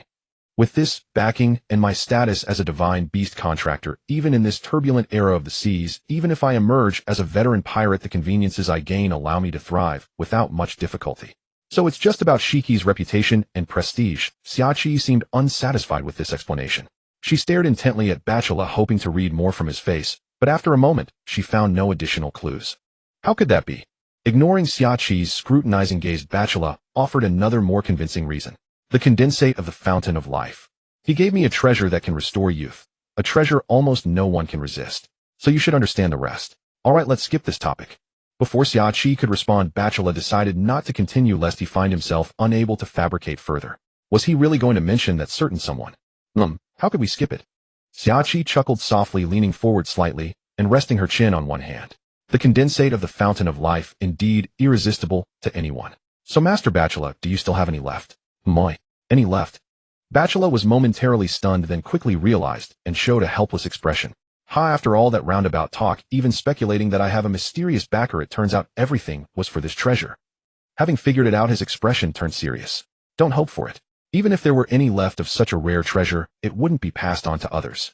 Rejected without any room for negotiation, having listened to their exchange, Rayleigh picked up his glass and took a sip. The normally sweet and delicious wine now tasted exceptionally bitter, matching his current state of mind. Sensing Rayleigh's change, Bachelor understood internally. So Xiaoqi's inquiry about the fountain of life condensate was for Rayleigh. Unmindful of Bachelor's gaze, Rayleigh lowered his eyes. Silent Roger lies underground. No, perhaps his bones have already decayed. But it doesn't matter. As long as I wait for the possible resurrection of the dead iteration system in the future, what does the loss of bones matter? After all, if the Spirit Lord who perished during the Spirit iteration era could be revived, resurrecting Roger is child's play. As for whether Roger is willing to be resurrected, Roger never said no, and silence implies consent. I am a pirate, unfettered, yearning for freedom and adventure. In the past, due to age and declining condition, I had to bid farewell to the sea. But now a new era has suddenly arrived, and the appearance of youth-restoring artifacts has rekindled the dormant hearts of us old-timers. So don't blame us for acting on our own, Roger. The secret of Laughtale in this era where the world continuously introduces iteration systems to live a second life is no longer important. So for a new adventure, be resurrected, my captain. I understand you don't want to transfer it. Rejected. Xiaoqi was silent for a moment before expressing understanding. After all, if she had such a precious treasure, she wouldn't transfer it either, no matter what price the other party offered. In that case, it's best if you understand. If you don't, what does it matter to me? Bachelor looked at Xiaoqi calmly, having finally lost patience. He asked the purpose of his visit. Tell me the location of that ability user. Name your price. Charging a price would be too formal. Seeing that Bachelor had lost interest in further conversation, Xiaoqi, though disappointed at not being able to extract more information, felt that the gains so far were substantial. If I took your money, we'd likely go our separate ways after this transaction. That won't do. To maintain our currently harmonious relationship, I'll give you the intelligence on the forest fruit ability user for free. How could I accept that? With eyes lowered, Bachelor watched Xiaoqi push a slip of paper toward him. His mouth uttered polite words, but his hand didn't hesitate. He picked up the paper with his fingers and waved it. Thanks. I'll come back for a drink when I have time. You're always welcome. The next day, on Sides Island. Tap. Accompanied by a light footstep, an old man with a pipe in his mouth, a felt hat on his head, and a steel pipe in his hand stepped onto the island. Whoosh. Suddenly a gentle breeze brushed across Nagli's aged face, a cool sensation enveloping him and dispelling the unease in his heart. This is the place then. Releasing his observation hockey, he extended it to an immense distance. Nagli instantly gleaned much information. First, the island was beautiful with a pleasant climate and vibrant life. Second, the auras of those he swept over were profound. He unexpectedly found that everyone here possessed considerable strength. Finally, the twin tinder leaves atop their heads. Such a rich vitality. Whoosh. Nagli let out a breath, his voice merging with the wind and carrying into the distance. Go to the Kolu Kingdom, no, to be precise, go to Sides Island. It suits you well. The words of the one who recommended this place echoed in his mind. Nagli admitted that the person was right. So it's the twin green leaves on everyone's head. For me now, perhaps that is the true meaning of his words. Pop. Suddenly, as Nagli was pondering, a strange sound reached his ears. Acting on a vague premonition, he raised his hand to his head and grasped something. The sensation in his hand made him realize that he too had become one of those with grass growing from his head. Just Like that I achieved my goal. Shocked and incredulous Nagli was momentarily speechless. He had prepared himself mentally for a great cost on the way here, and yet, this was it. In a courtyard somewhere, Li Shu had sensed Nagli's arrival before he even set foot on the island. What Nagli called this was it, was merely Li Shu's casual gift. Coming from the feast island seeking what you desire, I help you obtain the twin tender leaves that can gradually heal your body. So let us not meet. If you regain your youth and the world learns of it, this island where I peacefully reside will no longer be peaceful. The blades of grass swayed in the wind, rustling with such hidden content, but it was unknown to anyone. In the Grand Line on a certain sea, Yohaha, the captain of the White Phosphorus pirate fleet, White Serpent Fasifulisiwalate, stood at the bow, with half his face tattooed, with a giant python, a dangerous snake-like smirk curling at the corner of his mouth. His cold eyes were fixed on the pirate ship rapidly sailing ahead. Captain, the vice-captain White Ghost Wincy Kampu stood behind Walate, his expression puzzled. Since the end of the feast, why have you been tailing no harm, Captain Cherk? You even disregarded the fierce war at Marineford. Is there some deeper meaning behind this that I'm not aware of? Yohaha. Walate, a user of the snake fruit mythical Zoan model White Phosphorus, let out a chilling laugh. Don't be impatient, my vice-captain. Obey my orders and maintain your great anticipation. When the final moment arrives, I have a strong premonition that we will ascend to the heavens in a single bound. Ascend to the heavens in a single bound. Wondering what kind of opportunity could allow them to do so, but since his captain spoke with such conviction, he could only comply. I understand, Captain. The two men could converse calmly, but the captain of the pursued big cart pirate fleet was far from calm. TCH. Endless, huh? You want to catch up to me? Let's see if you have the skill. Track, flying charge. With a displeased click of his tongue, Cherk immediately raised his thumb pointing toward the distant horizon and instantly activated his devil fruit ability. Swoosh. Under the power of his ability, the pirate ship beneath him was imbued with immense momentum, cleaving the seawater aside as it surged forward with unmatched speed. Moi. Still not giving up, huh? Watching the target ship speed away, Walate showed no hurry. He extended his hand palm up and slowly raised it. Splash. The water around his pirate ship rose, and a moment later, as the seawater fell away, a massive serpentine Sea King emerged bearing the White Phosphorus ship on its back. With a flick of its body, it gave chase at an equally astonishing speed, vanishing from the sea in an instant. Yohaha. You can't escape, Cherk. I'll keep my eyes on you, fixed on you, until I confirm a certain premonition of mine. Half an hour later, a pirate ship was sailing slowly, so slow that the pursuing ship soon caught up and sailed alongside it. Yo, Captain Cherk. Walate flicked his fingers in a cheerful greeting, but the mocking smile at the corner of his mouth made it clear this was hardly a friendly encounter between old friends. Silent and ignoring the greeting, Cherk stared at Walate without hiding his disdain, disgust, and bewilderment. Walate, composing himself, knowing that silence wouldn't solve anything, Cherk spoke with anger.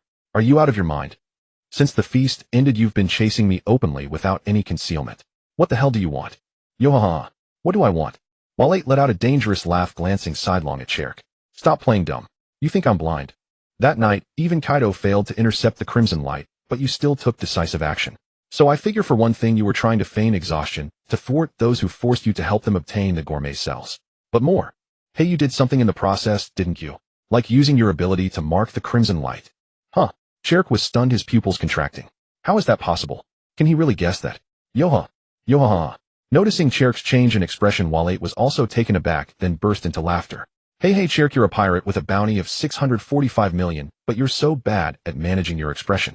You've written everything on your face, man. Even though I was very sure of my premonition, now that you've confirmed it, I'm exceptionally excited. Yohaha. Damn it. Cherk's face darkened, his heart roaring with fury. Before he revealed anything, Walate had already chased him relentlessly.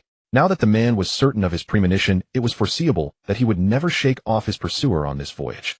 On a stretch of sea, two ships sailed side by side. One with a man laughing wildly at the bow, the other with a man standing in gloomy silence. Suddenly, in this eerie atmosphere, a news bird flapped its wings overhead, dropping two newspapers that were caught in waiting hands. Huh. See, Captain, look. The Sovereign awakens. The Lord of Spirits Lu Gulong vanished during the Spirit Evolution era, reappears upon the boundless sea. The Sovereign's aura, the complete compendium of all spirit species, publicly unveiled. A proclamation from the awakened Sovereign, restore past glory, shall the third pole rise. Recruitment notice. Shiki hovered high above, gazing at the newspaper in his hand. He willed himself to remain calm, to read its report with composure, but he could not contain himself. Keek. A chilling hollow laugh escaped his lips. His face darkened as he flung the paper into the wind. Carried aloft by upper air currents, it tumbled away, its pages flipping wildly, one bearing a full-color illustration of spirits vanishing in a fleeting blur. Suddenly his conqueror's haki erupted, surging downward like a tempest toward a strangely shaped pirate vessel below. Upon the sea surface aboard the Flamingo hum. The overwhelming wave of conqueror's haki pierced the ship, striking every soul's nerves, each reacting with a distinct expression. Yahum. Yi tilted her head upward, eyes piercing through the hull's ceiling, as if seeing straight to Shiki suspended in the sky. Lu Gu let out a light chuckle. It seems my awakening has startled his majesty of the skies. Why hover motionless at such height? So he wishes to meet us privately, Yi. Then let us go.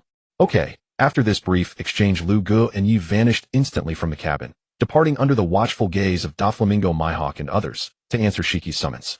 High above the clouds, Yi. Her observation haki sensed their approach. The moment Lu Gu and Yi materialized, Shiki's voice, tightly coiled with suppressed fury, rang in her ears.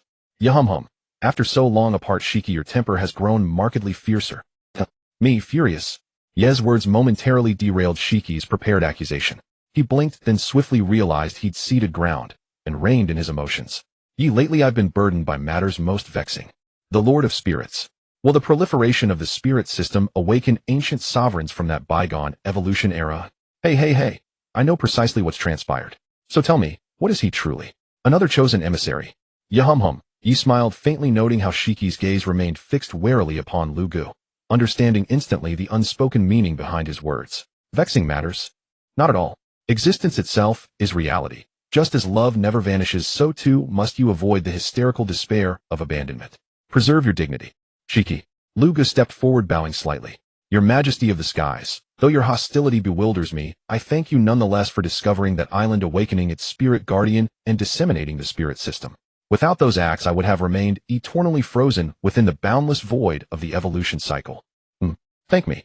Frozen in the void of evolutions. Hearing Lu Ji's words, Shiki burned with fresh fury. Did he truly imagine he was ignorant of the evolution's truth? Moreover, you seem to misunderstand something. Misunderstand? Shiki paused, startled. As he met Lu Ji's gaze, the latter's lips curved into an inscrutable smile. That island, existing across countless evolutions, crowned you king. Yet it was never yours alone. It elevated your renown above Roger's, fulfilling your life's ambition. So why probe further? Rejoice instead in your sovereign glory, who let the world venerate you as its eternal monarch. Shiki fixed Lu Gu with a dangerous stare, then turned silently to Yi, seeking her judgment. Do not make a mockery of yourself, nor of kingship. Yi spoke candidly. His awakening astonished everyone. Proof that the future holds infinite possibility. The Lord of Spirits' return is but a harbinger. More surprises may yet emerge. Rest assured, you remain irreplaceable. As the one who awakened me in this age, you shall continue serving as the conduit through which new power systems spread across the seas. Your bond with the evolution cycle is now unique and unbreakable. And finally, she paused, then turned to Lu Gu. Your assessment contains error. His Majesty Shiki's radiance extends far beyond today's brilliance. With time he shall shine ever brighter, perhaps even ascending to the timeless status of sage, for he has granted the world infinite potential. Kik. Shiki burst into laughter, bitter, hollow, drained of strength. He understood now his sole purpose had been to stand at the dawn, leveraging decades of accumulated prestige and the temporal vacuum left by his long absence, so that when he appeared at Marineford and proclaimed the evolution cycle to the world, his role would be fulfilled. Even without his presence thereafter, humanity would accept the new order as inevitable. I have been utterly played.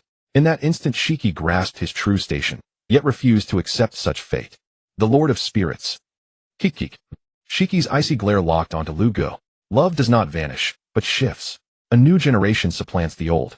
This aging lion can no longer keep pace with time's relentless march, so the long-dead Lord of Spirits returns. Am I truly a decaying relic crowned only to be discarded? Kik. Don't get too cocky, brat. His expression shifted instantly. His countenance hardened into ruthless ferocity. Since you have awakened, recognize your place. This era differs utterly from those before. It shall endure for 10,000 generations, becoming the sole eternal epic. For above the heavens sits an absolute sovereign guiding destiny itself. Establishing the third pole through the 7 warlords. Is that your attempt to escape his dominion? Kik. Face reality. Ascend fully, blaze brilliantly. He watches you. Within that expectation, you and I alike are but dust. Yahum. Yi nearly lost herself in Shiki's cryptic words. What precisely was he trying to convey? Has the throne of sky revealed certain truths about this world? Lu Gu spoke as though deaf to Shiki's inner turmoil, feigning sudden insight. Or do you deliberately utter baseless grandiosity to inflate your own stature? Return your own accusation of escape. If an absolute sovereign truly governs, then immutable rules must exist. So long as I abide by them, I need fear nothing. For those rules are perfectly just. Perfectly just rules. No, his will is the rule. Shiki said no more. He merely cast Lu Gu a cold, dismissive glance. Leap then. As his emissary I sit enthroned above all. Plenty of time to observe how events unfold. So yes, I shall watch you, Lord of Spirits. Grand line. A certain sea. Giant wing manta ray. Flipping through the illustrated handbook, Chark quickly found a pattern identical to the mark on his forehead. He furrowed his brows. A common species? So it's merely the most ordinary of spirits. Chark was deeply disappointed.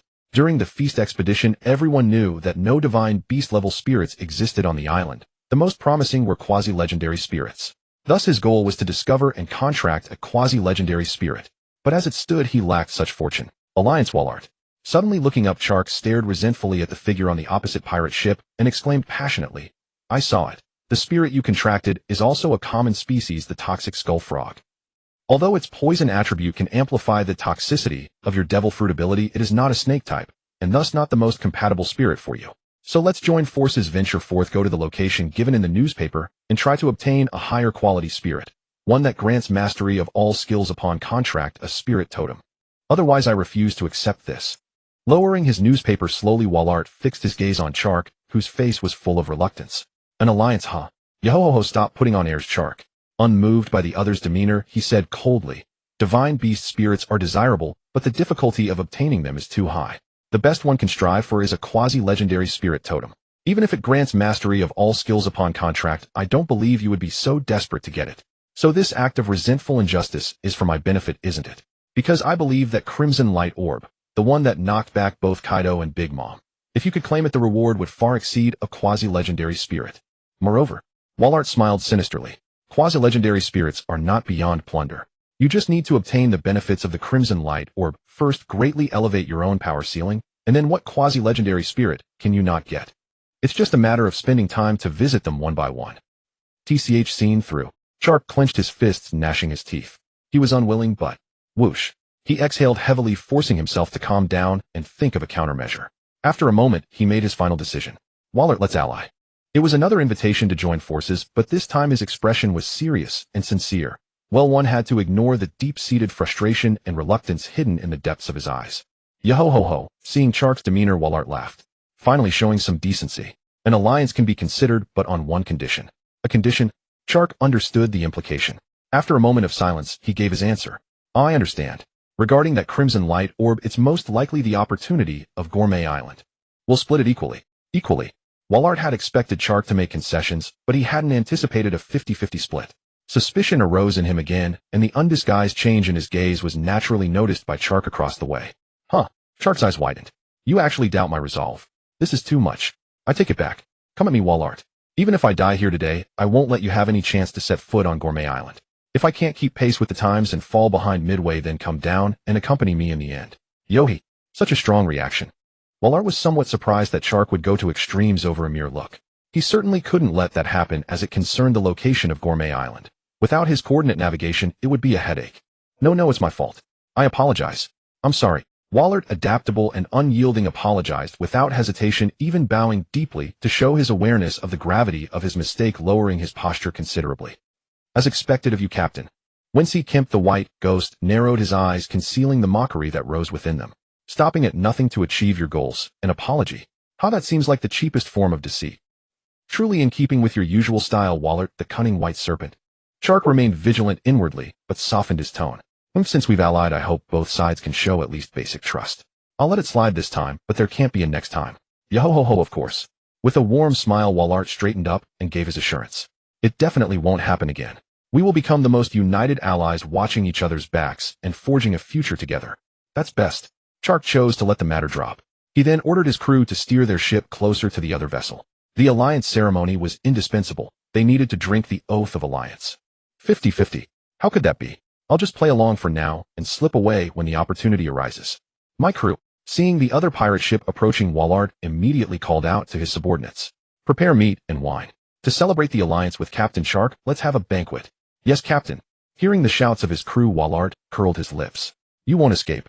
Prey targeted by a venomous snake is always destined to be swallowed whole. So 50-50. No, this captain wants it all. Rumble. As the two harbored ulterior motives, a thunderous roar came from the sky, deafening. It reached the ears of both men as well as those in Marineford, the departing Whitebeard pirates, the Revolutionary Army, and naturally Lu Gu and his group. Yi suddenly looked up at the sky. In her shock, even her usual verbal tick, ya hung hung, was forgotten. This is...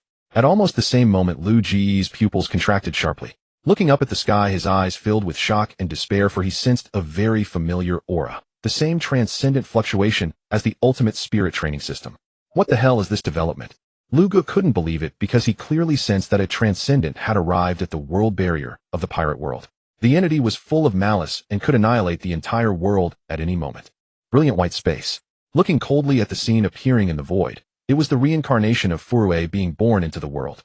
Staring blankly at the scene in the void, Li Shu revealed a bitter smile. All right, turn off the scene of Furue's birth. We have been deceived, haven't we? As the world will, it was the first to detect the arrival of the enemy. 50 years. Hey, even 5 years would have been much easier to accept. But it's only been a little over 2 days. Is it because of his birth that it became the spark? Li Shu was speechless, his face full of bitterness. He deeply understood the saying that plans can't keep up with changes. According to Furue's words, it would take at least 50 years before the higher being would review Lu Ji's life, strip the system, and bind it to another host. 49 hours, 27 minutes, 41 seconds. Li Shu gave the precise number. He glanced around the brilliant white space, then bowed deeply. I'm sorry, but in my current state, I lack the power to resist the external enemy and protect the pirate world from harm. As the world will remain silent, Li Shu spoke again. But sitting still and waiting for death is not my style. So please lend me your strength. Beyond the world barrier. A crackling sound echoed as a faint phantom emerged from the vast starry sky, the very fabric of the cosmos groaning under the unbearable strain. Yet the void does not transmit sound. However, due to the exalted essence of that being, the unceasing noise transcended the world barrier, resonating with crystalline clarity in every soul, stirring their innermost thoughts. Aboard the Moby Dick, Whitebeard gazed upward in silent contemplation, a profound intuition telling him that this world had reached its tipping point toward annihilation. After a moment of silence, he let out a calm chuckle, then turned to his surviving crew members. Children, prepare for a banquet. If destruction is inevitable, let us at least bid farewell to this world and its boundless sea in joy. Ha! Yes, Pops. As expected of you, such breadth of heart, such spirit. You are the Pops we would follow to our deaths. It's just a pity that Ace cannot join this final feast. Marco Vista and the other surviving commanders were moved by Whitebeard's magnanimous spirit, one by one breaking into smiles, choosing to embrace reality and savor the last joyful moments of their lives, facing death with life. Meanwhile, Dragon stood at the prow of his ship, ignoring the chaotic commotion behind him. He stared blankly at the sky, then dissolved into a wisp of wind and vanished. The world is about to end and the revolution has lost its meaning. So in these final moments I will accompany my father. If we must die, let the family be together. Beckman exhaled a puff of smoke, standing beside Shanks. His usually calm eyes now held a trace of bewilderment. How unpredictable fate is. Just as the new era dawns, the world faces its destruction. Compared to us, those who have ascended the throne like Shiki, or those who have revived through iteration like Lyoga, must feel a deeper despair. Beckman, Shanks's mature and steady face was etched with gravity. Forget about them. Change course to Logtown. If there's still time, I want to speak with Captain Roger one last time. This world has completely slipped beyond his foresight. Very well. Full speed ahead. Return to the country of flowers at the fastest possible pace. Now that we have contracted the spirit, even if death awaits, I will break the jade iceberg and claim the treasure sealed within for years. Yes, leader. The warship of the 8 treasure navy echoed with a hymn of death for wealth. Death is but a long slumber, but if we cannot obtain what is rightfully ours, that slumber will be nothing but a nightmare. No, absolutely not. Within Marine headquarters, Sengoku's voice rang out, reaching the ears of the gathered Marine officers. Carp, you stole my rice crackers again. Come to my office immediately. Weren't you always boasting about challenging me to a rice cracker eating contest? Bring it on. If I don't settle this with you, I'm not the great strategist, Sengoku. A booming laugh resounded. In a flash, a figure burst into the Fleet Admiral's office, followed closely by an old woman. Sengoku Tsuru, after all these years, today, we finally settle the score. Ha ha, I've been waiting for this day. Don't go back on your word if you lose. This old woman doesn't believe she'll lose. A golden light flashed, and Kizuru appeared on the roof of Sengoku's office. Listening to the chaotic crunching sounds from within, he lounged lazily, gazing absent-mindedly into the distance. Death. If it's unavoidable, then at least I won't have to work overtime anymore. Young master, have you gone too far this time? Suspended in midair by the power of the spirit, Batala looked toward the island of Stest, his eyes losing their luster. As he stared at the slip of paper in his hand, he released his grip, letting the note with the mission objective flutter into the wind and vanish. Mission? It doesn't matter anymore. Nothing matters. Yoi. Your. Lyoga's eyes sharpened as he saw Ye's petite tree spirit body gradually fading on the verge of dissipating into nothingness. This sudden change startled him. Oh, it seems I can't maintain this thought body any longer. The main body needs to concentrate all its energy for the final effort to save the world. Well, Yoga, though it's a bit late, let me formally introduce myself. I am Li Shu, a homebody. Ali Shu, nice to meet you. I'm Lyoga, a delivery rider.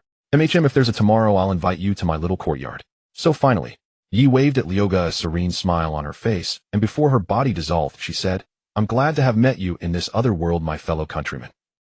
Gladdy. Staring blankly at the empty space where Yi had been, Lyoga lowered his eyelids. He was well aware that he was the one responsible for this desperate situation. System, you've really screwed me over. And, Shilona. Looking up, what he saw was a colossal shadow that filled the entire sky, shrouding the 10,000 islands. It could be called despair. Fortunately, I haven't had the chance to bring you to this world yet. Otherwise, this shadow looming over the islands would probably remind you of the helplessness you felt when you were once at odds with me. Ha ha ha. Beyond the world barrier. Number 38784 after number 9527, you are the one who has once again developed a heart. A colossal shadow stood outside the One Piece world, its face indistinct, but its most prominent features were a pair of blood-red eyes and a mouth that resembled a spatial rift. The blood-red eyes fixed on a certain spot within the world. Even across 10,000 miles, it captured the image of a newborn infant. What a delicious little life. Offer up your heart. As long as I gather enough hearts, one day, I will transcend the shackles of authority and reach the level of Shang. The blood-red pupils shifted, landing on Li Shu in the courtyard. They saw the source within him continuously rising. In just a moment, the total amount of source had increased by 27,543 times. Just the struggle of an ant. Lightly dismissing Li Shu's efforts, it finally made a substantive move. The mouth, like a spatial rift, suddenly opened wide, and the next moment a pitch-black wind blew out from the rift, sweeping toward the barrier of the One Piece world. The barrier that protected the world from being assimilated by the vast starry sky. Now, under the caress of the wind, it was like a curtain, allowing the wind to penetrate through the gaps and blow into the world, erasing all traces of life. Only silence remained. The end.